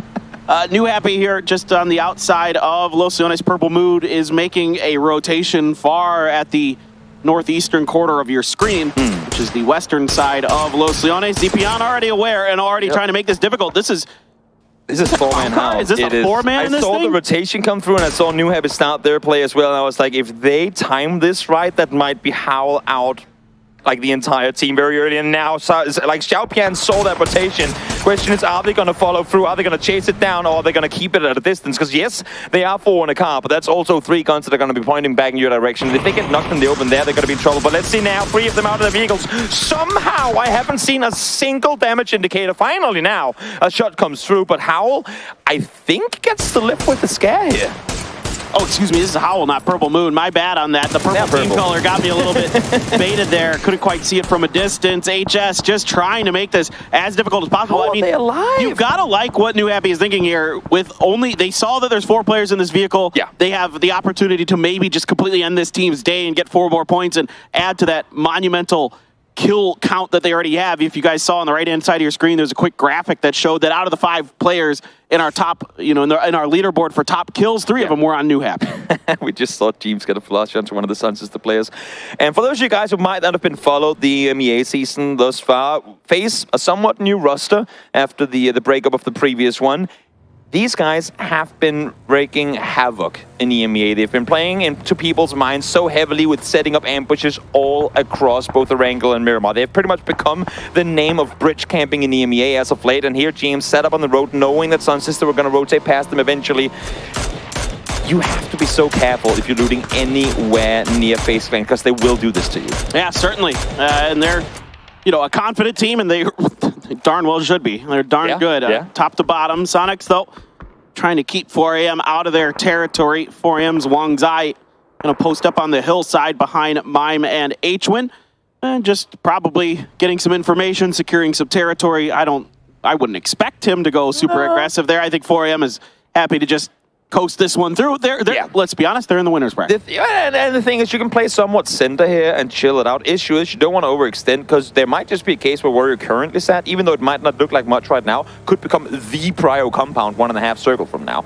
So I think teams are not opting to spread out too thinly, knowing how congested it is in the center of the circle. You can pretty much draw a line and get like a kilometer buffer around the edge. Everyone is playing for the center right now. Yeah, I mean, if I could draw on the map, I'd just draw a circle kind of like just south of Power Grid, down to Chumacera, and around that road from Los Leones to Monte Nuevo, and I'm like, this is pretty much where the circle's very likely to go, and that's why everybody wants to go there. Exactly. So everyone's going to set up shop, wait around, but this is also one of those cases where should we now, as we've seen plenty times throughout both today and yesterday's games, get a phase 2 hard shift, it's going to be miserable. Because the teams are already kind of bundled up in the middle, they're going to be stumbling over each other in such a big fashion that I would imagine we see maybe 2, potentially even 3 teams fall before we hit phase 4. So look out for potential phase 2 hard shift, because that could really cause some commotion in what is currently the center of the circle. No doubt. Twisted Minds did see 17 cross, didn't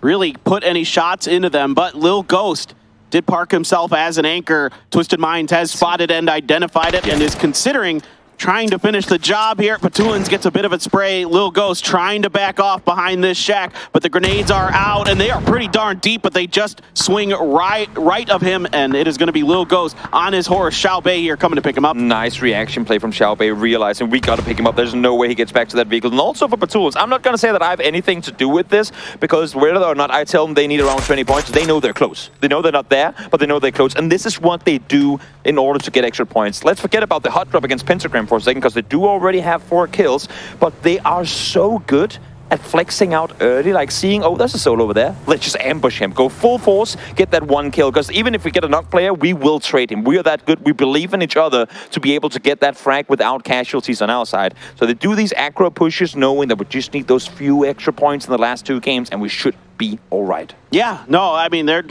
masterminds of the game. I mean, their minds, in my mind, aren't twisted. I think they are very much in line with what they should be doing most of the time. So you'll have to see it. Sun Sister, wide wrap around the western side. Summer here trying to take out. This is actually Purple Mood this time, and he is going to get it. Thunder's down and out, and Summer should claim himself a point. Yeah, I like the idea of scouting forward there. And also, if you look at the map, as we see here, Summer is somewhat isolated from his teammates. Issue is, as we see this southern shift, that I don't think Purple Mood really needed to 2-1-1 extend that split. A bit greedy, especially this late in phase 1. And now, even worse for wear, they realized that, well, we didn't need that compound at all. And this circle shift completely changes sort of the calculation of the land ratio. Yeah, right? massively, massively. Now we don't even think about where we were thinking before, and every team, why we saw every team centered up around that kind of Pecado, Los Leones, Monte Nuevo road. It's because now it has a lot of different directions it could actually go, because there's a lot of land ratio trade in here. And one thing that's for sure is that you have gone from compound heavy center to nothing. You have a middle of the valley now down towards the southern shore, which is just open fields with Habels for cover. So a difficult area to play through, and most importantly, let's hold that thought for a second for Stanoma. Oh boy. Making their way scary close to Corexi, and they have no reason to expect any threats coming through. Freebie there for Corexi, finds one. Now Vex does fall in return as Vox is set up on the outside of the city. Yeah, so FaZe here kind of getting one and losing one in this trade so far between 2 different teams, but now they're split in a couple different fights. Gustav on his own for FaZe right now. Some grenades from Vox are keeping him at bay, but not finding any damage. Finally, it's going to be Donowa, in fact, that does some damage to Vox. Is going to have to back him off that hill. I know that you should go on our players, but we'll do the suppressive fire for you. So get off that hillside, Gustav. Get the hell out of there. I think, honestly, for FaZe Clan, I don't think they were expecting there to be 2 teams in the nearby vicinity. They thought maybe with the push on foot coming in towards Corexi that there would be the same team that was somewhat split, but now they see multiple teams in the kill feed. Understandable that Gustav gets back towards his teammates. And who comes out of this probably better so far than anyone is 𝗟𝗏. As long as Adam can get away from this, and it's actually going to be Anonyx who's going to back Corexi off, just able to find just enough of an angle with an SKS to do some damage. But 𝗟𝗏 comes out of this in a really strong position. They've got the high ground, they've got the better exit routes if this circle does go south. So I'm really, kind of happy here for 𝗟𝗏 that they're able to avoid disaster in this situation. Yeah, keeping all 4 alive, able to get out of there, find a kill onto Vex as well is a good way to start this one off. And as you said, pretty much regardless of where this next circle takes us, they will have a path out of 𝗟𝗗. Exactly. Yeah. So meanwhile, FaZe and Danawa are stuck in kind of a weird way, where they have much more difficult rotations potentially. Now this circle does kind of like to center up, like around 𝗟𝗗, to the east of 𝗟𝗗. There's that triple apartment compound. Yep. So that is the more likely of all of the potential options of what this circle is going to do. Already, I believe Purple Mood is in that kind of 3 apartment. I call that one the Liquid apartments because I used to see Team Liquid in there all the darn time. But Purple Mood already, or 𝗟𝗗, excuse me. God, that purple color is killing me. The fact that we have 2 purple teams. I mean, I like the fact that they're not red. Dude, because then the entire server would be red. If we have a team called Purple Mood, only one team can be purple in the lobby at a time. That's my new judgment. That is your new rule. Fair enough. That is a bit of a distance to it. 𝗟𝗗 able to take down one. Will they find Linshu as well? He's going for the res, or for at least the pickup to get him back to safety. And I think they should be all right. As I say that, look at the HP in Linshu. Yeah, he had to stop up. They weren't able to get this res on the long skirt because he had taken too much damage. So smokes are going to be having to be reinvested here. They pick him up. No! They're going to pay the price from 𝗟𝗗. And it's 𝗟𝗗 from down below. And look at the 3rd shift to come. Hard shifts once again. Look at the amount of players in and around 𝗟𝗗 now having to make their way southeast. Now, it looks like on the map that there's plenty of space to maneuver, but as we just said, Paper, it's open fields. It's the hill that GEX is on. You can essentially, from the north side, not even scout half of this circle because there's a mountain in the middle of it. This is a really challenging circle for a lot of different reasons, not to mention just it's not kind of, again, transitioning is impossible. The transitions are impossible. The expectations of where the circle's supposed to move based on land ratio are completely out the window now. STK trying to drive through the chaos, trying to cut ahead of some teams. 𝗟𝗗 ahead of them, but they're going to stop up outside of 𝗟𝗗's compound.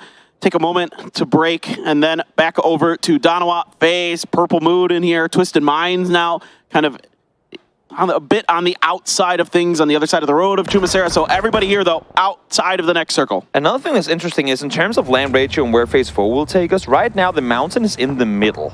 And as far as I know, it has the only unplayable terrain that is in this area. So it kind of functions as the Russock River, where you're not quite sure whether we're going to see the hard southern bounce or it's swinging up north towards 𝗟𝗗. 𝗟𝗗 circle would be the expected one, but let's wait and see. In the meantime, Floki, flanker takes the flanker, Corexi falls down. And now you've got Tanawat trying to wrap through from another angle here. 4 boats coming up the middle, but Tanawat is spotted. In fact, it's Danawa as well getting involved in this. Danawa probably just going to try gatekeep against both of these teams, trying to see if they can milk as many points on this edge as possible, see how many players that come through with it, and then try to make a desperate dash across this open field that's to their east, because after this, Toby, it gets really, really darn difficult. Tanawat, though, coming right into the same house as 𝗟𝗓. 𝗟𝗓's completely obscured by this box. Right now, Tanawat had no clue. Nope. 𝗟𝗓's is in here. It's the bait. I think there was it at PGI 18 where it was the first time we saw an observer just sit and hover there for 30 seconds. And since then, that's been the one spot that everyone is always clearing, because you never know when there's a snake sat down there. In the meantime, 𝗟𝗗 able to find 2 from 4am as they try to rotate on through. So Summer and Crazy will be the last 2 alive. Unlucky really for them, because it was a pretty good spot for them to claim, especially now they managed to bounce off New Happy. Yeah, 4am just under pressure from a lot of different teams there. New Happy, Sonics. Yeah, they're fine. This is like whatever for 4am at this point. Like, this is all just kind of a victory lap for them. But now 𝗟𝗓's is actually spotted somehow by Tanawat. We didn't exactly get to see what happened there, but 𝗟𝗓's held it maybe just a bit too long. Other players getting involved from Danawa. A lot of pressure, a lot of fire coming down here into FaZe and Purple Mood. Gustav, the last one left for FaZe, trying to stay ahead of this blue, but Fluky watching this angle has Gustav basically dead to rights. Yeah, switches to the shot off and finishes the job. You saw off me, I saw off you. FaZe falls to 15th place. Good day from them regardless. Let's hop over to STK and Twisted Minds. Kills galore for STK. They lose Penta, but should be able to pick him back up. Clean sweep, and finally things going the way of STK. Not something we've seen them really be able to pull off really throughout both of the last 2 days. That's huge for them. Mega. They need big points here in these last 2 games to feel comfortable, again, about being one of those 16 teams that'll be moving on to the winners bracket. Circle had hard shifted back towards that compound I was talking about earlier. Yep. That triple apartment complex. So we got bamboozled a bit here. Yeah. It didn't really go the other way. It baited us for a while. Said, but no, we all knew where it was going to go in the end of it. Up towards Howl. I mean, again, we are past phase 4 now, so it could hard shift up on the mountain. It's not something we see ever at all, really, because that Howl comeback does have a kind of a magnet to it, but we'll see if anything is going to change up here. In the meantime, Purple Mood trying to make their way towards the circle. It is difficult, if not near impossible, for them to go anywhere. Danova not wanting them to get out of there, and of course wanting to rack up more points for themselves as they try to claim what is left. The issue is... Third Eye has a good angle from the other side. Was able to pick one.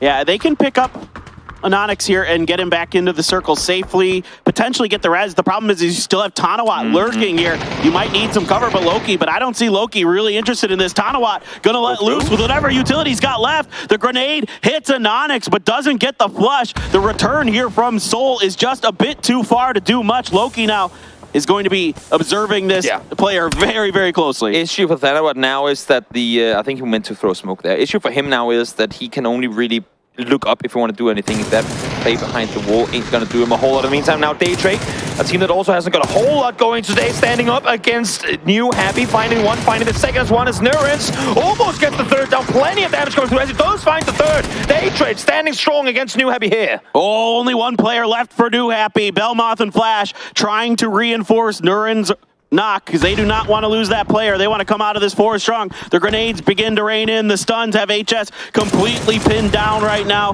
He is prone. He tries to stand up, and Belmoth puts him right down. A huge win here for Daytrade. They're another team that has struggled so far today, coming in fresh, coming in for their first day. Now over to Sonics and STK, who are kind of on opposite ends of some hills. Purdy, one well-placed nade here. Could be the elimination of all of Sonic, but they hear it land on the ground, and they instantly spread out as a reaction to that nice audible, nice play. Purdy, though, up 2-on over, and the nade god himself managed to find one. Is this the push, though, from STK? You can see every time they peek over that ridgeline, shots come in from Howls or behind, so they have to be so careful about how they approach this. The grenade expert, Purdy Curdy, opening a door here potentially for STK. The follow-ups so far haven't found much, but Shrimzy has to prone, win gone. Tiggleton and Shrimzy on slivers of health. And now here comes 4 AM. Crazy goes down to the blue. Summer trying to come in, trying to see if he can end the Sonics run.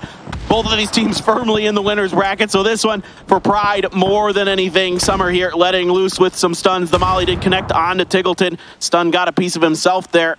Yep, get some more points going your way. There is a circle shift that I will talk about in just a moment, but let's hold on to this one for a little while longer. Penta, though, makes a quick end of it as he takes down all of Sonic. So STK, plenty of points coming their way in this game as this circle hard shifted back down towards the mountain. That is not something we see ever. GEX pleased with this shift. 17 Gaming, the exact same. Yeah, this is a really nice shift here for 17. They've got one of the few sort of available shacks that are left inside of this circle. Howl now beginning to drive in towards Tianba. 2 players left for them. They had lost some early. GEX Hillside across, maybe able to put some damage down potentially. Howl, grenades are out, but they're short from Tianba. Should be able to rest up for a moment here. Some smokes have to be used to cover that southern flank. How Howl have been able to play this game, rotate the way that they have so far with one vehicle, and it's been the same all the way through, and not lost a single player. It got mega lasered by all of New Happy early on. Yeah, now more teams shooting at him, but somehow that Bronco lives to see another day. That's what is it made of? It's an impressive run that they've been making, man. I mean, Howl just, has been kind of really just skirting disaster throughout this entire game. So you'll have to see it. Now, Third Eye has to make a move. They're probably involved in that cleanup of Donawa off screen as they begin to try to take advantage of those plateaus that are on the western edge, at least try to hang on as long as they can, because once you get in the center of this circle, Toby, there is not a ton to work with. And while this does not look good for 17 right now, because we all know what one nade can do, no one's within range to throw that nade. As I say that, STK might just be driving in that direction, but one team that is not liking this and the potential of 17 racking up a lot of points here is Sonics. We'll see how that one's going to unfold. In the meantime, STK, they send it into the open, and they're taking casualties by the second. Yeah, well, they had a bit of an unfortunate accident there. A player got out early or something. Vegas ran one over. Had a great opener there. A headshot with the AWM to take down Vox. And now 𝗟𝗗𝗗, hearing all this fire, feels like maybe they can catch 𝗟𝗗 a bit off guard. The thing is, 7-7 can't really fully commit to it because 𝗟𝗟𝗗 is well aware there's players behind them. So if they fully commit the hillside on a third-party attempt, they're going to get instantly fourth-party themselves. So smart that they go down, throw a nade, apply some pressure, then back off. All they want to make sure of is that if we take a fight, we only have to focus one direction. Right now, they can kind of look both. Yeah, it's fishing there, seeing if they can get anything out of it. Day Trade has been eliminated after that impressive win against New Happy, but not able to convert it much further. Circle is now going to move away from that mountain, so now we're into this field area. Grenades coming up short here from Third Eye. Try to get some more damage into the two surviving members of STK, but only right now inside of this circle, 17 Gaming. Literally everyone else outside of it. Does Vox have a nade? Yes, he just took it out. So they throw the molly, they throw the smoke to allow for them to play outside the shack. They know that they have two STK players very close to one another. We'll see if anything is going to come of it. You can see the players up above the hillside as well from Third Eye, applying more pressure over towards Purdy and Vegas. Richie does fall, though, as they go aggressive. 𝗟𝗗𝗗 applying a bit more pressure towards STK, but the nade is close and it's good. One falls down, Richie gets the flush, and the second to follow as well. STK out in 7th. Some brilliant utility usage. Now, they do lose Richie B, but they get Vox back up and running, so a wide split for Third Eye, but maybe some hope here in this game. Instead, 𝗟𝗗𝗗 turns their attention over towards 𝗟𝗗𝗗. That's already one here for 7-7, who's been playing out of his mind today. 𝗟𝗟𝗗, though, takes a whole bunch of damage, has to prone down. That means 7-7 has to retreat here because he has no support. Again, 7-7 alongside the rest of 𝗟𝗗𝗗. I say the rest of it's really just him and 𝗟𝗟𝗗. The death by 1,000 cuts here constantly. Apply a bit of pressure, fall back. Here comes Runax again. 17 knows that if we have footsteps anywhere, get out of that shack. That's exactly what they do. One does fall, but ཞałbei gets one of them. Trying to look at the overhead peak. Coming in from Impact, finds one, gets the floss on towards Sushu as well. I would have liked to have seen Sunsister maybe commit a little more resources to the upfront fight in that situation. They might have been able to take 17 out. Meanwhile, 𝗟𝗗𝗗 now getting pushed from two different angles. It's 𝗟𝗓𝗋 from the south, 𝗟𝗗𝗗 from the east. Leo finds a good grenade. It hits Schofield, gets the knock. If you could find one more in there, you can get one more to slide down those rocks. The follow-up there from 𝗟𝗏 does get the flush onto Apocalypse. Two left on the other side. Savior now turning his attention up towards 𝗟𝗏. That's a knock. They only have one player standing. It's 𝗟𝗟𝗗. Ruin there, putting some pressure, but 𝗟𝗗𝗗 is going to go down to 𝗟𝗓𝗋. 𝗟𝗓𝗋 once again having a lot of success here on Miramar. I love the proactive play from 𝗟𝗓𝗋 here. They saw the fight, the motion on the west or southwest side between 17 and Sunsister. Great. Now they're occupied. Now we can cross in the open. Now we can take the fight to this unfolding battle over here. And they perfectly third-partied. Haven't taken any casualties thus far. They've dealt with 𝗟𝗗𝗗, and it's just 𝗟𝗟𝗗 left on the hillside up above. And they can hear it too. There's plenty of suppression being shot in their favor. But Leo, play it smart, play it safe. You do not want to risk falling just yet. Yeah, this is pretty long range here for the rest of the teams. Hundreds of meters separating them as they try to watch this fight with GX, but it's so far uphill as well. I mean, 17's just vibing. Sunsister trying to find something here. The safety of this rock is about all that's available on their end of the circle. And again, like you talked about earlier, there's hay bales here and there, and there's other things available. You know, there's just little pieces of farm equipment loitered throughout this. It is going to hard shift back towards 17. ཞałbei going to put Leo down and out. Three members of 𝗟𝗓𝗋 still on that hillside. I mean, if you're 𝗟𝗋𝗋, you on like you just kind of put down the handbrakes of all the vehicles, send them downhill, and hope that they create a carport for you, because you are going to need it.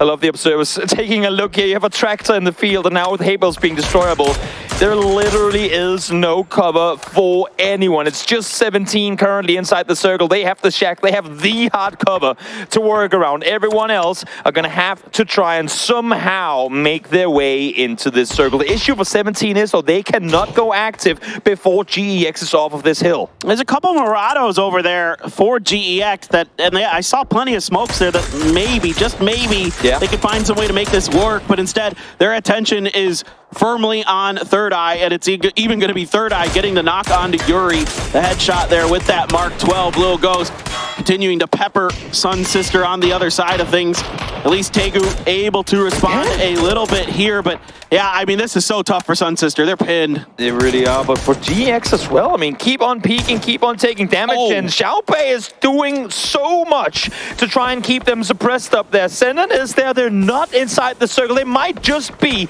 by literally a foot or two on the very edge of the circle. This is going to be their final stand. They're not getting off this hillside anytime soon. In the meantime, 𝗟𝗗 trying to cross the field, and somehow he's still alive. He barely gets there just in time to one of those hay bales where he can stop up and get a heal off. That is amazing that he even gets there. He's still outside of the circle. I don't know what he can do from here.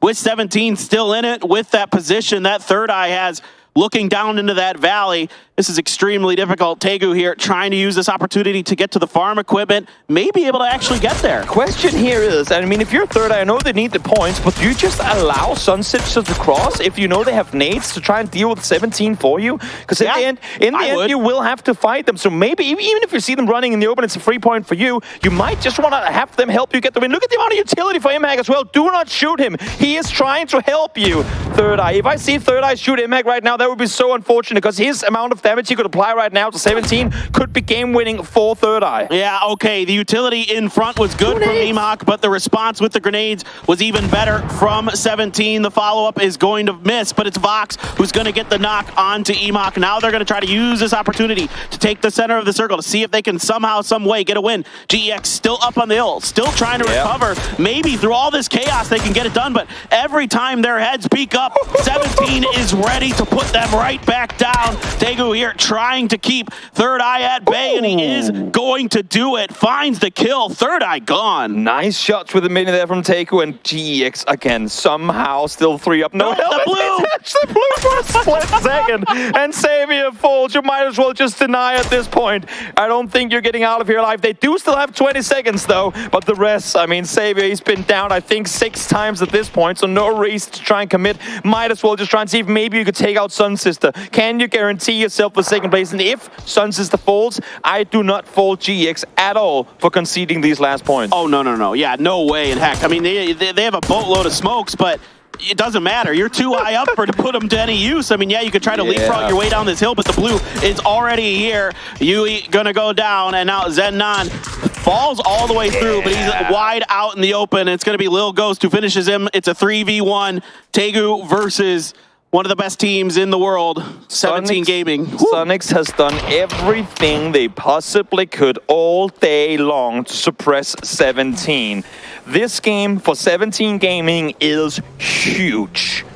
The good news is there's only 4 kills here if you're a Sonics fan. True. It's not the amount of points that we've seen 17 come out with in past, but keep in mind, they have forced them out of their loot spot. They have forced them on the audibles. So, 17 is not playing the same confident PUBG that we usually see them do in PCL. But regardless, a 15-point game for 17 Gaming here is still massive. Yeah, 𝗟𝗏, nothing but 2 first aid kits in the bag. There was no utility to speak of. The grenade barrage begins, does not find the kill. 𝗟𝗏 parking himself behind this tractor should be, for all intents and purposes, dead to rights, and indeed, it is going to be Lil Ghost who finishes the job, and 17 Gaming is going to find their first win here at PGS1. 7 points coming into this game off of the first 4. Now they get another 15 on top. If this game had not come through, they would be in dire straits coming into tomorrow, but this has got to be a breath of relief for 17 Gaming. Certainly. Yeah, this is huge for them, and there were a few moments where it looked like maybe Sun Sister could dent their armor a bit, but not really able to do enough to kind of solidify any sort of significant damage, to be frank. It just was, Sun Sister just needs a little bit more confidence. They made a good idea, but they didn't commit enough resources. I mean, we talked about it coming into the game, right? They need to play with that backbone. They need to play with it. We can go out and do this, but let's hop over to the highlights and see just exactly how much 5 went down.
fight back is on here for 17 Gaming. They may have been pipped at the post in a lot of these games previously, but now they get themselves a really good location in a circle towards This was an interesting end to this game, Tom. Never has Shaq changed a game so much for one team since the Lakers. And I mean, it really, they locked in there, they held a great spot. And I think Paper's observation about how Sun Sister could have changed that entire game is accurate. They sent in one player, and in doing so, forced them out of the Shack for the first time, got one of their players down, but there just was no backup. The lack of sort of push confidence, I think, lost everyone in the lobby. Yeah, absolutely. When you watch the attempt to go and throw the molly, of course, try and get in there as fast as possible, and then realize, wait a minute, they all came out of there really fast, let's run away as fast as possible, and you're in the middle of a field, maybe no backup, as you're mentioning, probably not the best of scenarios. Well, and that for me, that was the story of the match. 17 winning, that's great news for them, but this end circle was brutal. It was brutal in every way for these teams. There was just no cover. It was a giant open field. I mean, you saw Sonics tucked behind a rock, Third Eye up on a hill with a little bit of a spot. I mean, even Hal went to a location, like who would have thought? I know. I mean, considering where they went from, let's take a look at the top four whilst we're talking about this. It will be 17, Sun Sister, we have GEX and Third Eye. Hal's position, I didn't think they were going to be able to survive in it as long as they did, considering where Third Eye was. However, Third Eye, by the circle, pushed onto a lower spot, so they didn't quite have the angle on them. Was a saving grace for Hal for a while until GEX decided, okay, let's dislodge them. This is one of the only places we can play at that point in time, so it makes sense. So GEX pushes forward, gets 6 kills and some nice damage. A shout out to Third Eye, 5 kills and almost 2,000 damage. It's good to see them making some moves. So in one game, our bottom 2 teams have a chance to show up in the top 4. 24 smokes used by Third Eye as well during all of that. That was very smoky indeed as we take a look back at the recap here for these teams being able to rack up some points. It's important points for 17 though, all importantly here, considering the fact that they have been stunted in terms of growth here throughout the day.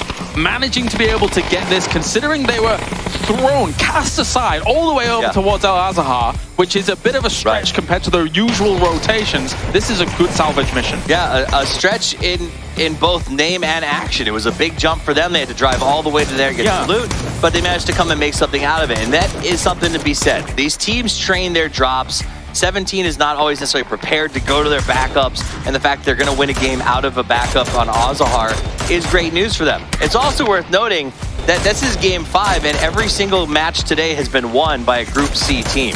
These guys apparently sat at home, took notes, and came prepared. Yeah, definitely. Very, very important for them to really get things ramped up nice and fast. I didn't think this nade was going to reach. Indeed, it did. A nice air burst there to be able to dislodge where Sun Sister was and shut them down eventually, because for Sun Sister, they just kind of slowly bled out here towards the end of this game as we take a closer look at 17. 17, Ghost coming in on top there with 2. I mean, this is a team, it's not a surprise to see them win games. They're supposed to win this event, potentially. It's good to see them finally putting up some numbers. But what is a surprise? Only 5 kills converted off of the back of this win. Usually when we're seeing wins come in here throughout the tournament so far, it's a bit more heightened than that. So this again was just they knew the position that they had to play. There wasn't much for them to shoot at because everybody on the edges was shooting at one another. And it was. To see the MVP, Lil Ghost, someone who was so aggressive, so brutal at PGC, we're calling him the poltergeist. Like, he's finally grown up.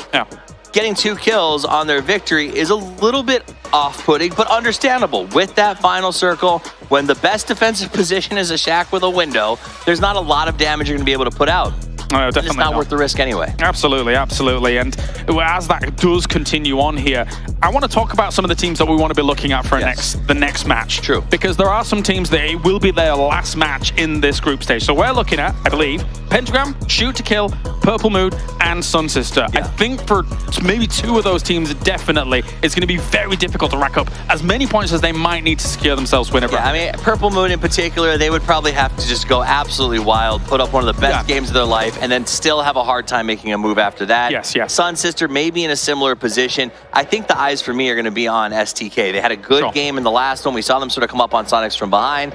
they are near the cutoff. They have to have a big one. Yeah, they got themselves 9 points in that game. That will help their campaign here throughout this last match coming up. 8 kills, as you mentioned. Considering they were playing the edge position, and it was going to be precarious as to whether or not they could get towards center. Why would you want to get towards center on a game like that anyway? Just shoot as much as you possibly can. Try and bring in points. That way, as we take a look at it, currently they're in 7th place, 51 points. Now, you were mentioning if we do see more sponging up towards the top, that barrier might lower a little bit. What are your thoughts? I think it might drop down. I think staying in the 40s is probably a little bit crazy, but you know, we were looking at 60, 65, or I would say we're probably in that 55 region because I don't expect Danawa to slow down tomorrow. I expect FaZe to keep putting up big numbers, but even teams like, you know, you didn't mention this, Twisted Mind's also not coming back tomorrow, and I thought they were higher than they are. If they have a bad game, if they go out early, they could be setting the stage for the losers bracket. So getting north of 60 is going to have to be every team's target, especially the B teams going into the last game. Yeah, and if you want any shot, I mean, looking at Pentagram, looking at Sun Sister, where they are 37 and 33 points respectively. This needs to now be like a 20-point game at least, or something like that. So a win, 10 kills, not out of the realms of possibility. Right, I would say it wouldn't shock me to see the cutoff end up getting into that 50 area. Yeah. But that is not something to put you don't want to put your eggs in that basket. You want to plan on 60 plus, but there is a world where teams like FaZe continue to come up and glow up, and that does drop a little bit. Yeah, definitely. As we look at all these teams getting ready and good to go for the final game of the day, as we've already mentioned, there are a few teams that are really in that danger zone for, as you say, Twisted Minds that we just saw on screen. Actually, I think today for them, considering they don't have Perfectix, has not gone that badly. Yeah, I mean, big day, and part of that is the fact that Pentagram has been nice enough to provide them 4 free points on every single fight when we go to Miramar. That's not going to happen in the last match, so they need to go out there, they need to make a good drop, they need to find a great rotation and finish north of that 60 mark. Maybe, as we see continuing things on. It's going to be a little bit precarious for some of the teams. However, for teams coming back tomorrow, like FaZe, for example, they're probably not worrying too much considering that they were able to get a win on the board. And again, in terms of the fashion at which they got a win on the board, again, I want to reiterate the fact that they're very quick and decisive about those sweeping fights that they take. Also, and I think that's why B should be worried. The C teams came in, they did their research, they've won every match here today, and they will come back tomorrow with the advantage of the last day of play. It is only advantage to play the first day if you are a hot drop team. Everyone else, if you are just an uncontested drop, being on the last day is a massive advantage. Definitely. Purple Mood here, staring down the barrel of potentially a lower bracket. Not for these guys though, Sonics. What a 2 days it's been for them so far. It's been a great 2 days because of how good they played the first day and kind of like a moral victory for them, I think, in a lot of ways today. Forcing 17 off of a drop spot that has been contested for a very long time. And there's a historical precedent to these two teams. There definitely is, and we only need cast our minds back to PGC. It was a very different tale there. But thank you very much as we now get into the final game of the day. This is PGS1, co-hosted by Crafton and VSPO. Thank you very much, boys at the desk. And one more game to go, one more Erangel to wrap up day number 2, to wrap up Group B and C. As we move through over towards the grassy pastures of Erangel. You had to give him that one, didn't you? No, I don't want to give it to him. The too repeated, too often used grassy pastures. Let's come up with something new, Kalaris. That's right. He's just looking at me like, what do you want? Yeah. That's just like catchphrase. I can't really. Sounds pretty good. It is good. I can't take your catchphrase away from you. What do you got for Miramar, huh? What do you got for that?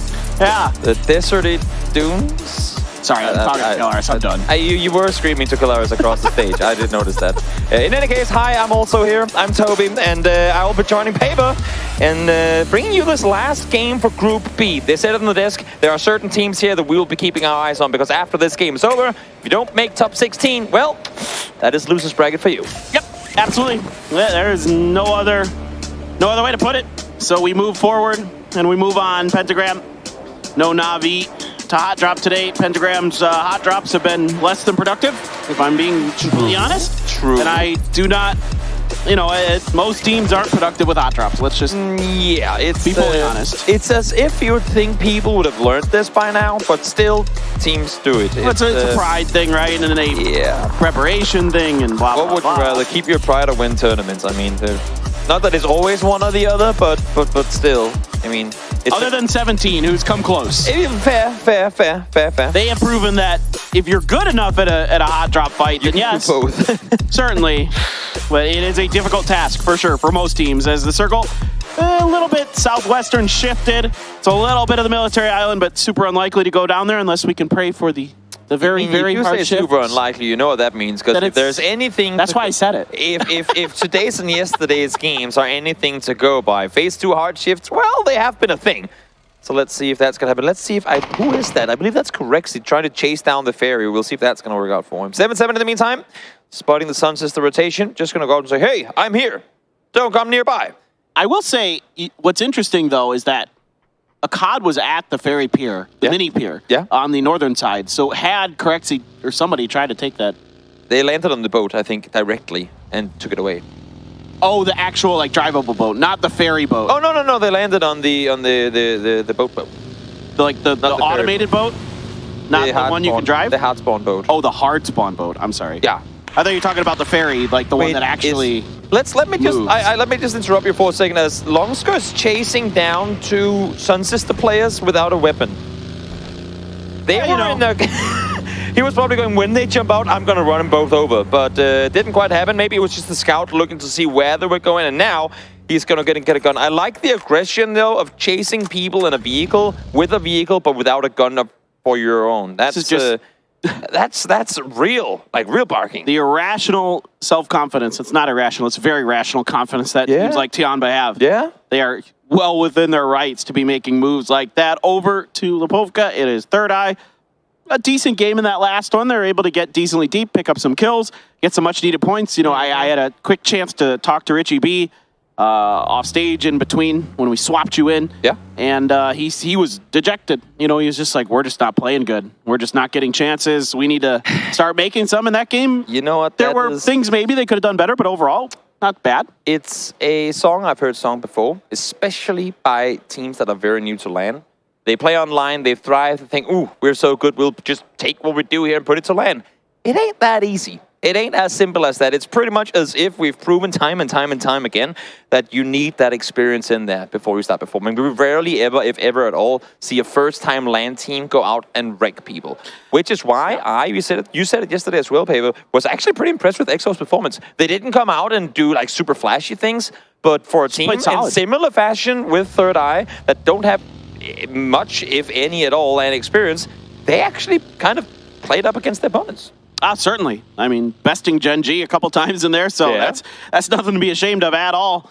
Yeah, I'm right there with you. I thought EXO played really good yesterday. I think, you know, you have players on 𝗟𝗏 who have some LAN experience, right? Adam Oldless, Box a long time ago. But Richie B, it is his first one. So yeah, you could see the pressure a little bit, you know, in a new player like that. But I don't think that maybe 𝗟𝗏 is done just yet. Oh, maybe they got something in them. Oh, no. Not at all. We got to keep in mind as well, of course, resets happen in this tournament. So you might not be doing well here in the group stage, but wipe the board clean when you make your way into whether it be lower winners or losers bracket, because you will have more chances at making your way day to day, round to round. Exactly. Yeah, certainly. That's what's great about this game is it's a race, it's a marathon. It's not a one and done. You know, you gotta grind out so many games over so many weeks to make this thing happen. That's another thing. People gotta embrace and enjoy their highs, but they also have to be ready for the lows, because they will come. No team goes through an entire tournament with flying colors. There will be your 0-point games. You will have the games where even if everything went your way, you had the circuit, everything going, you just don't hit your shots. And you got to be able to wipe that slate clean and just reset and go into the next game. Yeah, I always relate it to golf. It's to me more than anything like professional golf. Not every, you know, Tiger Woods didn't always win everything he touched. I mean, he won a lot, but you know, he had bad days. He had bad rounds. And they're out in the nature. They're also I'm telling you, they're in grassy pastures. Yeah, and they have buggies. Not the same kind of buggies, but they're buggies. Like golf buggies, you know? I mean, it's Do you call them golf buggies?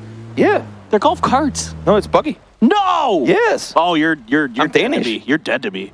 You Danes are so strange. I beat you in Top Golf, that's all I have to say. Okay.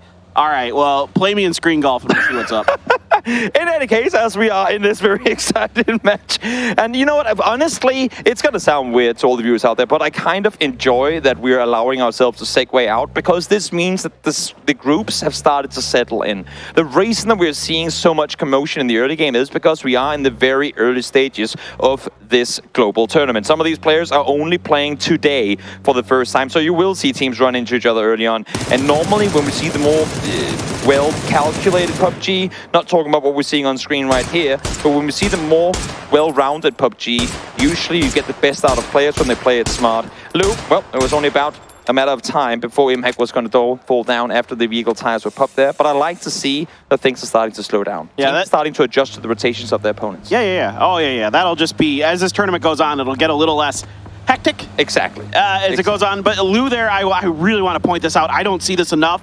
Go for the tire first. Yeah. Go for the tire first, then go for the player. Unless you've got just a phenomenal angle down on top of their head. You know, if they've got an open UAS and you've got a high angle, then certainly go for the player.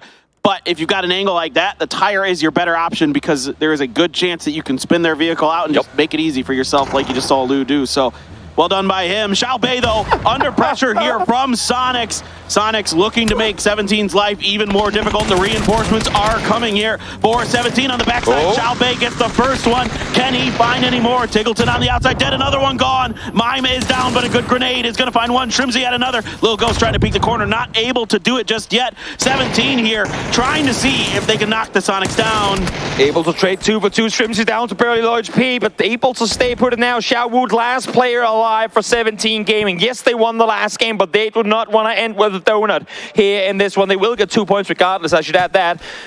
But 1v1 now, and I'm looking at the map to see if any other teams are trying to get some free points off of this. Purple Mood and the nearby vicinity. Sonics will fall, and that's to the hand of New Happy. So all of these teams that are playing their last games today are seeing this in the kill feed, and they want some points on the board. But one thing's for sure, even if Sonics fall here, they have taken down 17 with them in this match. And I just want to point out, that was almost 600 meters from Non. That was close to 600 meters. He was hitting 𝗟𝗡, excuse me, and he also finished off Twin. Thunder should go for the kill, and he does. Great maneuver here by Purple Mood. They need whatever points they can get. You might as well go for it. You might as well put the nail in the coffin of 17 for today, and well done by them to find the points where they may lay. It's been a long time since I've seen a team so hard commit to take down another team, and if we scrap off that win in the previous game, I mean, they had no points today. And it's 17 we're talking about. I think it's safe to say that Sonic came into today's games with a plan.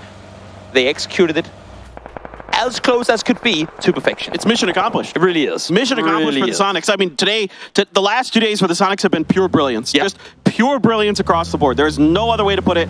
They're in third right now. Certainly, you could say maybe they could have more points or whatever. It doesn't matter right now. All they need to do is get to the winner's bracket and try to do whatever they can to make sure 17 doesn't get there. They executed as nearly flawlessly as I think you could hope for. Exactly. And one of the main, one of the other big things that people have to keep in mind is Sonics are done now. This was their final game. They spent the entire day today to try and secure their spot for the next stage of the tournament. So for 17, they will have all of tomorrow, most likely uncontested in both Picado and 𝗟𝗡. So the 25.17 that we see today might not be the case tomorrow. And I saw Gunnar, the coach of 17, or of Sonic's time a couple of times today. He told me multiple times, we're not done yet. They still have a day to play tomorrow. We just got to do as much damage as we can and hope that things don't go their way. But one thing that goes some way is the circle down towards the south we go. Now, it might still go north, but what the hell I did it is what happened. Shift? I did it. I told you. I said, oh, it's not very likely to do this. And you're like, well, Paper, that's certainly going to send it that way. And it did. I'm so proud of myself right now. It's all you, Paper. It's all you. Well, here we go. A lot of teams are going to be fighting in transition. 𝗟𝗡 trying to harass Third Eye in the back. You've got the long-range fire from Soul and Onyx hot on their tails, trying to do what damage he can. But I think Third Eye may more or less have escaped for now the damage from 𝗟𝗡. Oldest did pull up for a moment, maybe expecting an Onyx or somebody to try to push the edge of that hill, but Onyx was just a bit further away than I think he expected. The 3x barrel spray there, that's wishful thinking for sure, but Onyx might as well go for it, see if you get a little lucky. I am curious now to see how many teams are actually going to opt to play military. I see Sun Sister on the far off screen try and make their way towards the eastern bridge, and I like that play. Because essentially what we're going to have is the entire server playing what is effectively phase 5, or at least phase 4 PUBG, in terms of landmass available. And half of that landmass is an open field north of Ferry Pier. Yeah, and that's why we're seeing what we're seeing right here. And it's going to happen multiple times, believe me. Phase land up against Third Eye up close. Yeah, oh great. We've already got one knock onto 𝗟𝗡𝗗. Ricky B very beat up there out in the open in that vehicle, trying to stay alive as long as he can, trying to buy enough time to maybe get a heal or something going. Right now, buildings separated between these two teams. A line has been drawn. FaZe there trying to see if they can keep 𝗟𝗡𝗗 safe, maybe go fishing, maybe find some kind of grenade. Richie B now able to wrap around enough that he can get to safety to try to go for the heal. I'm seeing Wicked down towards the south, and I'm seeing down about players on the hills to the north as well. Many teams hearing what's going on here, and Wicked does start shooting from the side. Do they manage to get him inside? Yes, they do. Vex gets the lift with the scare. Gustav applying suppressive fire, forcing Wicked back towards the shacks towards the south. Yeah, this is going to be a lot of utility expended from both these teams. That's a good one from Oldless. Well worth it. Now you've only got 𝗟𝗡𝗗 standing for FaZe. Wait, certainly Third Eye. Okay, I was going to say, certainly you got to get that. Now they have the opportunity to finish the job. Only 2 players for FaZe. Vex has to go for the heal. You've got an opportunity. Vex does get the heal off. The molly clips 𝗟𝗡𝗗s there. He is going to tick down a bit. Love to see Third Eye get aggressive on this, Toby. That play starts with Vex falling, and now 𝗟𝗡𝗗 trying to get a better angle. Has to start healing again. I would only imagine, but Adam goes aggressive, pays the price. Vex there, ready and waiting in the bathroom. It looked good for a moment. They did some damage to 𝗟𝗡𝗗s. They had him a little bit distracted, but they can't find any more. Now Pentagram getting back involved in that fight. Meanwhile, over towards the other end of things, it's Donawa harassing the back ends of yet another team. This time it's Twisted Minds. Soul finds the knock onto Lou. The tab out in the open, gets in the vehicle. Soul just can't quite find the range with his SLR. Nope. Twisted have to give up on trying to get Tab back on his feet. Not going to happen, but where the hell do they go from here? They go from one team straight into another. Again, as I was saying, we're setting up the entire server in the north side of the circle, and there just ain't enough space to for everyone to maneuver. So 2 left on the side of Twisted Minds, a team that, again, will not be playing tomorrow either. We'll see how many points they're able to accumulate, and if Sun Sister are actually getting this shift. Yes! Oh, no! It worked. Group B, we're sorry. Here we're we not go. sorry, but we're a little sorry because you really wanted to get maximum points over the final game, and players this is yelling. just brutal.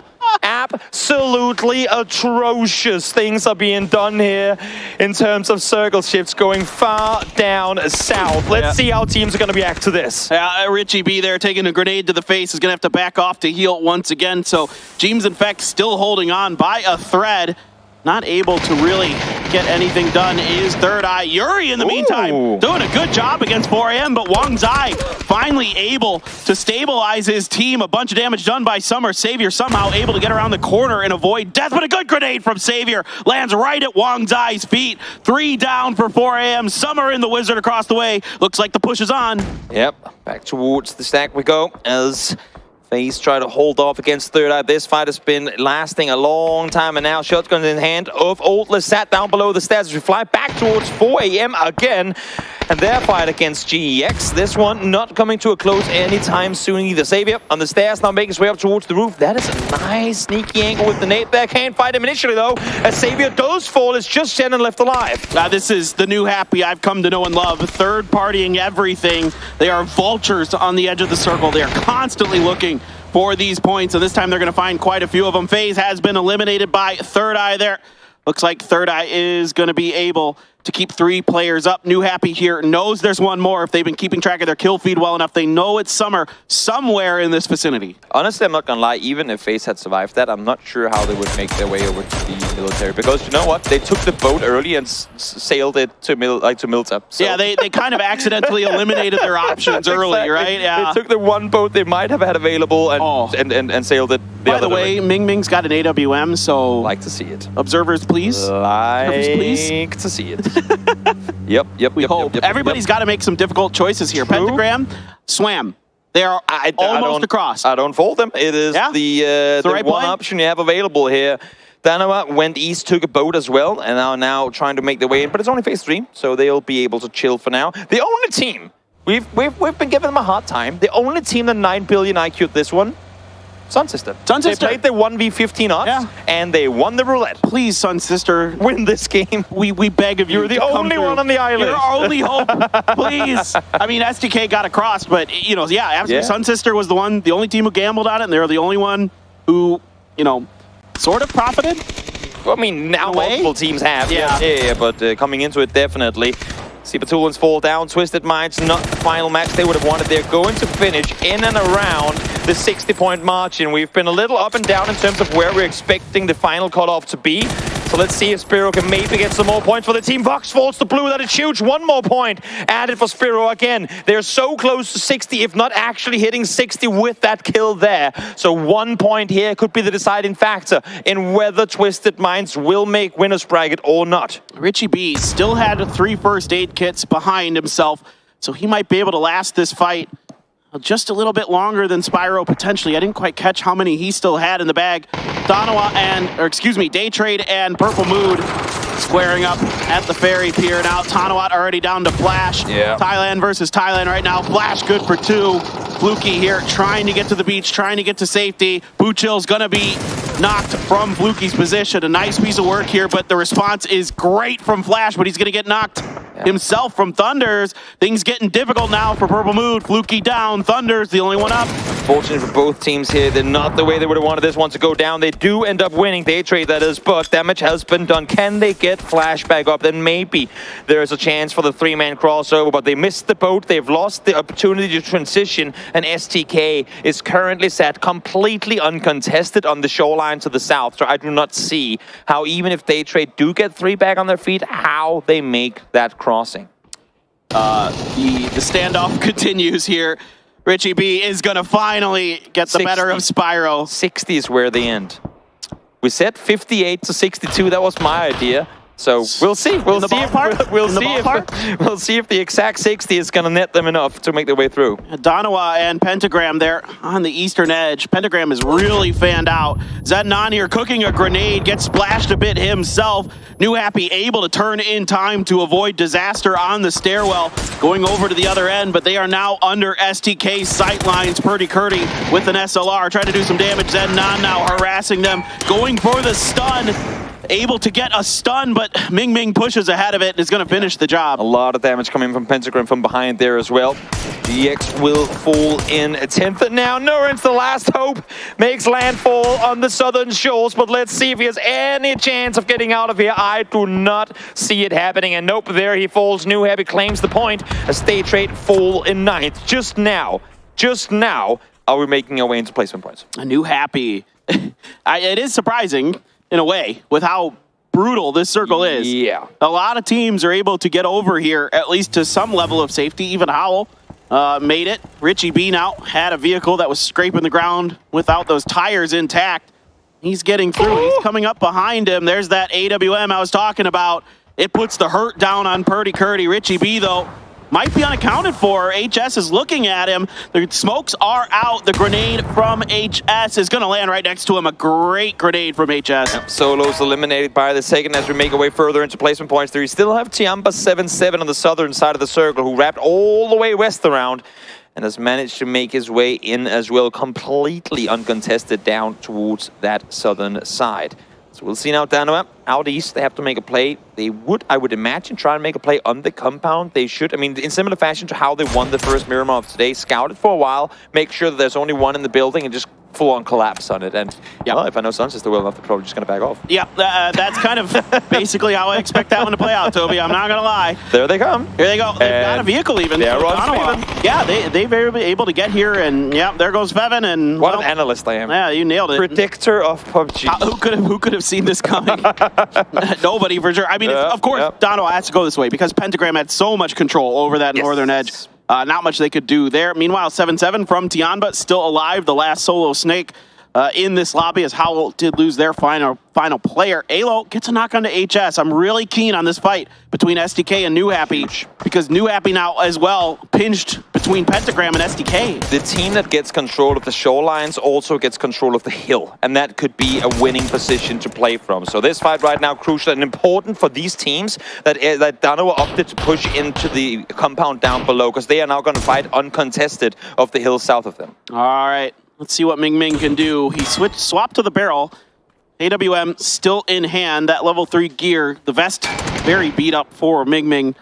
Trying now to see if he can deal with Wicked, Adder, the Pentagram boys, harassing but not committing to this fight just yet. One thing's an arm. Another thing is a suppressed arm. It just makes it that much better. It's just so much. It's just better than. What if you put the comp on the arm? I've always wished that more guns sounded like it, but then again, that would take away from the arm, so I just want it to be the only gun that sounds. It is such a distinct sound. It really is. Wicked, thought he'd jump all the way. Not quite the case. Does find one though. Doing a lot of hurt to opponents, but has no clue where Ming is shooting. He's looking down. These staircases not working his favor. Double headshot though with the 3x from Ming. Doesn't need the arm when you can land shots with the 4 like that. Nan finds the second, now Adder.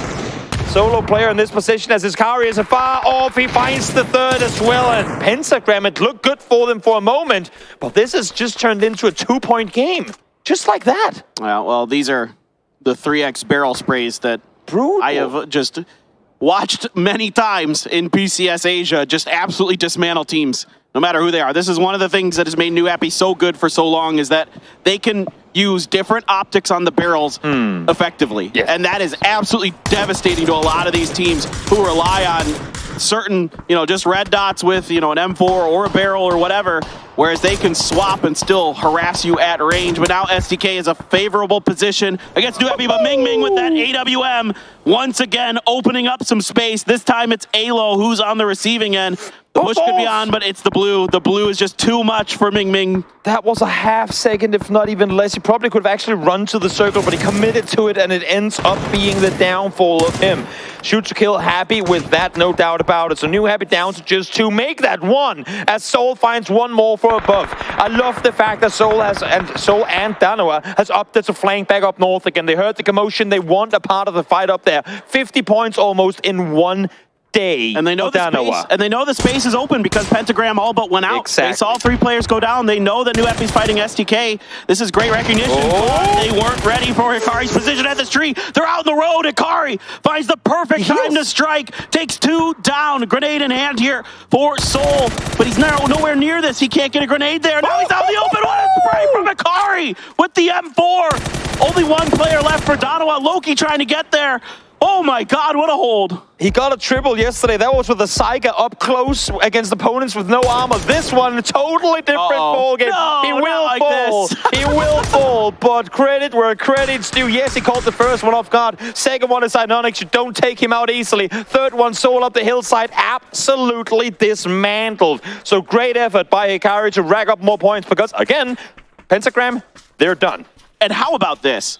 This last game here from shoot to kill, it could save themselves from it might have just guaranteed themselves to stay away from that losers bracket. They may well find themselves in the winners bracket here with this if they can squeak through with a win. Now they still have a decent amount of Sun Sister alive. You got 2 players for 𝗟𝗚, 1 for 𝗟𝗚, but right now they're in firm control of this game. STK is loving the fact that despite how great their position has been, they have gotten a lot of help from other teams and managed to bring that one to an end.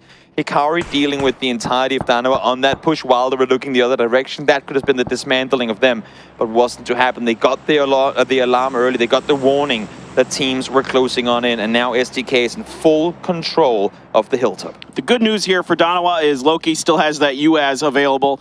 They got the rest up on Soul as well. They did, yes. That's also very nice. Pretty crucial. Yeah, certainly it is. The M24, though, for Loki, definitely not his favorite gun. I'll tell you that right now. He's not a bolter by nature. 7-7, though, he's already been quite annoying. He's been solo since 14 teams alive. Long time ago? Yeah. Yep.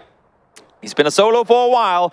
And just like we saw with 𝗟𝗚lans earlier today over on Lumpur, he has managed to make his way into the top 4. 𝗟𝗚lans ended up in 2nd place. I don't think that's where we'll see 7-7, especially as he goes down to blue. Vegas does find Soul from afar. Stanova with very limited space to maneuver. Now their vehicles out in the blue as well. I'm not sure how they move unless if the circle hard, like super hard shifts east. Nearly impossible hard shifts, right? Like these just don't happen. Yeah, and it does go towards the road. So now SDK should be able to kind of get control of the top of the road. There is still the building for Sun Sister on the very edge of this available. It's those 1-stories right on that northern edge near Run AX.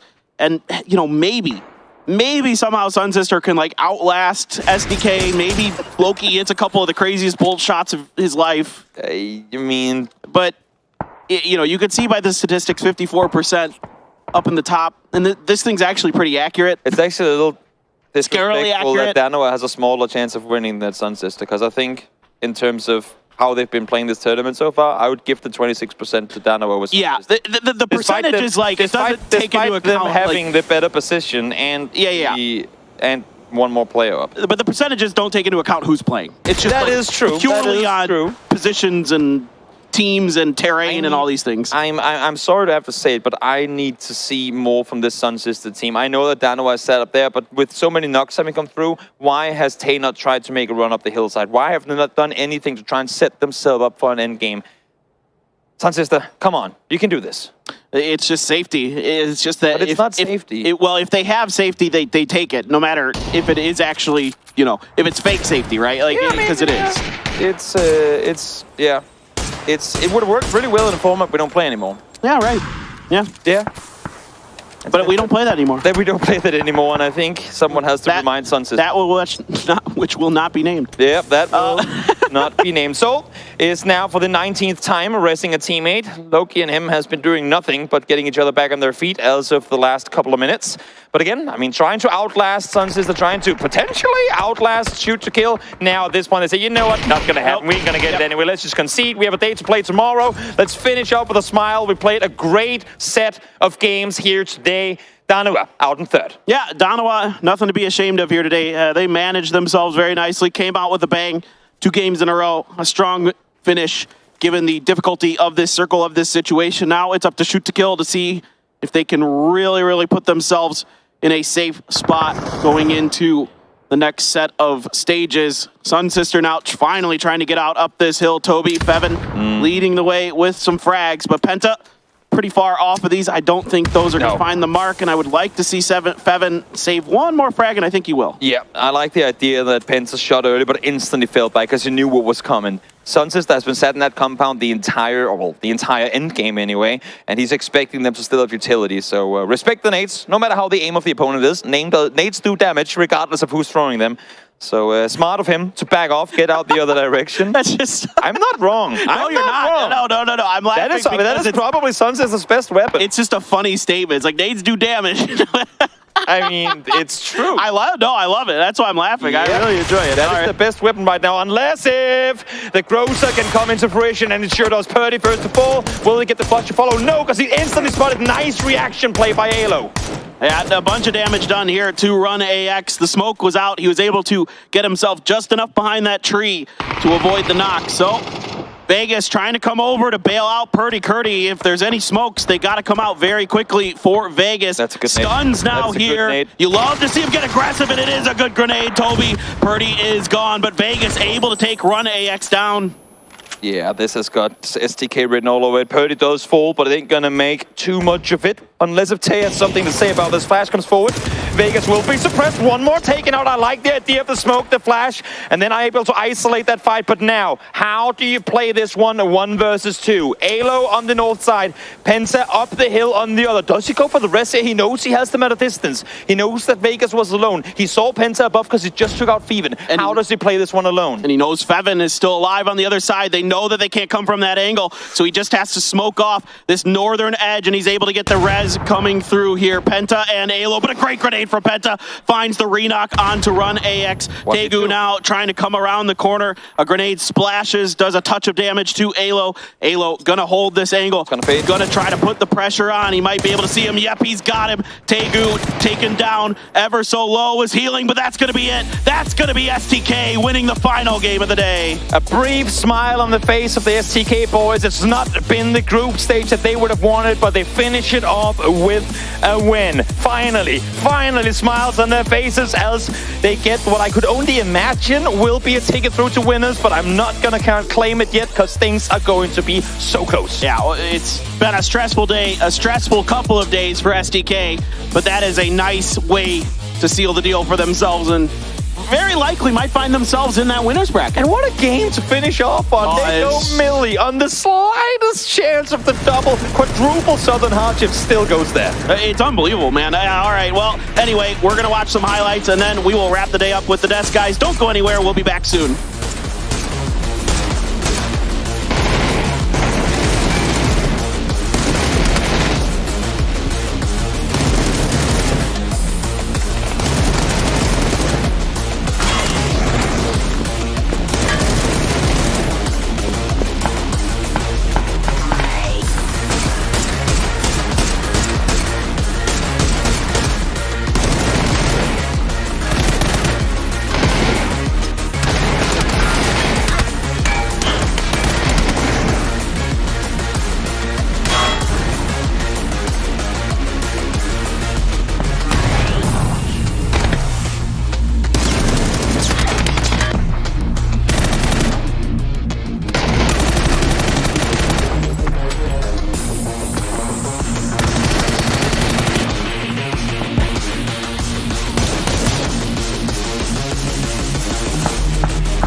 And with that, we have STK almost certainly guaranteeing themselves a position in that winner's bracket here. We talked about the teams that we have to focus on here for the final game here, Toffees, and it will be STK getting themselves a victory. We said, watch what STK can do here. They came out. I mean, they were aided by one of the wildest circle shifts that I think I've seen to date. Literally, go to military. Yeah. One team is there, and then they had a chance to take the spot that STK won out of and didn't. Yeah, they did. I'm not going to say I was tilted a little bit, but I was tilted. He was a little tilted.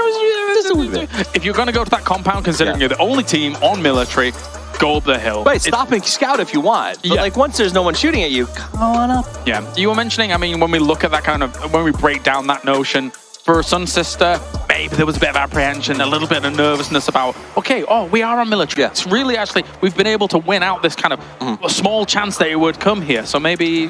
Yeah, and I think there's also that, you know, they got into their cars, they were actually in military proper when the shift happened. Yeah. Maybe they worried somebody who was on the bridge had pushed over faster. But again, they played a great game. They managed to get themselves to third, some much needed points. STK did a wonderful job. The second the shift happened, they were at Fisherman's Camp, they jumped on a boat, they made that rotation very quickly, and they avoided what ended up being just a massacre at the bridge. Yeah, and actually one of the teams that was able to do more than I thought they were going to was New Happy, who actually got themselves a lot of kills from that. But let's take a look at the top four here. STK, we have Sun Sister, we have ourselves Danawa again. And we have Tiamba joining up. I will say, it's good that we had, I think it was Pentagram, actually putting in the boot in against Danawa, because I was thinking a triple for the day. Oh my goodness, Hikari versus Danawa. It wasn't Hikari versus 1 or 2, but he dropped 3, and only ultimately I think to get the 4th because someone else got involved. So that was just beautiful play from start to finish on that defense. Let's take a look at the recap then and play it all back, because you might be looking at this train and thinking to yourself, that's not Military Island. Well, yes, so did every other team apart from Sun Sister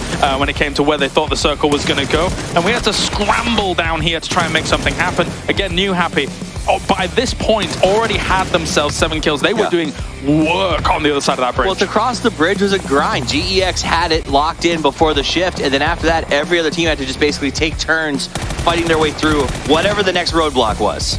Hikari looking for a few flushes here and there, and this is very important. Again, it's another one of the teams that we wanted to keep our eyes on coming into this game, considering they've not had the greatest group stage. Even though this is a team full of legendary names from the Korean scene, it's not quite gelled just yet here for the groups. Well, I mean, I think that outlined the problem with the team right now. Hikari by himself, superstar. All these great players have these huge moments, but as a team, they're just not working as we've seen them. But there's time. Losers bracket still available. We'll see what they do as they bounce back. But again, an honorable membership for STK. Like, STK's fifth man is officially Hikari for this match because that stop on Donowa was very important. Yeah, absolutely, absolutely. Especially when you see how STK eventually approaches Sun Sister and where they were. But here are the numbers coming on in. Penta will be able to take the 3 kills. Alongside, though, alo putting in the most work with the 500 damage. You know, it's impressive to get those 3 kills with how much his hand must be hurting him right now. But he did a really good job in that game. And it's nice to see Penta get those numbers. Sometimes he's one of the players on this team that maybe doesn't get talked about as much as the others. You hear about Vegas, the young gun, Purdy, the leader, but Penta really here just a solid force for the team, and alo as well. Some of the photos he's taken for this event are adorable and fun, and he has done a great job, deserves the MVP, has been a really good voice on this team. Yeah, he was definitely the man of the match for this one, considering, I will ask you though, the STK push up against Sun Sister, it wasn't without its trials and tribulations, I think. You know, when that knock happened and Vegas came up to try to go for the res, no smoke protection, I got worried. Vegas won sort of the shootout, and if it had been a team that wasn't Sun Sister, if it had been Donowa up against them instead, I don't know that he would have even gotten close. But then again, would he have taken the risk if it was Donowa? Probably not. Yeah, good point, good point. At the end of the 2 days then, New Happy will end up on top kills by actually quite a bit above 4am. 4am, of course, came out absolutely blasting yesterday, but it shows that once again, New Happy, who are a previous world champion, by the way, are absolutely here to play. That's a huge number. When it speaks to their play style, they don't get a lot of talk time because they're not winning these matches, but they're putting up insane kill numbers, massive damage. These guys, their knuckles are bloody as they go back to the rooms tonight because they have been fighting. They love the fights. 10 kills will go their way here in this game, despite the problems that actually did exist with the circle, with how they were trying to transition here in this game. It will be 16 points, though, going the way of STK. That should guarantee them a winner's bracket spot here, which means at present, as long as Luminosity doesn't have an absolute flub of a day tomorrow, you guys are looking absolutely solid for the winners. You know, and maybe even third, I guess, to join them. What a glow up. They went from 1 to 7 points in that game, so maybe that's the start of a bounce back. We will find out. 67 points for STK. I don't think there's any way. Yeah, they should be golden. Yeah, they should be absolutely golden, as you say here. We have Sonics up there as well, as we were mentioning. Luminosity, despite not playing today, are still in 7th place. So good job, guys. Well done. So they can come out and they can really try some things, have a little bit of fun, go the distance. I'm excited to see what they bring tomorrow. I'm excited about seeing what Donowa brings back after the way that they played today.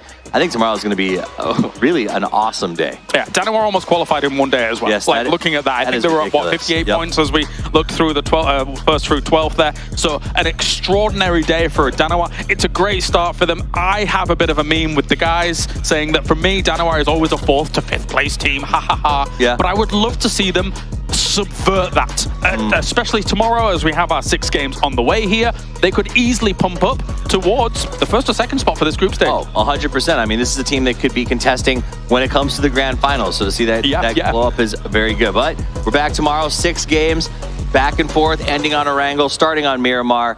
And we've got some of the all-star teams of Group C versus Group A. And honestly, Group A, this is going to be a tough day tomorrow.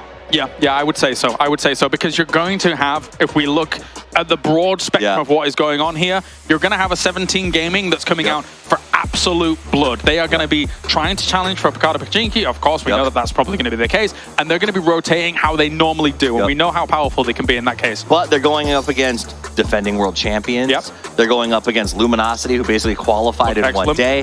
You know, they've got teams that have the potential and some things to prove. You've got Ascend fighting their way back up. And I think that tomorrow might be the best day of the entire group stages in terms of just quality of team and what they are looking for. I'm also interested to see how Na'Vi is going to play, considering they do not have to deal with Pentagram on things like Erangel, for example. But anyway, thank you very much, Toffees. Thank you to everybody tuning in around the world. It is time to finish things up. But before we do that, let's head over to some interviews here to finish up PGS Day 2.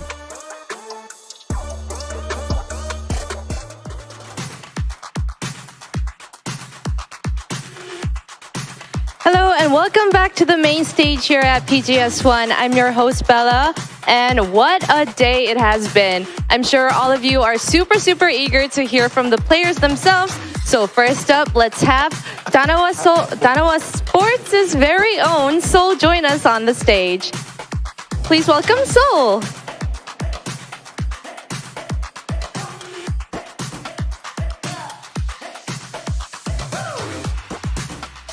Okay, first up, congratulations to your highest points of the day. And first question up. Things didn't really work out for you on day... the other Korean teams on day one, so that must have been a little bit of pressure for you guys, yes, as the Korean representative. So how does it feel to be able to show the Korean PUBG skills? 어제 다른 한국 팀들이 좀 예상했던 성적이 안 나와서 부담감이 있으실 텐데 오늘은 확실히 한국식 배그 보여주신 소감이 어떠십니까? 일단 뭐 딱히 다른 한국 팀이 못한다고 해서 부담감은 없었고요. 그리고 사실 한국식 배그라기보다 저희 다나가 추구하는 다나식 배그를 한 거에 있어서 되게 기분이 좋습니다. I feel good that we can perform well today and show how Korean PUBG skills to the world, and I believe that we'll keep going on this good performance. That's reassuring for the fans, right? We're gonna see more of you tomorrow on day 3 to compete with Group A. So, do you have any different plans to compete with Group A? 내일은 H조와 만나게 되었는데 어떤 준비를 하셨는지 궁금합니다. 사실 조가 바뀐다고 해서 뭐 특별히 준비한 거 없고 오늘 저희가 실수했던 걸 좀 더 보완해서 내일 경기를 이어나갈 예정입니다. So actually there's no like special preparation that we did. We just did what we do as usual, and we hope that we will perform better on tomorrow's match. All right, so stay tuned for tomorrow too then. Okay, last question. Who would you say is your biggest rival for PGS1? 이번 PGS에서 제일 견제되는 선수가 누구입니까? 딱히 견제되는 선수도 없고 팀도 없고 근데 이제 아무래도 유럽 쪽이 조금 지금 잘하는 것 같아서 유럽 팀들을 모두 좀 견제하고 있습니다. So we think that we don't have any best rivals, but if we are forced to set one, we would set like teams from the Europe. Okay, so that's more to see for day 3, right? Thank you so much for the interview, and we'll see you tomorrow. Congratulations again. 감사합니다. 네, 감사합니다. Next up, we have FaZe Clan's very own 𝗟𝗓 join us on the stage for the interview. Please welcome 𝗟𝗓. Hello. So congratulations on today's performance. I was very impressed. Thank you. So how does it feel to be surrounded by teammates with like super long PUBG lineage, like to be the last puzzle of the super team? I'm really glad to have the chance to play with them. My teammates are really insane. Okay.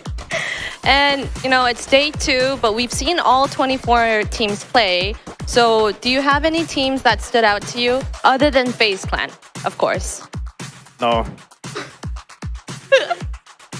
Just FaZe Clan. Okay. I like how confident you are. Like, nope. Okay. So last question. Well, not a question, but must have for FaZe Clan. Let's have a shout out to the fans supporting and watching you from home. Thanks to everyone supporting us. FaZe Hub. I like how like confident and like super bold he is. Thank you for the interview. We'll see you tomorrow. All right.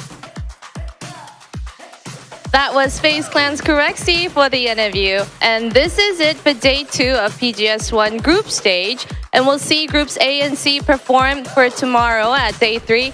Same time, same place here in Kuala Lumpur, Malaysia. So stay tuned and I'll see you guys tomorrow. Bye-bye.